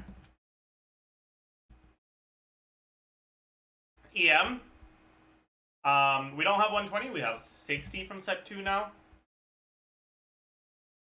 Plus 100 from Nilo. Plus 80 from Resonance. Plus 80 from substats. I had 100 on Resonance here. Oopsie.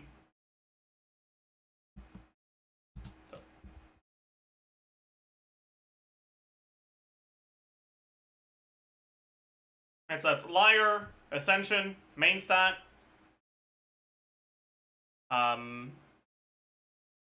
Resonance. Set 2. Substats? No. Nilo bonus. Base EM. Substats. What was this 80? Is that the 80 I was supposed to remove earlier? It was, wasn't it? Yeah, oops. Okay.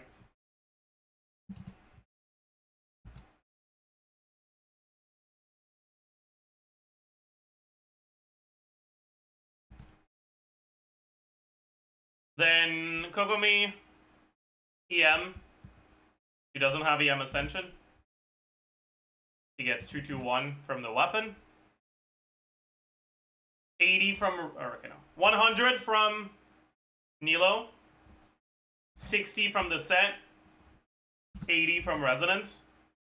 221 from weapon. 140 from substats. That's it. But we also have a little bit of Baiju Bloom uptime buff thing here. Maybe like 20% average.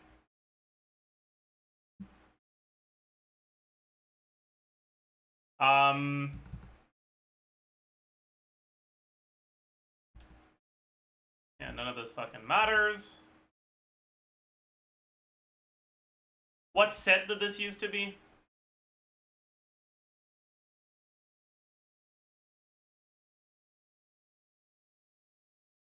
I think this was Deepwood, I know, right? Yeah. Okay. Oh yeah, we also need to add this thing, right? 472.2.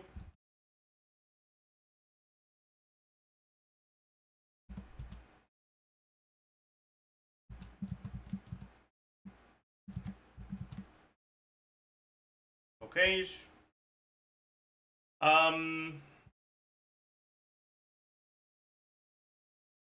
Yeah.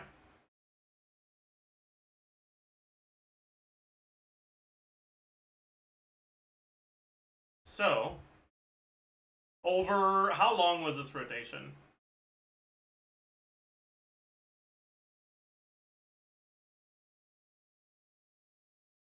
$24 right? Yeah. It's not exactly a 24-second rotation, but that's fine for now. How many reactions of each thing do we get? So over 24 seconds, that's 12 apps from Kokomi E. And then you probably get another like 8-ish from normal attacks and shit. So about 20 total. Let's say like 12-8.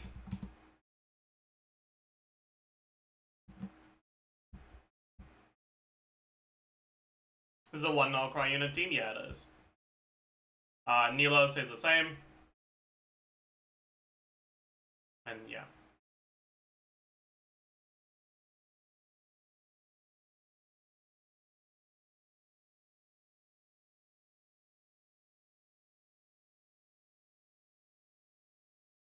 So you end up with something like this, kind of. It's a little bit higher because I didn't include the fucking actual damage from Kokomi and Baiju's talents, but it's fucking nothing, so who cares?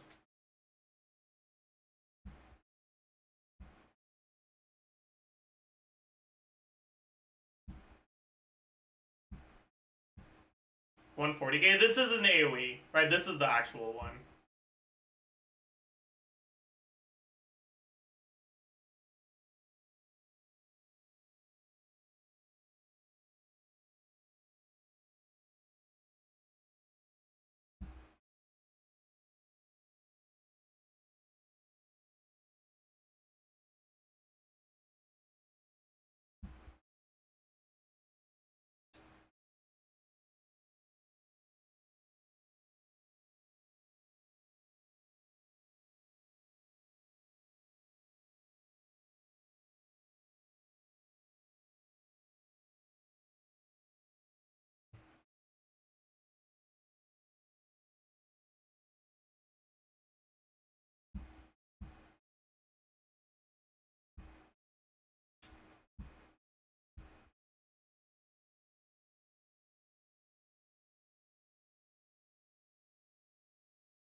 Hmm.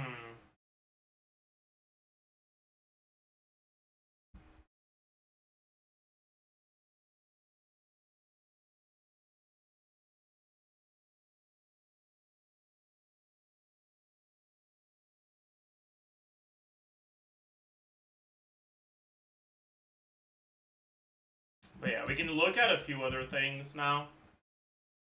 So let's look at what happens with Ino C6 here. So we get plus 60 EM on everyone. Oh yeah, also, this should be 10%.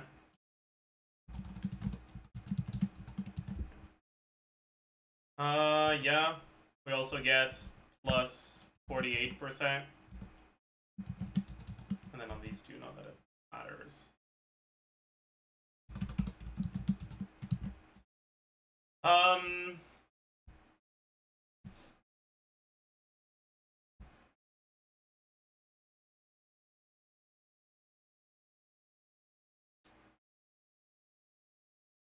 Okay, so I remove the deep wood. Oh, I didn't have the 15 damage percent from deep wood here. Oopsie.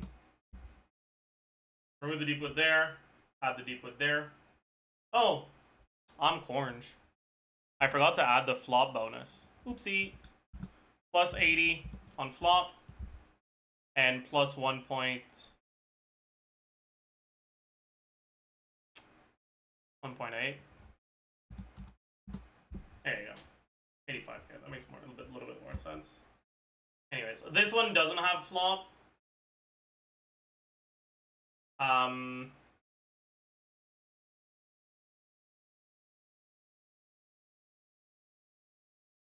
What do we have? Set 1 is another 80 EM here. It's also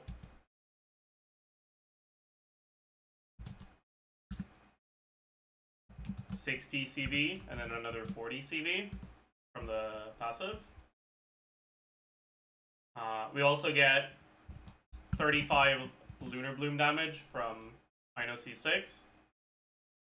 And we also get Ino's C1 EM buff, which is like 60. No. Like 40 average on LAUMA. No. It's good uptime on LAUMA. Okay.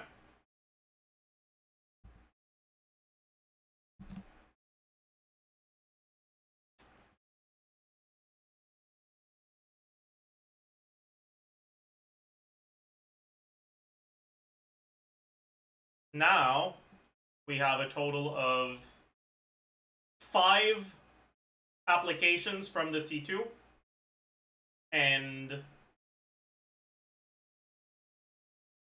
like 11 from the burst and 3 from the skill. 2 from the skill, sorry. So it's about 18 total.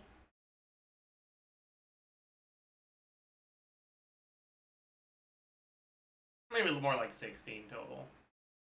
Let's try 10, 6.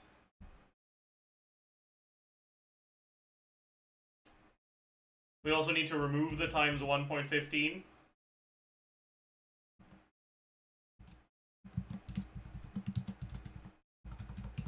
Because we don't crit on the blooms anymore. And is that it? That is it, yeah. Really?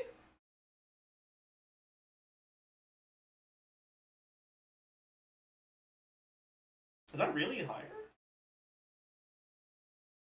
Crazy. You have the shred added? Yeah, I do.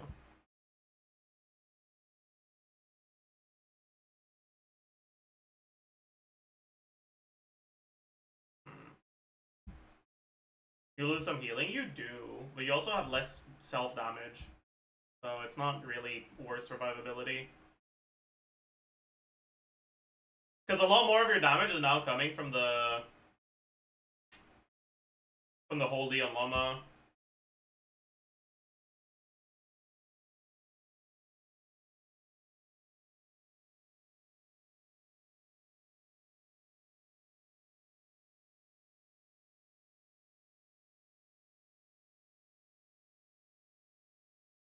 Right, like your whole D here is nuking for almost 400k.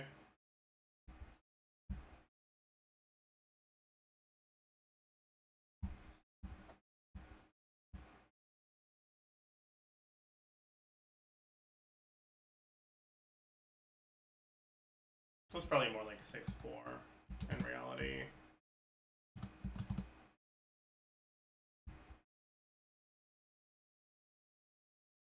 Decent amount worse than AoE? Yeah, it is.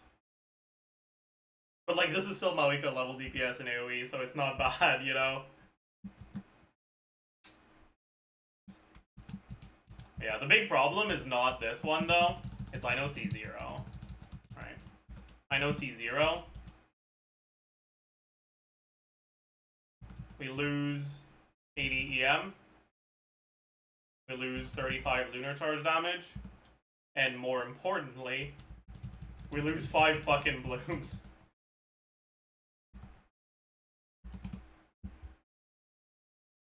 Yeah. And it's Not amazing.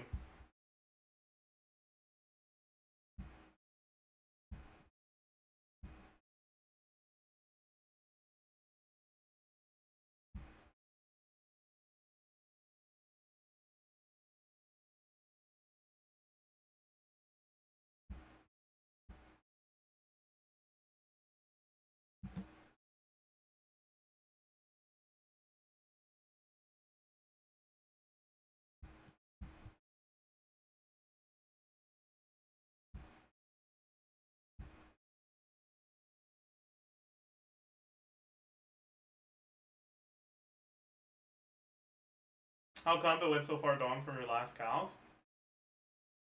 Because using Kokomi is a lot worse than using I know, if you were allowed to use I know. Right? If we give the crit back,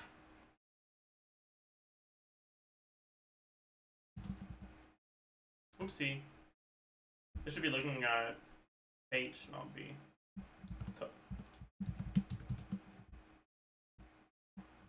And this should be looking at N, not B. So, there we go. Sorry. If we give this the crit back times 1.15 times 1.15, we're at 95k in single target.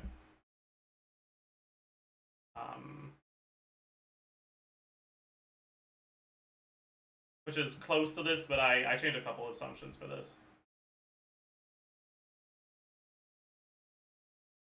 We're not on... No, we are. Yeah, no, we're not. Yeah, this was the optimal setup with carry set on LAUMA instead of Deepwood, and Deepwood on someone else.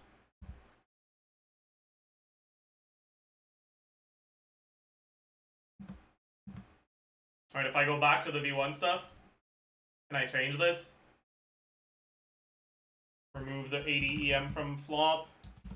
Remove the 0.8 from flop. Add 80 EM from sky. Add 10%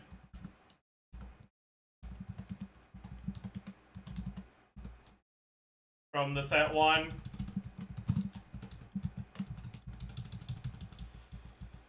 Add the CV. 97k, 95k, slight difference in assumptions, close enough, right?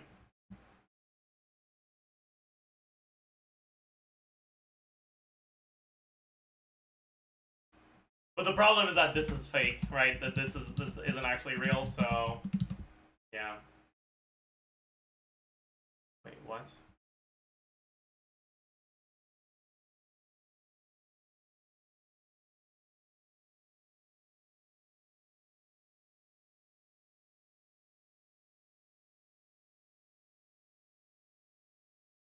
Why is it looking at this? Something went wrong here.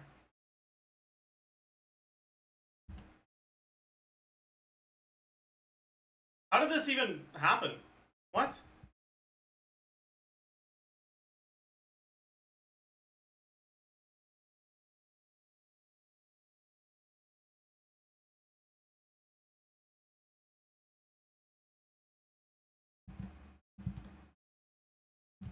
Okay.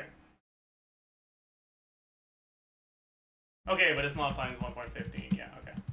Yeah, alright, alright. This is what it was supposed to be. Okay, there we go.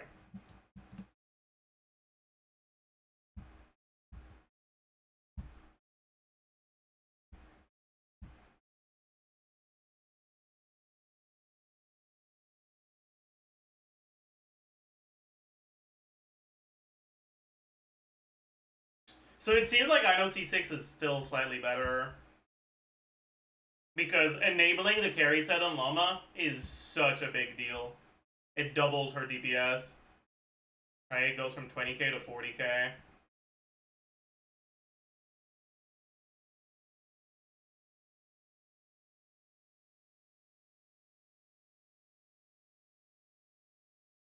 And so, because of that, Double Knockout is still slightly better.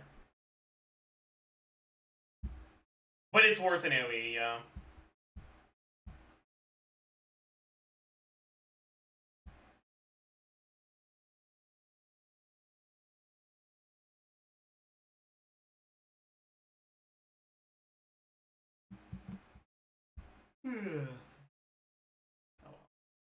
Alright, chat. Should we go do some exploration?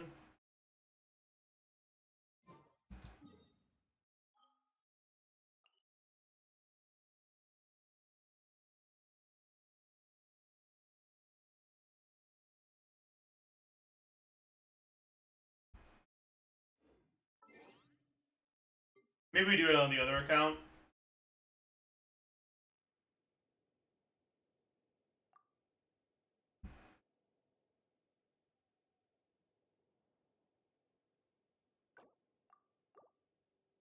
Do it on both? I'll have to do it on both. I know. It pisses me off, but at least on this account, if I do enough exploration today,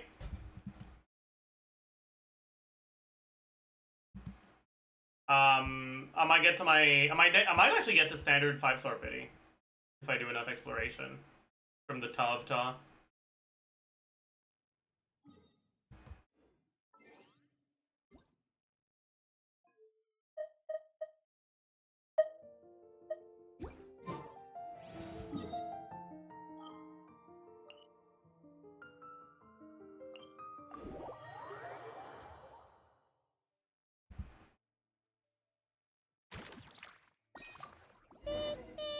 Keywords detected. All food, lodging, and entertainment. Is that the... No. That's not the quest, the event quest. So we're not gonna do that yet. We get to go back to full-on vacation mode again? What are we waiting for? Next stop, Tenochtitlan.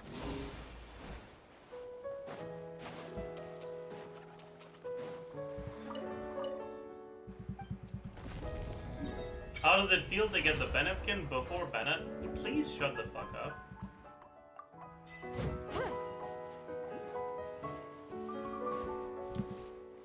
Yeah, I need to open the interactive map too.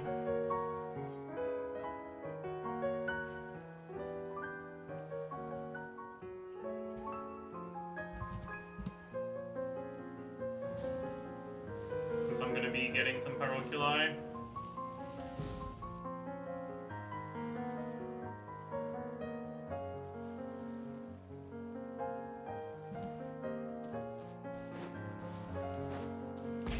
Rev the engines!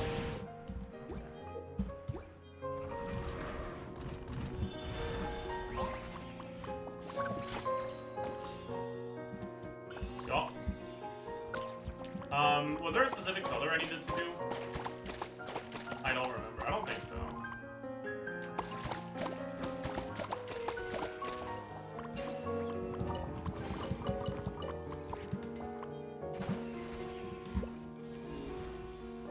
Full throttle!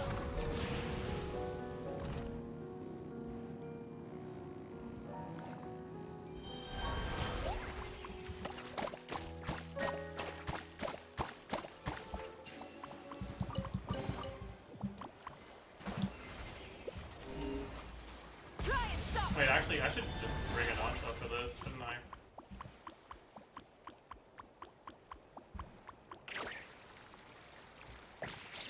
Oh, that's not what I wanted to do.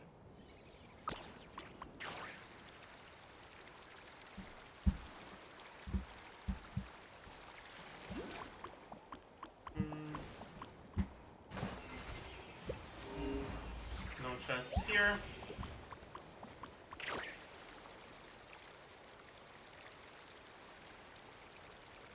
I don't know what that is, but let's pick it up. Ranty's hat.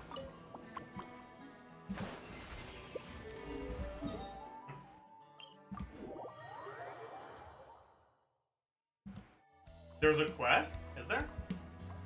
Raposa.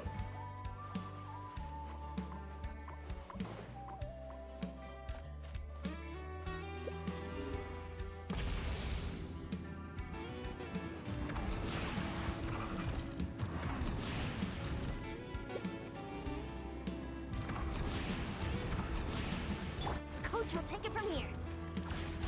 Quick as a flash.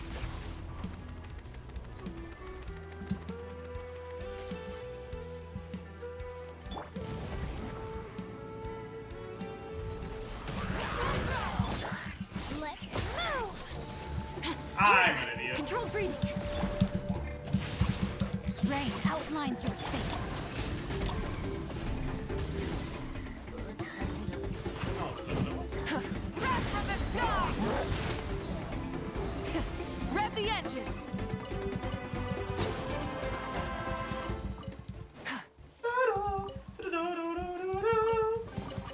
The rewards of an adventure worth remembering. Sorry. Yeah. Oh, we gotta go here. Rise with the sun!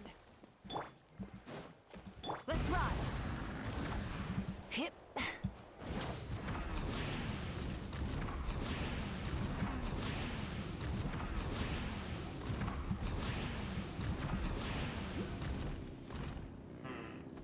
I'll go there after.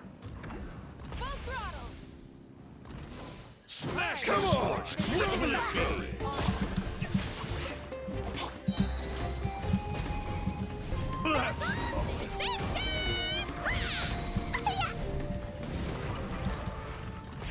Rev the engines! The rewards of an adventure worth remembering. I'll do that there. For now, let's go inside here. Try and stop me! Try and stop me!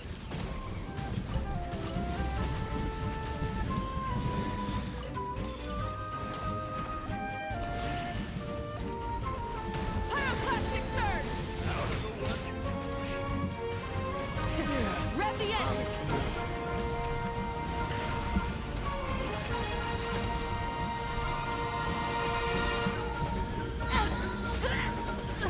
Incinerate!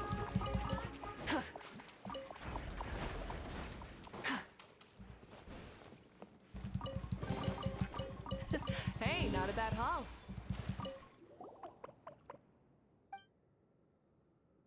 Yup.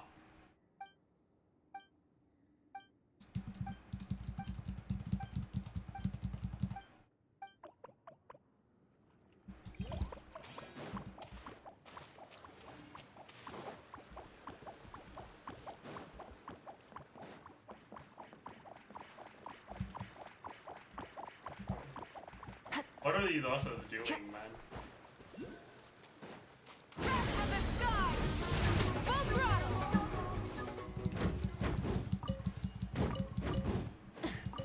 You guys think they're okay?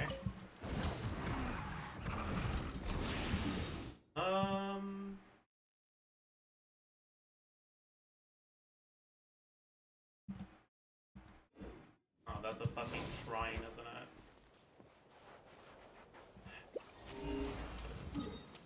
It is a shrine. Burn it down!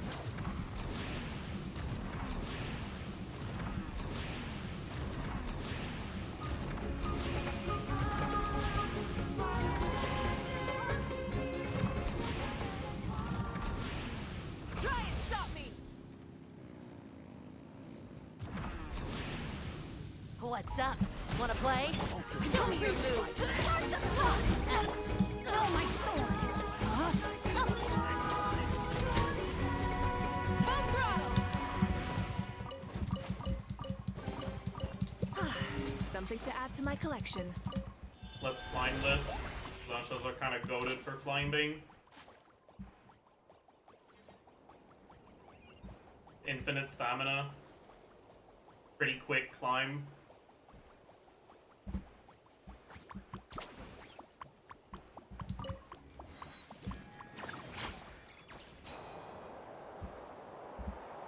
Oh. I didn't even notice that.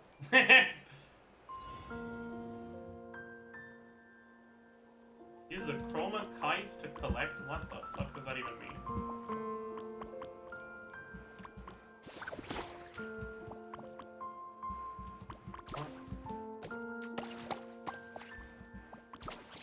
What?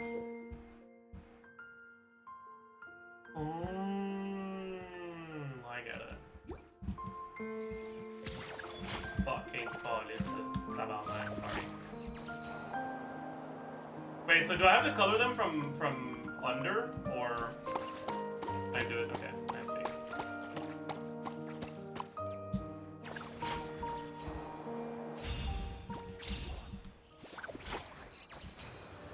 I understand.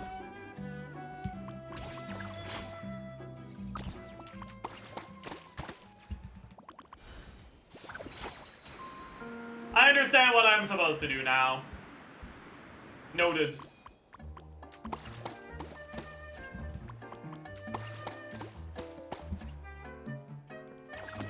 What the? Bro, surely you let me. Thank you.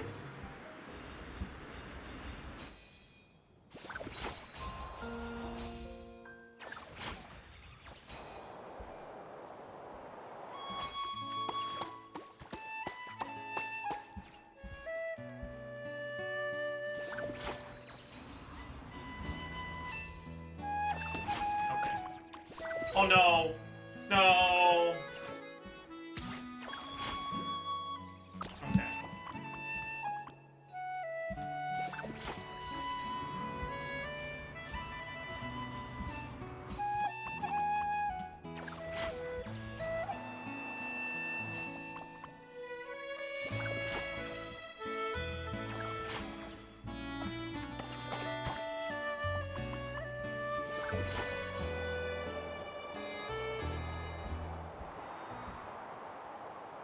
Why does this have a timer even?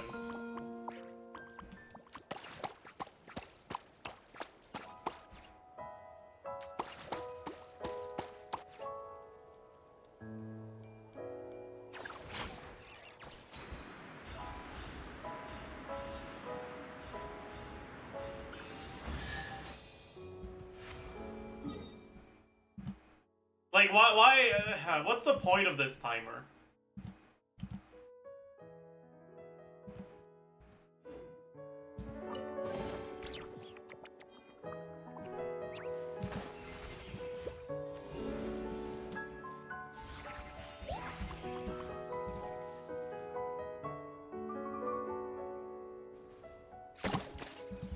Oopsie.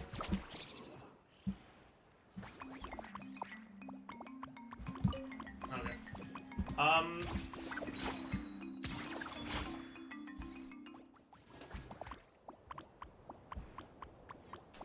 I don't think I'm supposed to be on an Asha for this.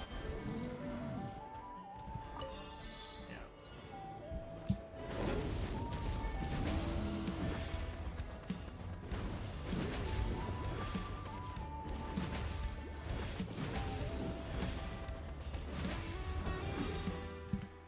Let's mark this as obtained.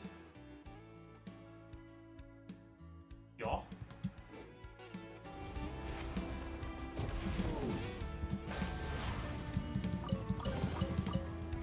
Hey, not a bad haul. First, let's grab this.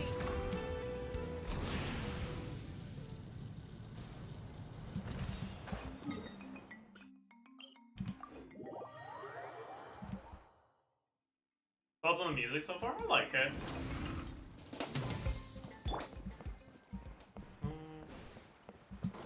Let's ride. Rev the engines. Show me your move. Let's do this then. Witness the power of Gua. Let the show begin. Light up the blazing sun. Yes, you are. Qualified after all.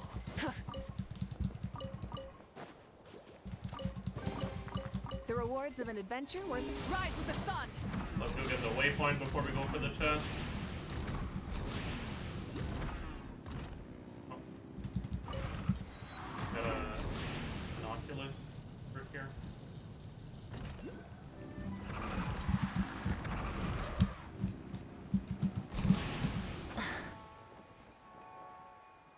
Yeah.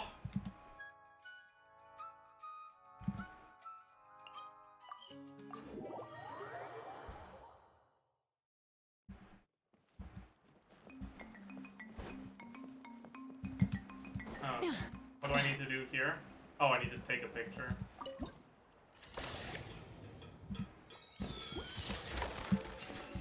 Wow. getting out of that hole. Try and stop me!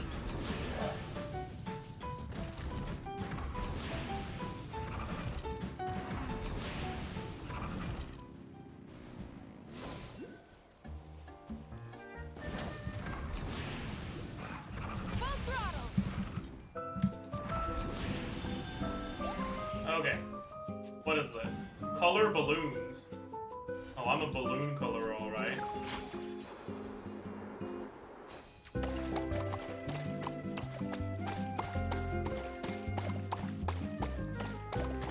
You know what?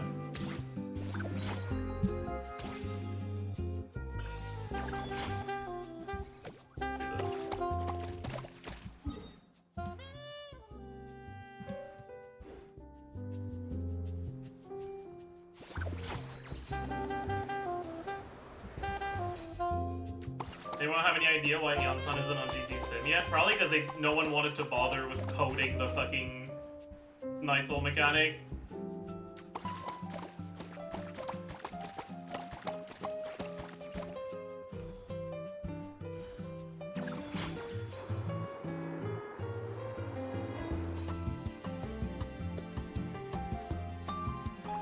Where the fuck? Oh. Crystal Diamond Magic.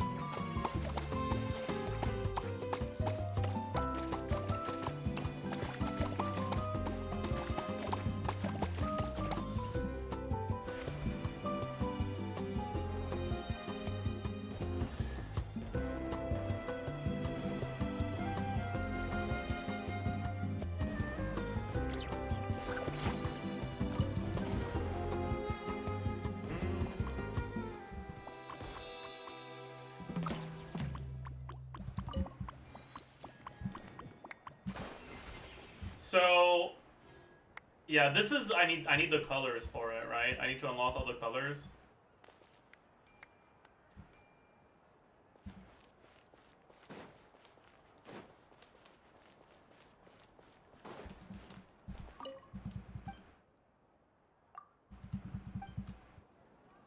That's fine.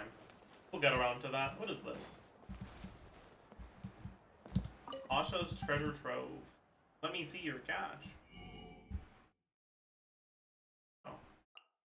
I see. That's teapot stuff. Teapot. Okay, where are the unlocks for all the colors, chat?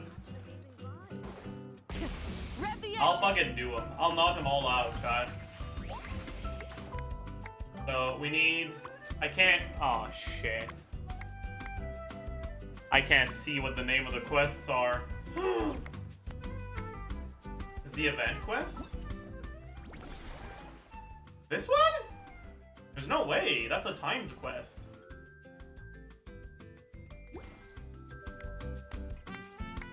It is?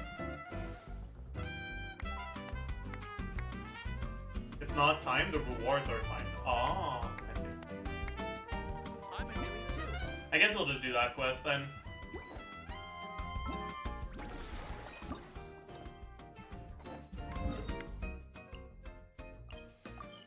Fine. Let's do it.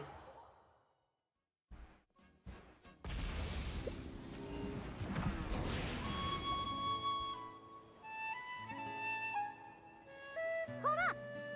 Doesn't that person over there look kinda familiar? Hello, Bennett. But I don't really want to do questing today. Oh, nice bandana. Wait, you mean you like my bandana too? Yeah, I don't think I'll do Thanks a this. bunch. I'll finish this dialogue, but then I'll do. A Monotube that looks kinda different. Whoa, Traveler! Paimon! I'm not dreaming, am I? It's really you? I feel like I got enough sleep last night, and yep, didn't forget to pack my bandages either.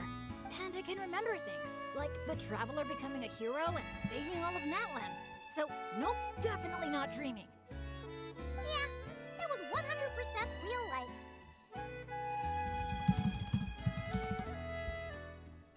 Oh, and this little guy's a new friend I just made. He came running up to say hi the moment I got here. He's super friendly. And my luck's been so unreal lately. Look, I'm so unused to it that my fingers are shaking. Yeah, so many good things have happened to me recently. I can't even fit them all into my travel journal. Oh? What kind of stuff? Did you win some kind of lottery or something? Nah, nothing like that. But not here. I'll read you some of my recent entries. Day 1, Day 5.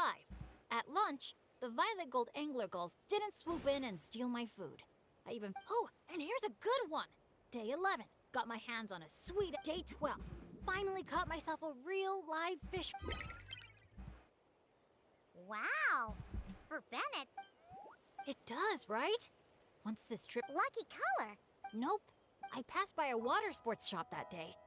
The shopkeeper was super friendly, though. She said, anyway, while my luck's holding out, any treasure maps you can't make out, clients you can't get in touch... No work talk. We're meant to be on Sure, whatever you want. Seriously, of course you can come. We're friends now, too, after... Look, there. Hey there, friends. Watch out. What's that noise? With the deep blue sea beneath you and my lucky sharky surf. Take a deep breath. Let's share the fun and excitement with our friends on shore by giving them a nice big wave. Wow. Yoo-hoo! It's Moo. It's the shopkeeper. If there's one thing that girl can do, it's...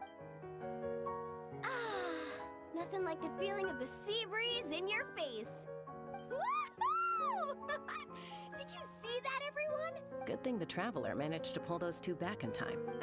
Yeah. And it's so sunny here, they Why can I not sometime. go to the next voice of dialogue? Does it really take that long to read these 7 words?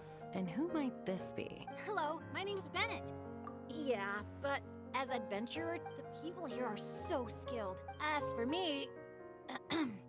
Thanks for saying that. Nice outfit, by the way. Picking out a lucky color for me was the best gift I could have asked. I'm Mualani. When I'm not around... Sorry, but what would that look like? You strike me as a pure-hearted adventurer. Wow, high praise right off the bat. Look me in the eyes and... I've already told you, mind reading isn't a required skill. Come on, just do it. Pretty Stop fantasizing about turning Soul Sniper into a giant water gun. right on the Mora! Whoa! 'Cause on the surf over, she wouldn't stop shouting. Come on, water guns are... I know exactly what you mean. Exactly. You too, sure, but this time, having fun in the water. Yup. As a guide, Chaska's here to scope out the resort for her. Obviously, the resort is still in the trial. Oh, Aoife and Auroron signed up too. They should be just about wrapping things up by... Well, seeing as we're all here for the same... After all, when it comes down to... Sure. Sounds... Yeah, I'm down. I heard there's this incredible can't-miss experience. Wow, that was crazy.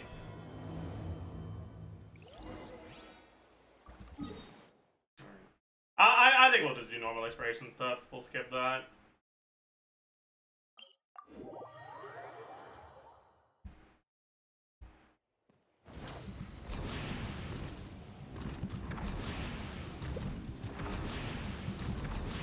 Try and stop me!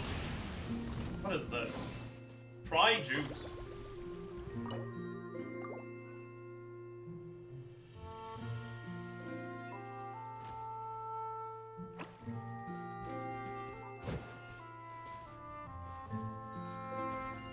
What the fuck?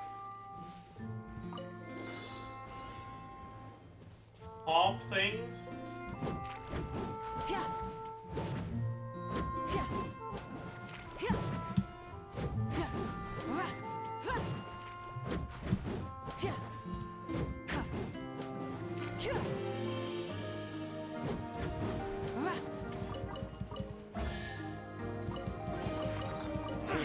Something to add to my collection. Alright, I guess. Rev the engines!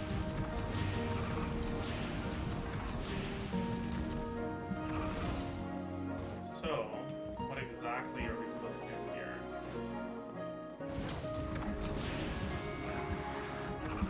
Try and stop me! I don't think there's anything up here, actually.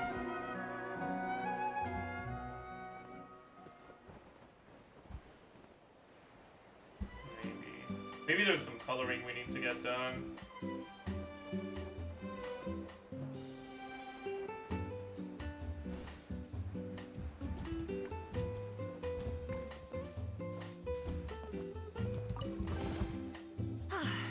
Something to add to my collection. Why didn't it drop the contents on the ground? It's so weird. Grab the engines.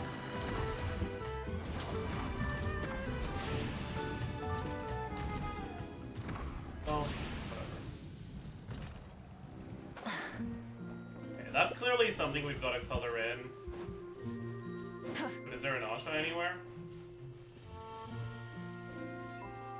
There is. But that's also clearly something we gotta color in. Full throttle.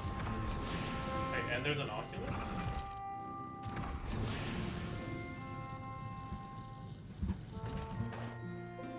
Okay. Where is the Asha?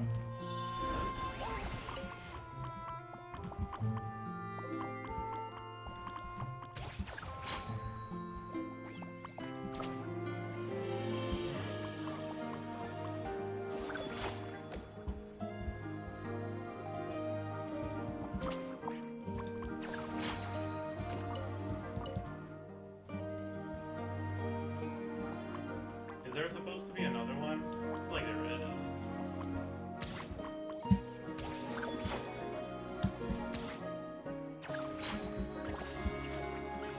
Or maybe not. I don't fucking know, dude. Let's mark this off in the interactive map.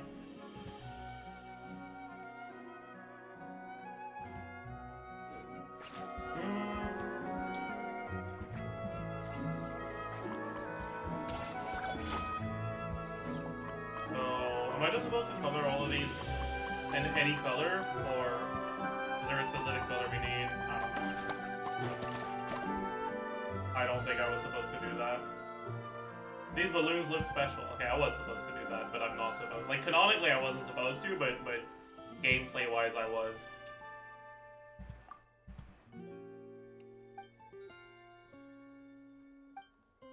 Okay, so I gotta make red balloons. Wow.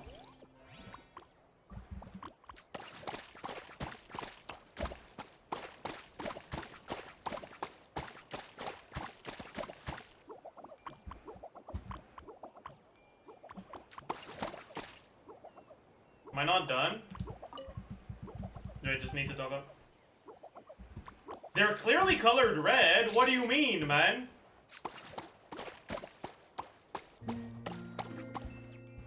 Like, what?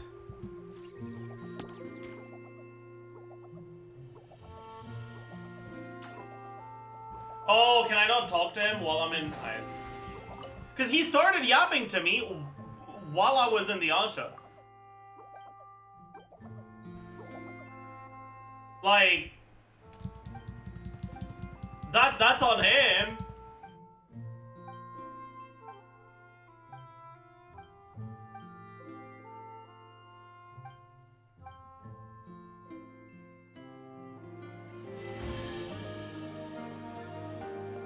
Set off fireworks. Wow.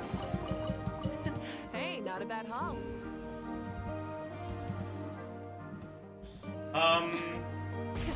Rev the engines.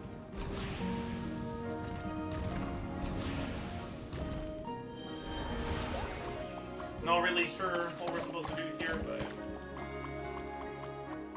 Is that... Do we need a specific color?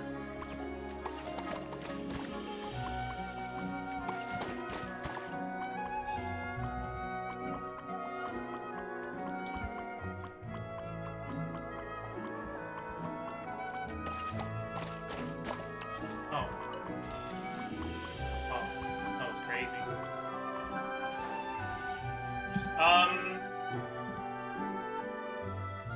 I'll just go down there.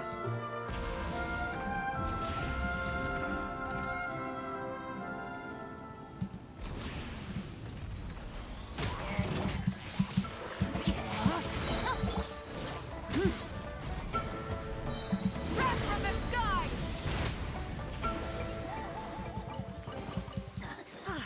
Something to add to my collection.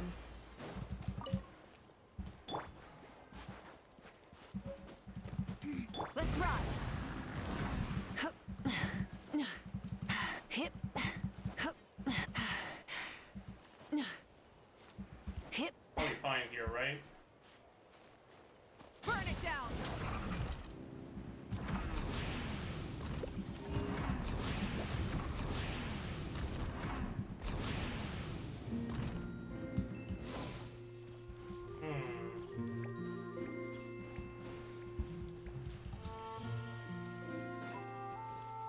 Where the fuck is my Asha, dude? Let's get our Tatanka real quick.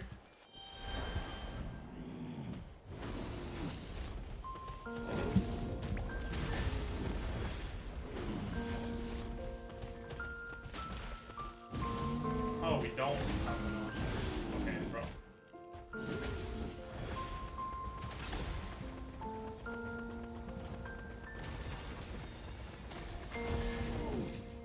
Wow.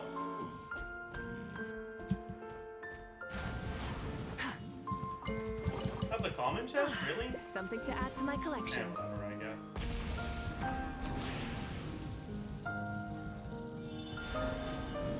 That's not what I wanted.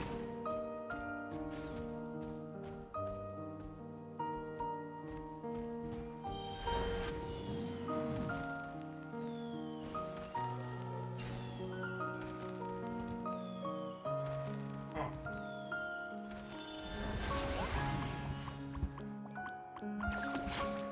What? I hate how they do that sometimes, man.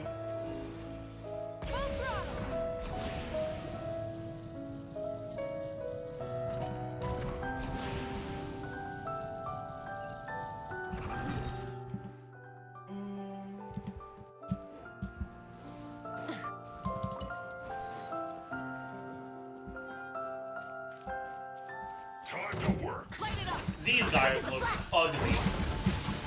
Rain outlines your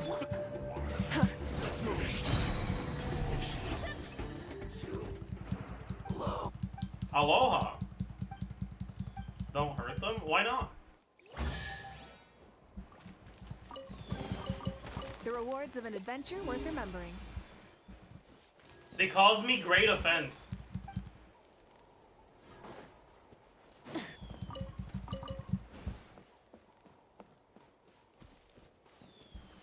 They expose me to their hideous visage.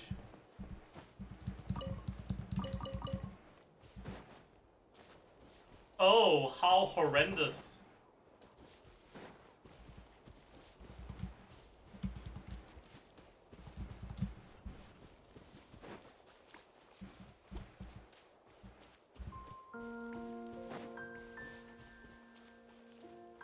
Try and No, stop me!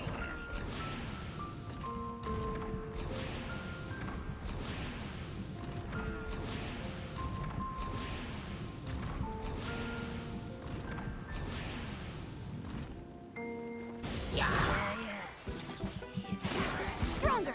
Start the clock! Let me read you a verse. Rain outlines your. Let's ride! Light of the blazing sun!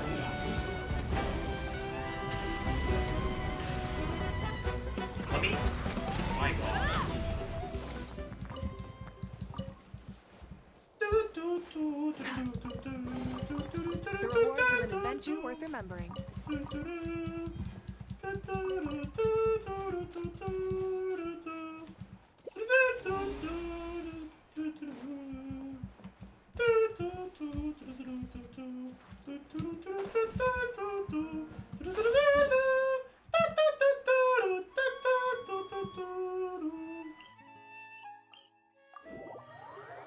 There's another chest. Well, Rebozo, I guess.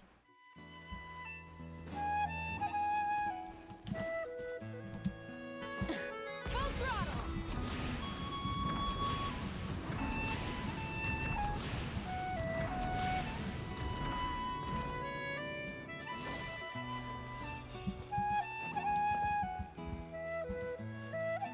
Burn it down! Full throttle!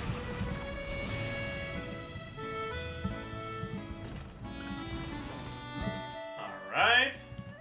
One more done.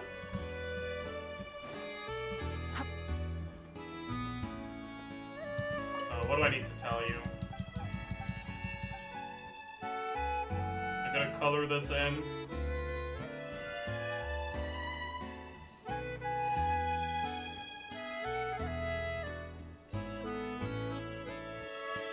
Does it matter which colors we use? It does. Fuck. Or maybe it doesn't, and we just need this.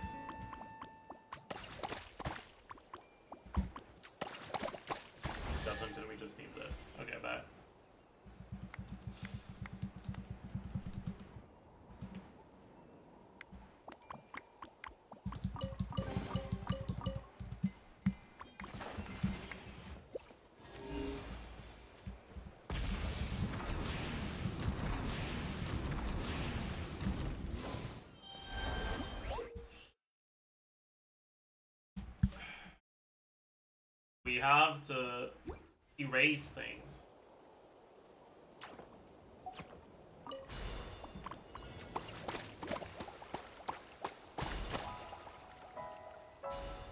What? What?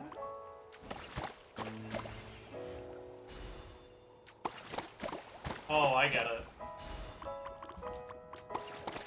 Oh, that's...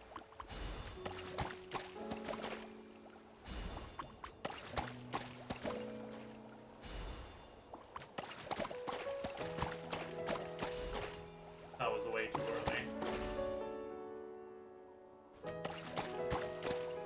Wait, why is it so fucking slow? Dude, why is it so fucking slow?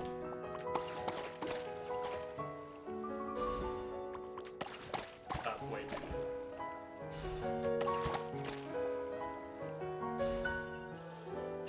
Is that supposed to be, like, curling? Oh, there's another one. Okay, never mind, I guess.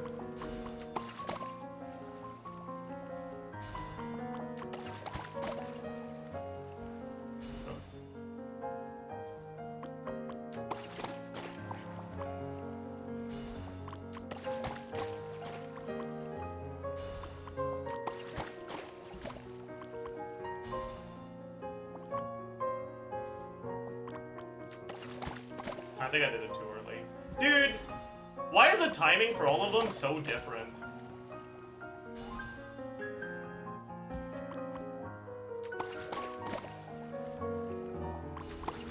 I was late. Cooked. That's fine. I got it.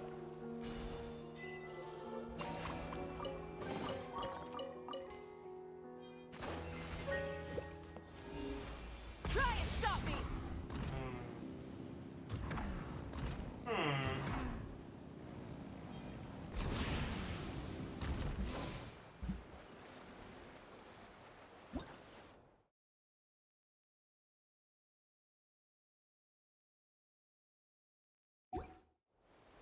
I see.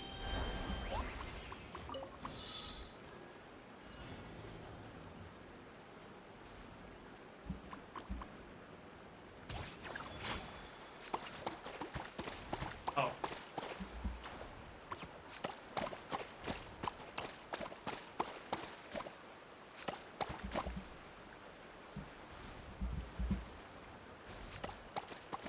This is kind of edge. What the fuck?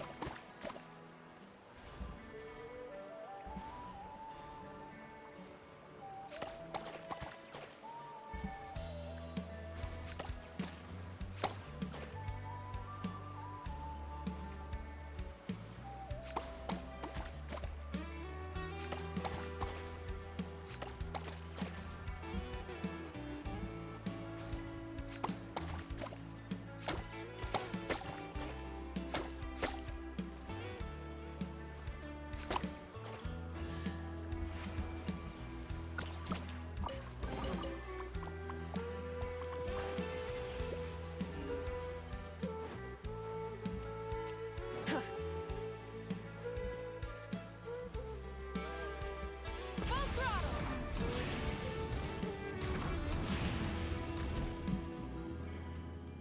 Am I supposed to, like, color that in?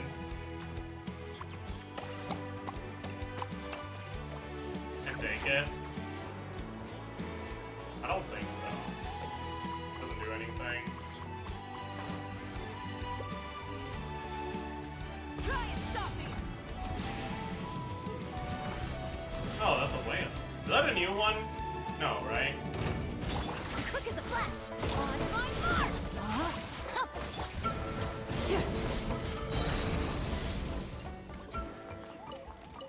A lunar whale. Okay, let's calm down, buddy. Something to add to my collection. I think that would be slightly unethical. Light it up! Try and stop me!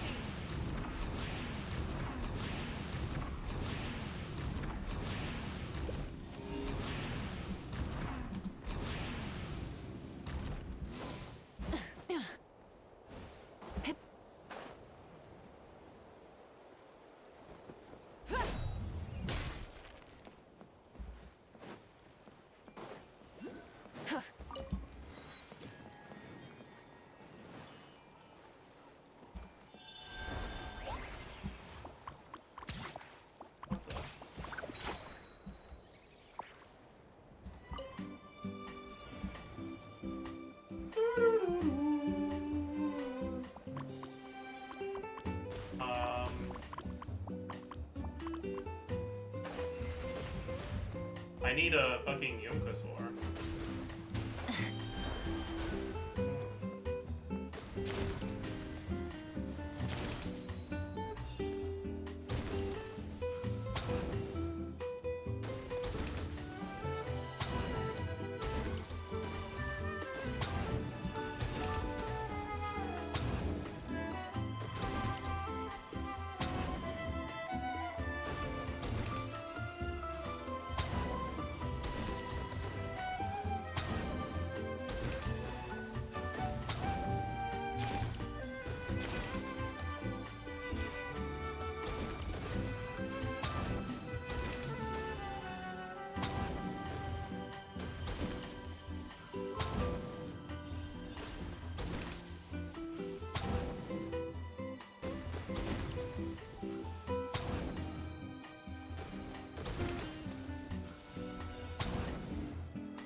Yeah.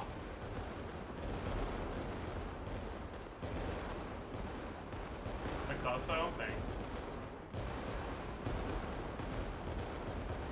They do call me that sometimes, albeit rarely.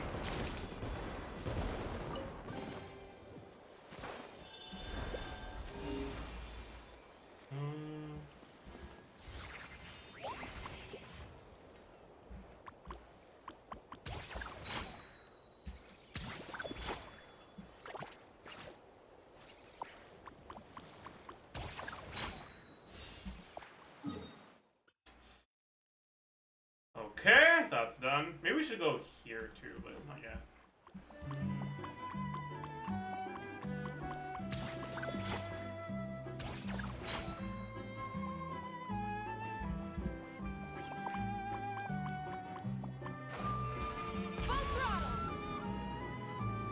Let's have some fun, shall we?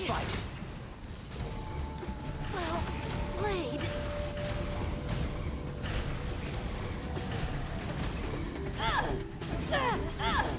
Burn it down.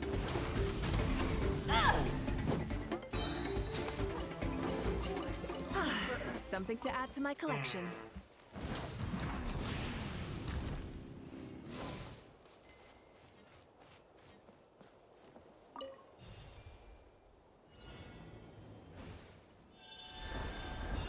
You gotta avoid paint bombs and no, destroy paint bomb and avoid dirty fruits.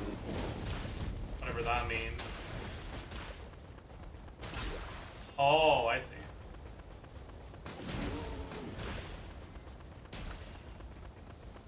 What? I did not hit that.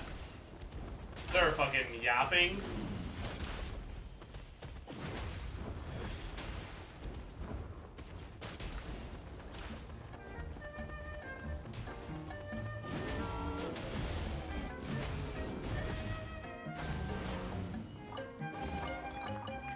Hey, not a bad haul. Try and stop me.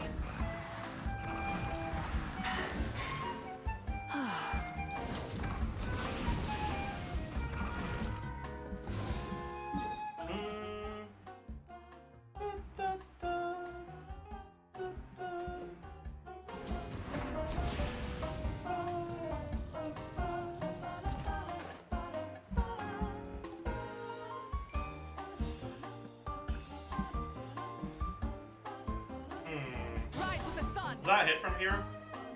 It doesn't. Let's get a little closer.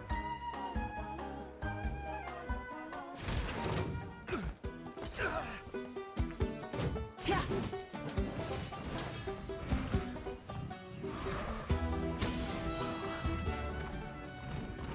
Full throttle. Bro, why is it so hard to stay on a platform?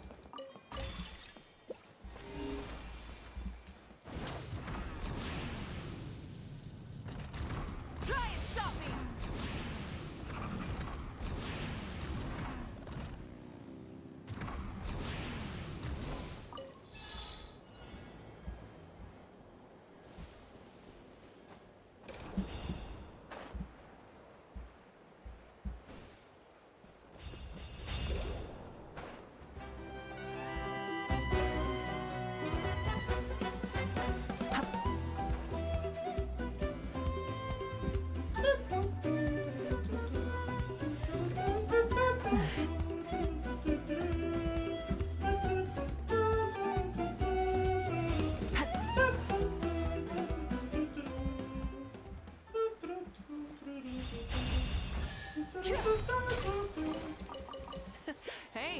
haul. Full throttle. There's gonna be an Oculus over there.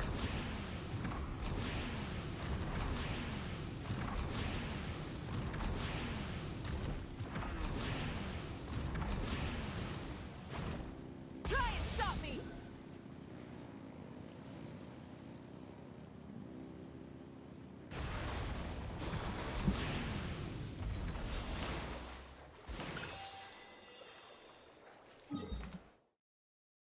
Go.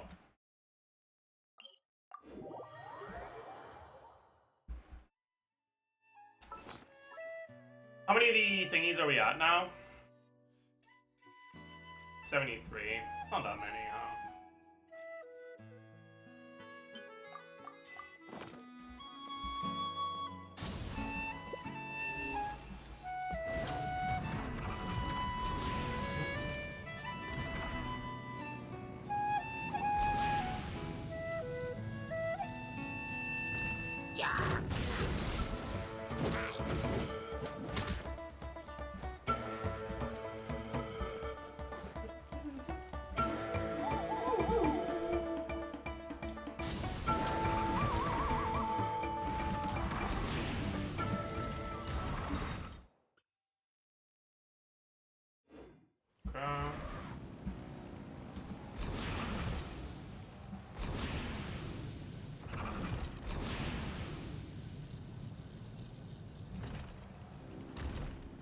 Okay. Rev the engine. Light up the blazing sun.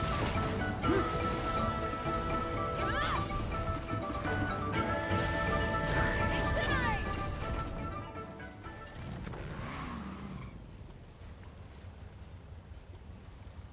Try and stop me.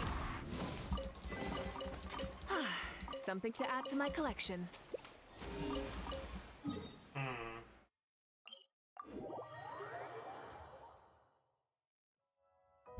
How close am I to the next level? I'm pretty fucking far, right?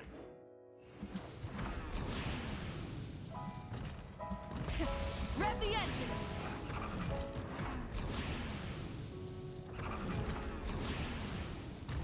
I get a feeling there's a chest hidden here.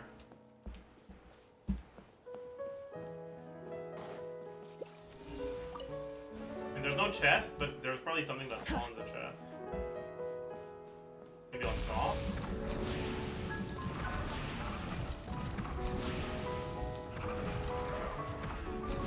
Oh yeah, I don't know then. Give up.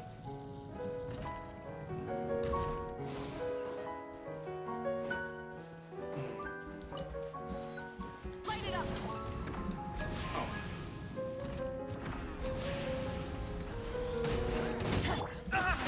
Stronger! Start the clock! Witness the power of the what? Rain outlines your fate. Know my sword! Try and stop me.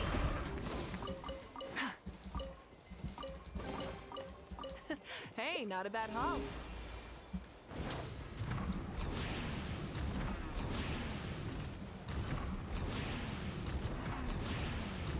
Full throttle. What must we do here? Color blue.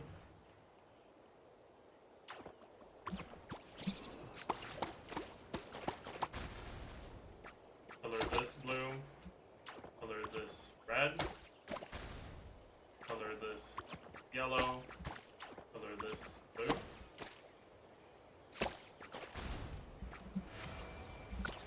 Alright. Try and Let's go hold on. Let's go get this thing.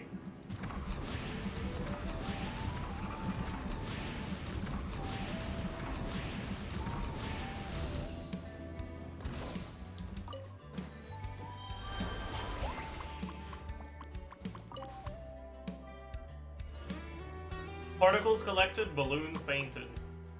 Color the airborne balloons, and I don't know what else it said. Oh.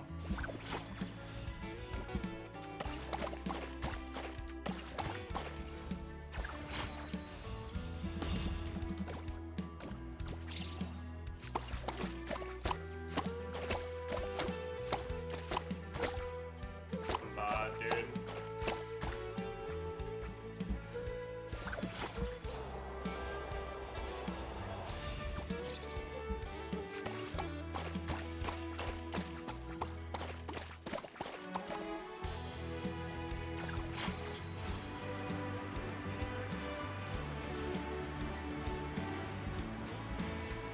why you don't play first-person shooters on stream. Caught.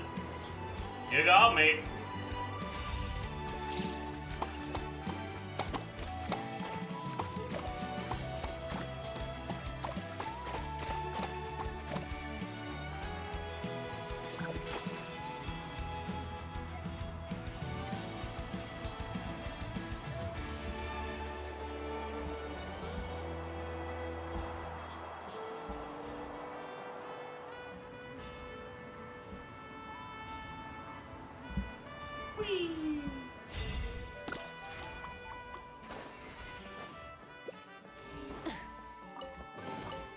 The rewards of an adventure worth remembering.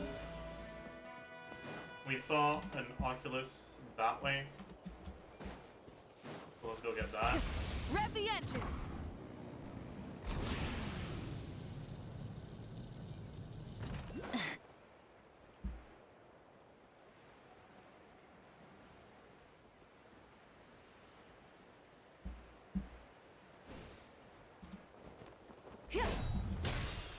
Right?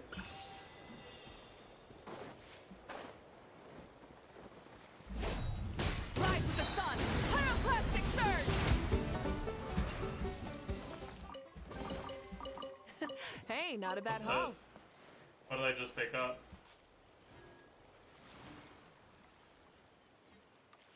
IR Heroes Cups invitation. That might be the sort of stuff that you have to interact with. No. It was not. I was wrong. Light it up!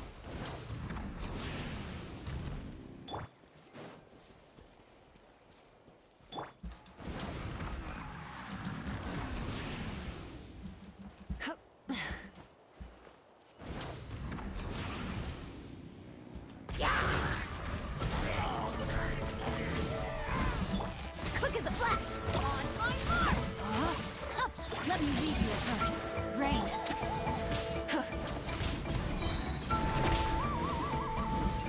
Burn it down! Okay.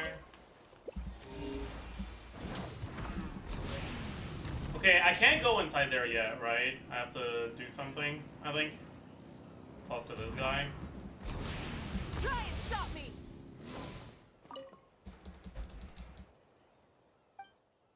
Oh! That's what I just got. Holy fuck. Exploring Genius instinctively does things in the right order.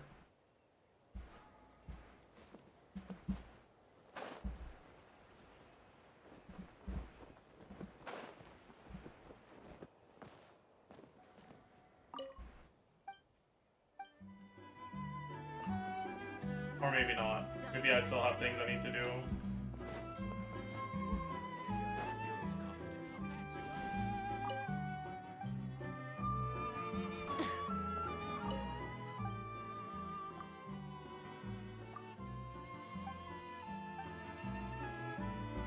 to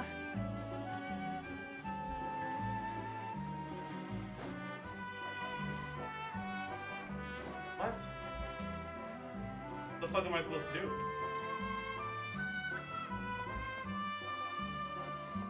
Like, this is pointing towards there, but there's nothing here.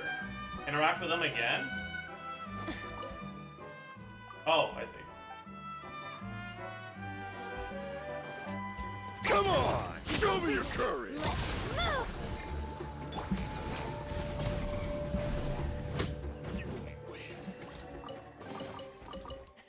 Hey, not a bad haul.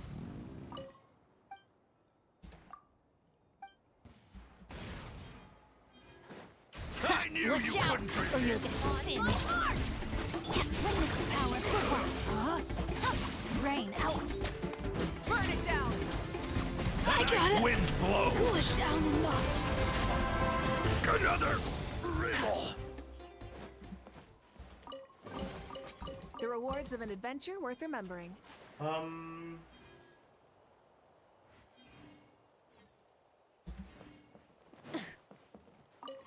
Damn, bro.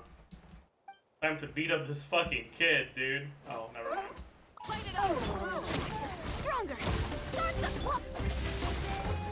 I'll protect us. Full throttle!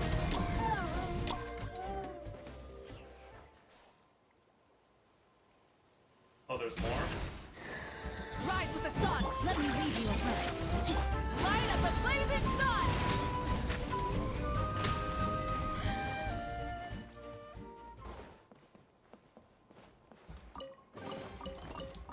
Hey, not a bad haul. Light it up!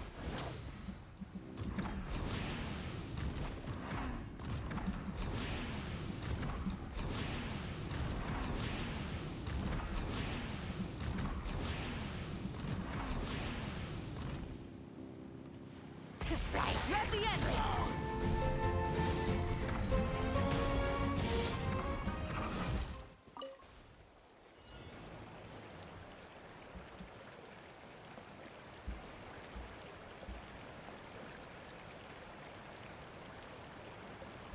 Oh, I get it. The threads of your fate lie. Oh. I actually have to shoot him, like, with enough damage to kill him. That's crazy. I missed. I don't want to talk about it.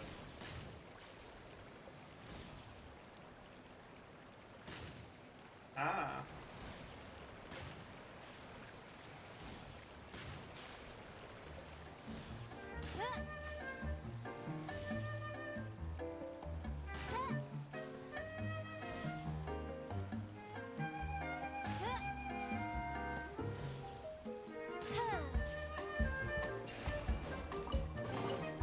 What trinkets lie veiled with?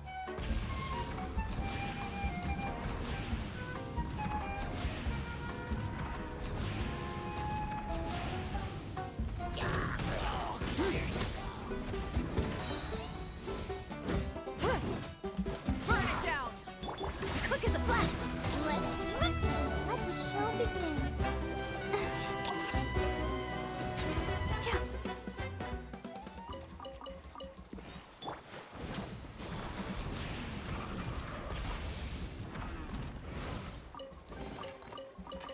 Hey, not a bad haul.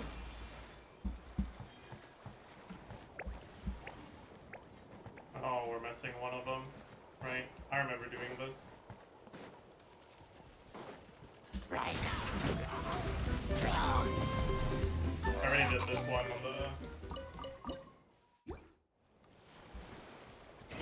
Rev the engine! the other account.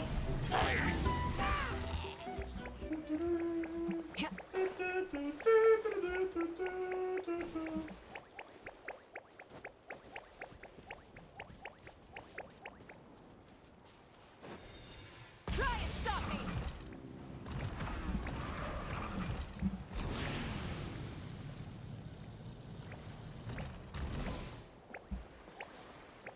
Well, it didn't do the same thing though. But okay, I guess. I guess if you pick up the first, the one that's at the top first, it goes to Hey, the one not that's a at the bad haul. bottom. I done it in a different order last time. You have 90 yet? We do. Let's go to the Tower of Tel real quick. Pay it a short visit.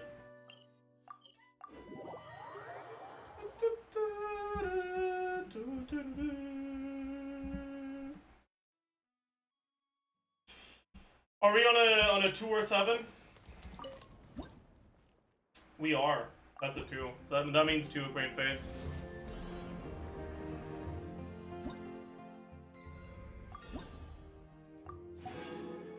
Oh, it's 1 Acquaint Fate. Never mind. Only 1. Oh, I thought it was 2.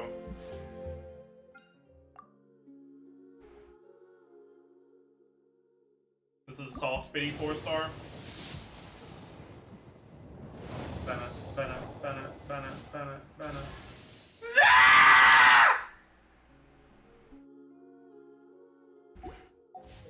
Nah, dude. That's...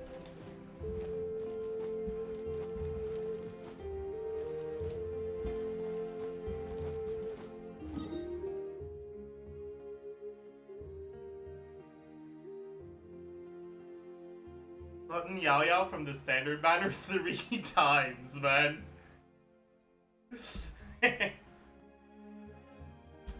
3 times, man. I got 8 Yao Yaos on the Moiga banner, and I got Yao Yao on the standard banner 3 times. How? Dude, what con is she at? She's like C fucking 11 or some shit, dude.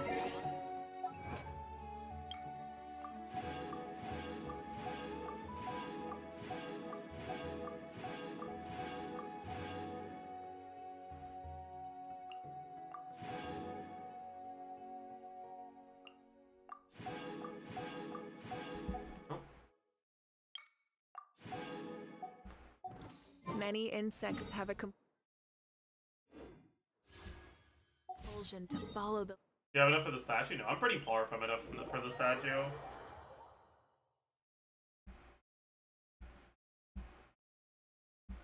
How many do we need? I think we need like 30 something, and I have like 13. Need 38, I have 18. Yeah. We're missing 20.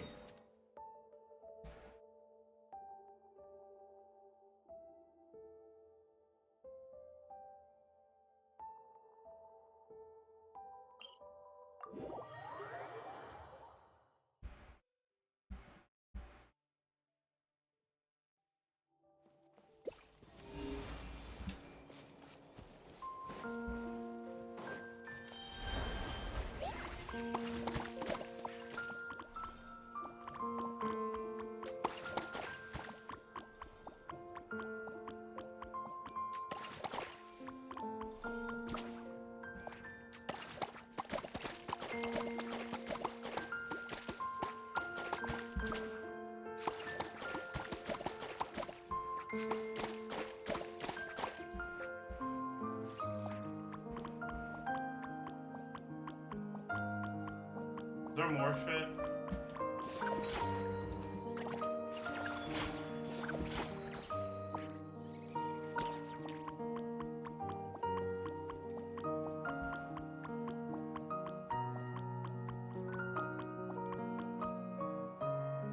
Oh.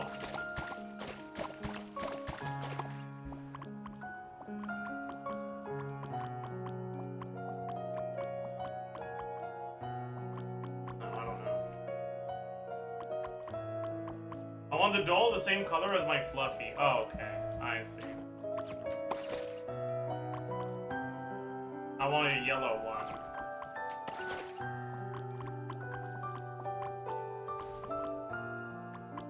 Blue. Red.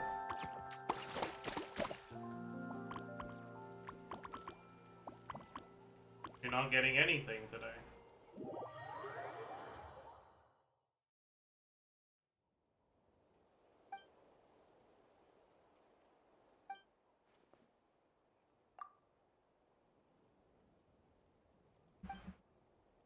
Are they gonna attack us? No. They're not. They're just here to have a good time.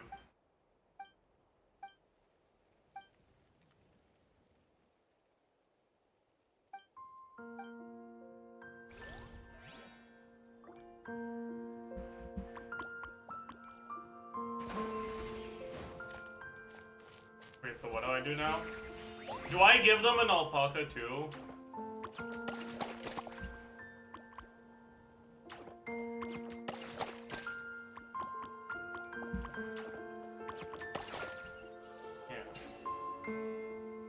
That's crazy.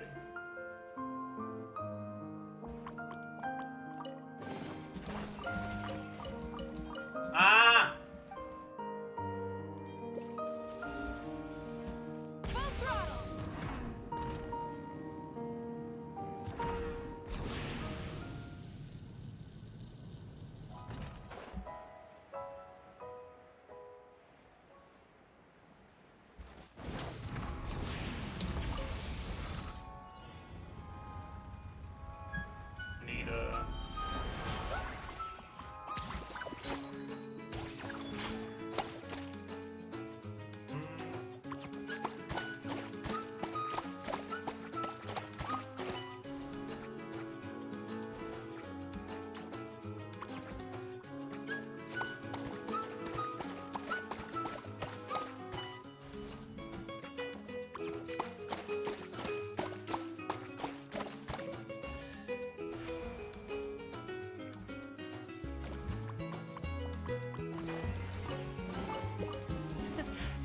bad haul.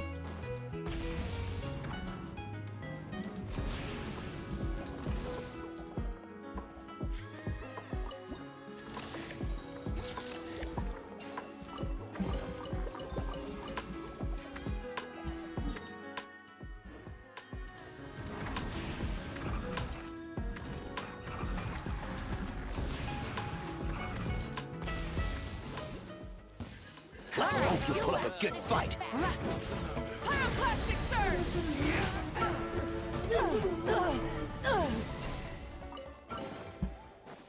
Hey, not a bad haul.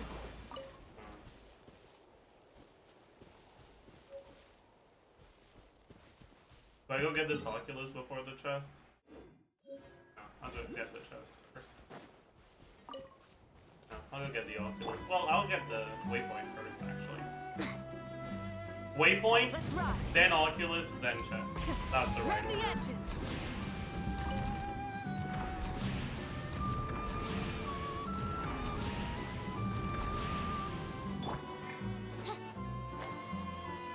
Let's ride.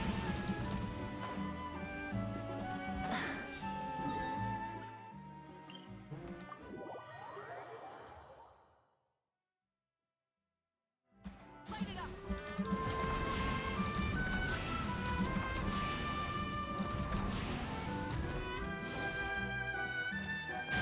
Watch out! Fuck you.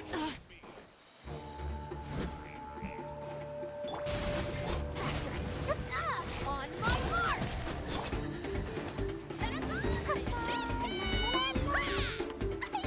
Light up the blazing sun! That's all I've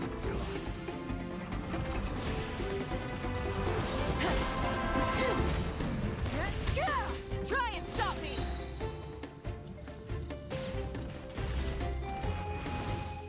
I'm not in range, right?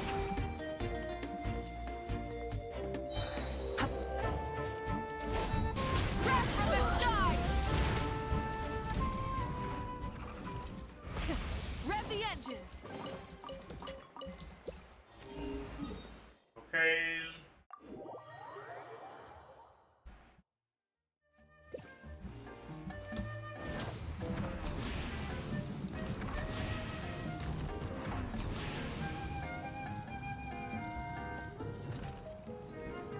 Try and stop me!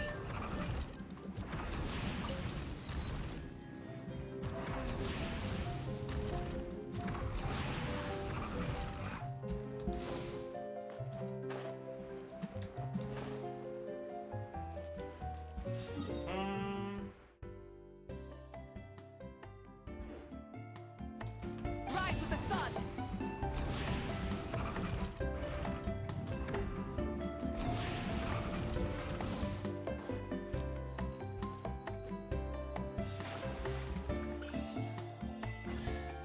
I remember seeing this Oculus on the live stream. I remember that you had to that it spawned the chest if you Something to dive. my collection.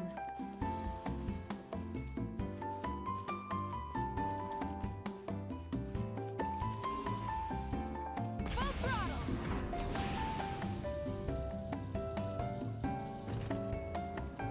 Coach will Oh, take it oh, from you here. took damage. I'll protect us.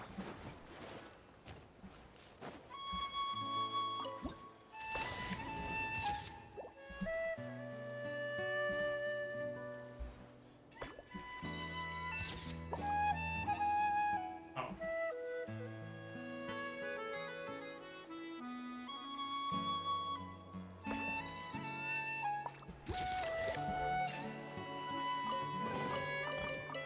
Hey, not a bad haul.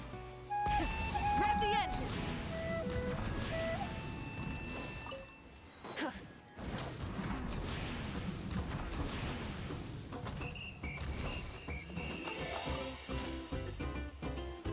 Uh.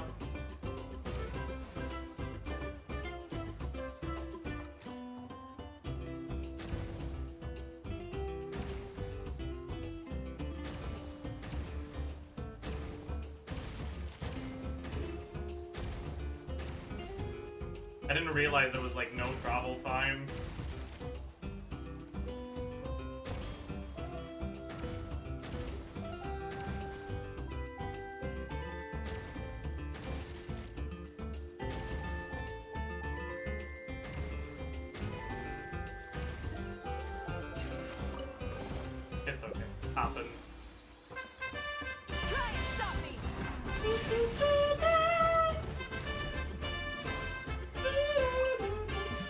Come on! Show me your courage! Don't breathe. Stop. Oz, reveal thyself. Let the show begin. Light it up. Light up the freezing sun. That's all I've got. Hey, not a bad haul. Rev the engine.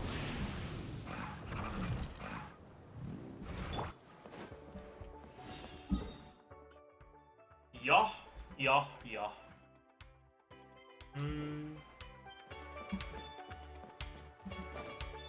Let's ride.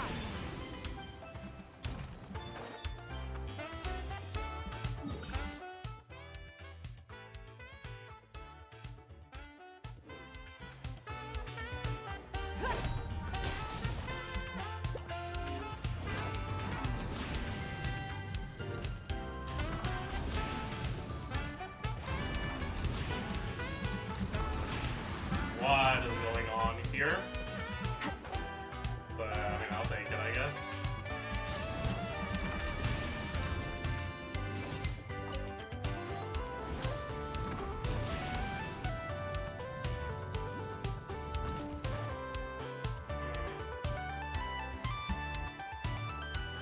Am I supposed to go for this off? Probably.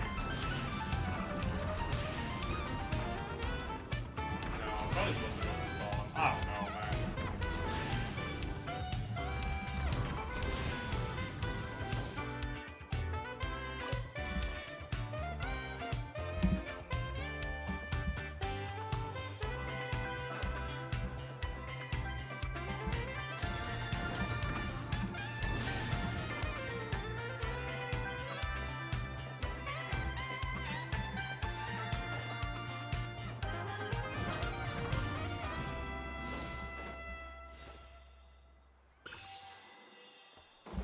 Burn it down.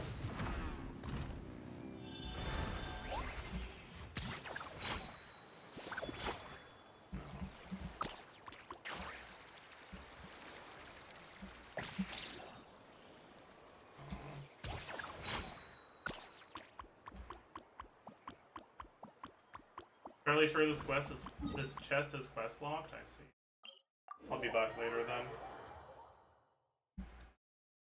Thank you for letting me know.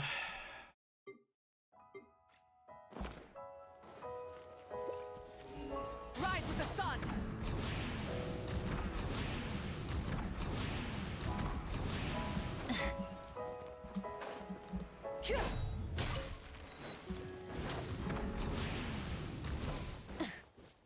Pick this quest up. And I think after that, that's gonna be it for today.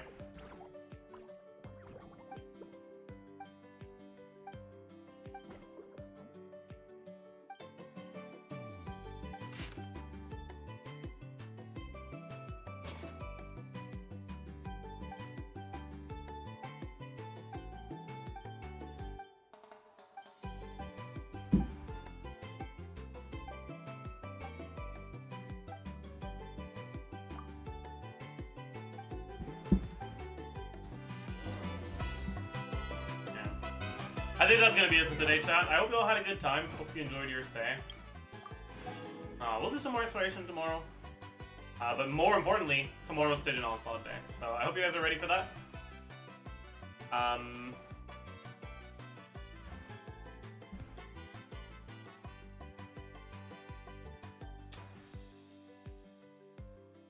Yeah.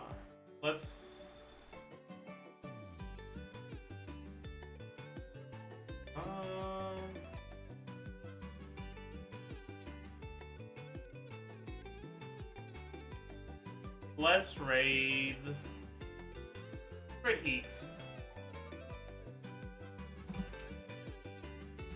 I'm gonna say hi. Have a good and pleasant time. And I'll see you guys tomorrow.